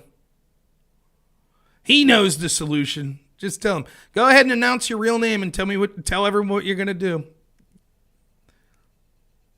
You'll do it, buddy. You'll get him. He's doing a lot. You cucks. I'm doing the real thing. I can't even stream myself. I go onto other people's.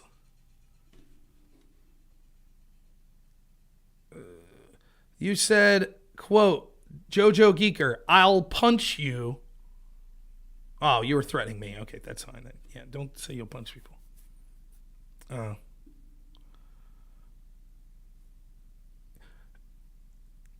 It'd be the equivalent of like if you've ever seen a good coach on a sports team, right? Imagine that you go into the locker room at halftime and you're losing by 14 points. You're playing football and your team's like, the refs are cheating. The refs are cheating. They're cheating. The refs they're bought and paid for and they're cheating. That's it. We might as well not even put on the cleats. Don't even go back out. They're cheating. So, and your coach is like, listen, It doesn't matter if you think that. Then you need to go out and win and play even harder, right? And then this guy would be on the team. He'd be like the quarterback, like, nah, you cock. Go back out there and play. No way. We forfeit. Great. Good luck proving the cheating then, moron.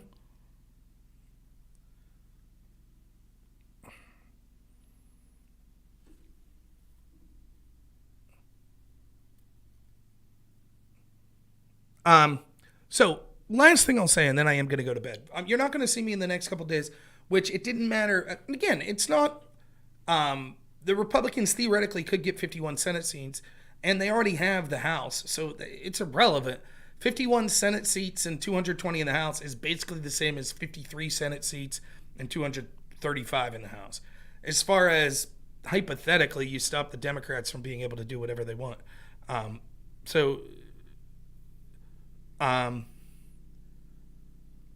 You know, they still could win. I would say that the chances are, 40%, 45%. You know, we'll put it at 40% that the Republicans actually do that, because they'll need to win 2 races. They'll need to win the Walker-Warnock race, and they'll also, which is going to be a runoff. But even if they can't do that, they'll have to win this Nevada race, which there's no data out right now. So I don't know. We'll just have to see.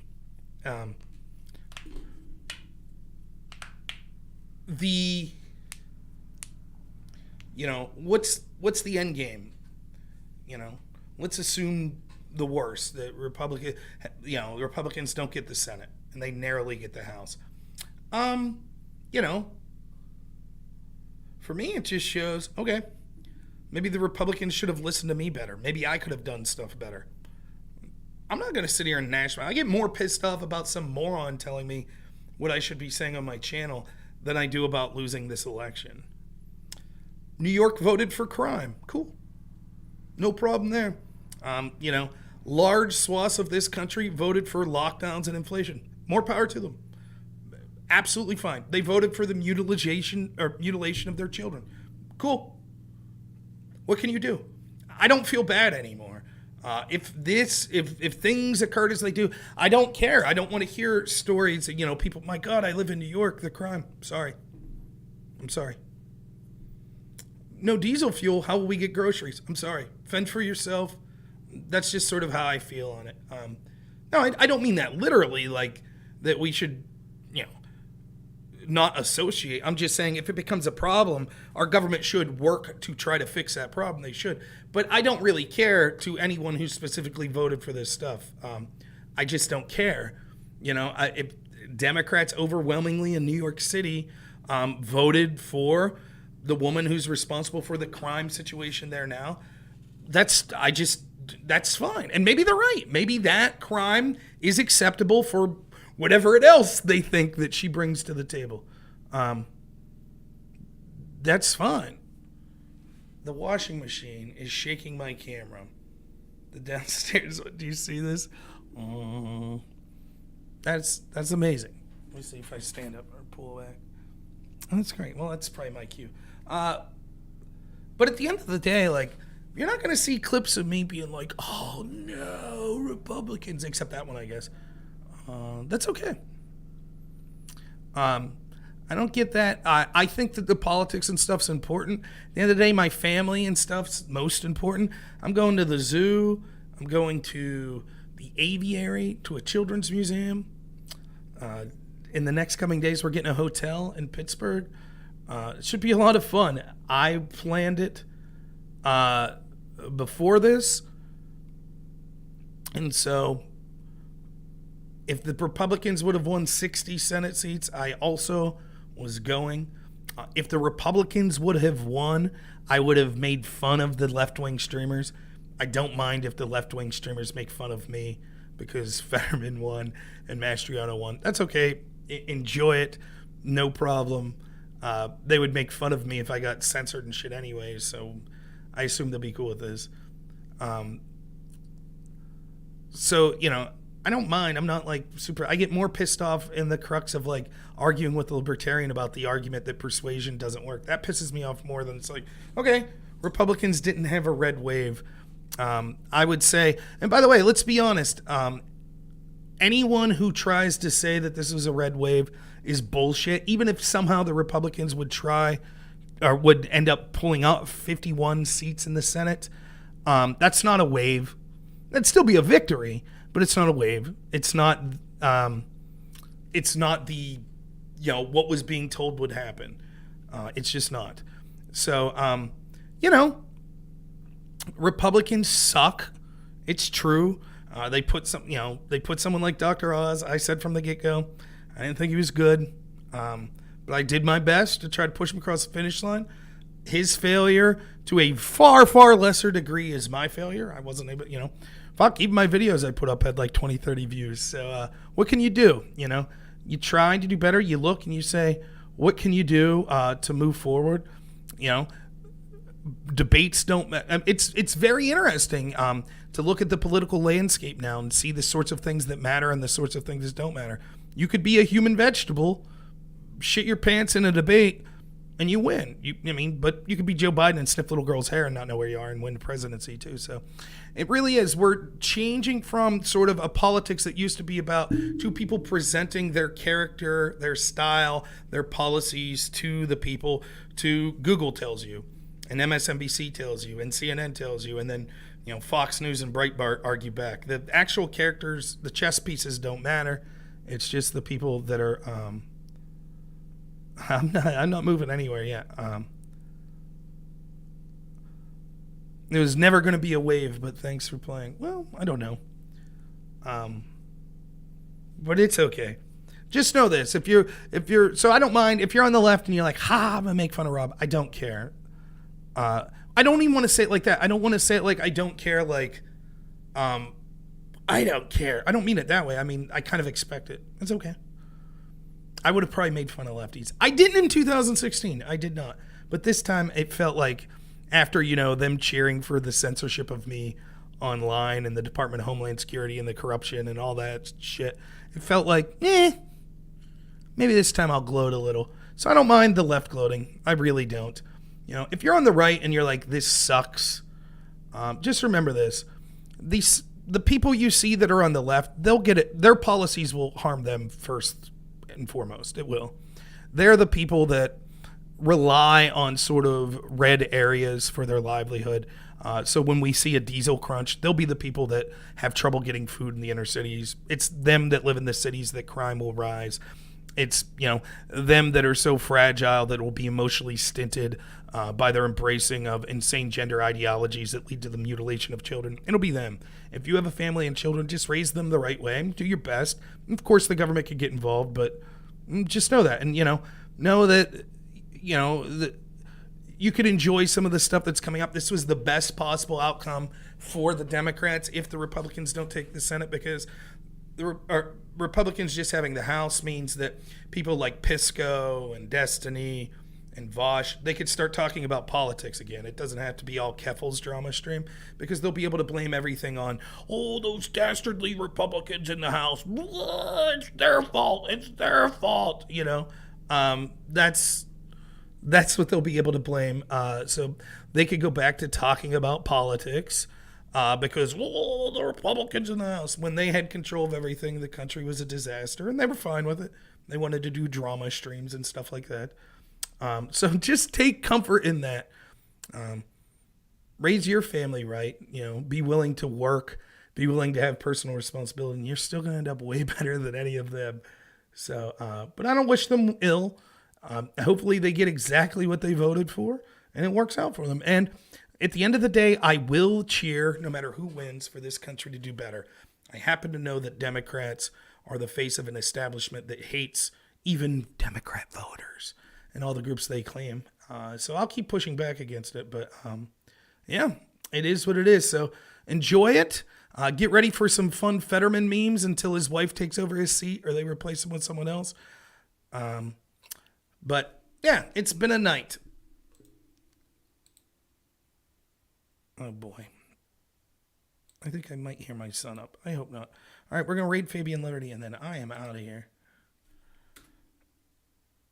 Oh, shit. Tired. So I'll probably see y'all Monday.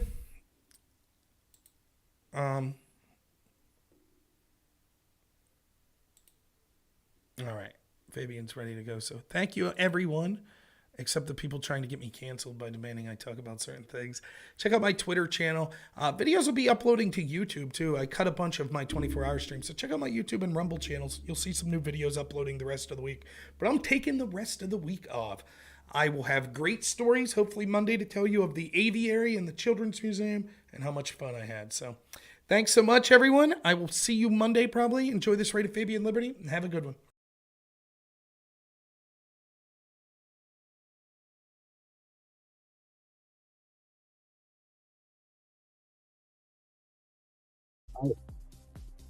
I wasn't coming to try to forward objectivism as such. I was just saying, I was talking about which trend seemed promising. Rob Noor, we just got Brand for Liberty on. Those simple questions. I gave you 2 examples. And then we're going to talk about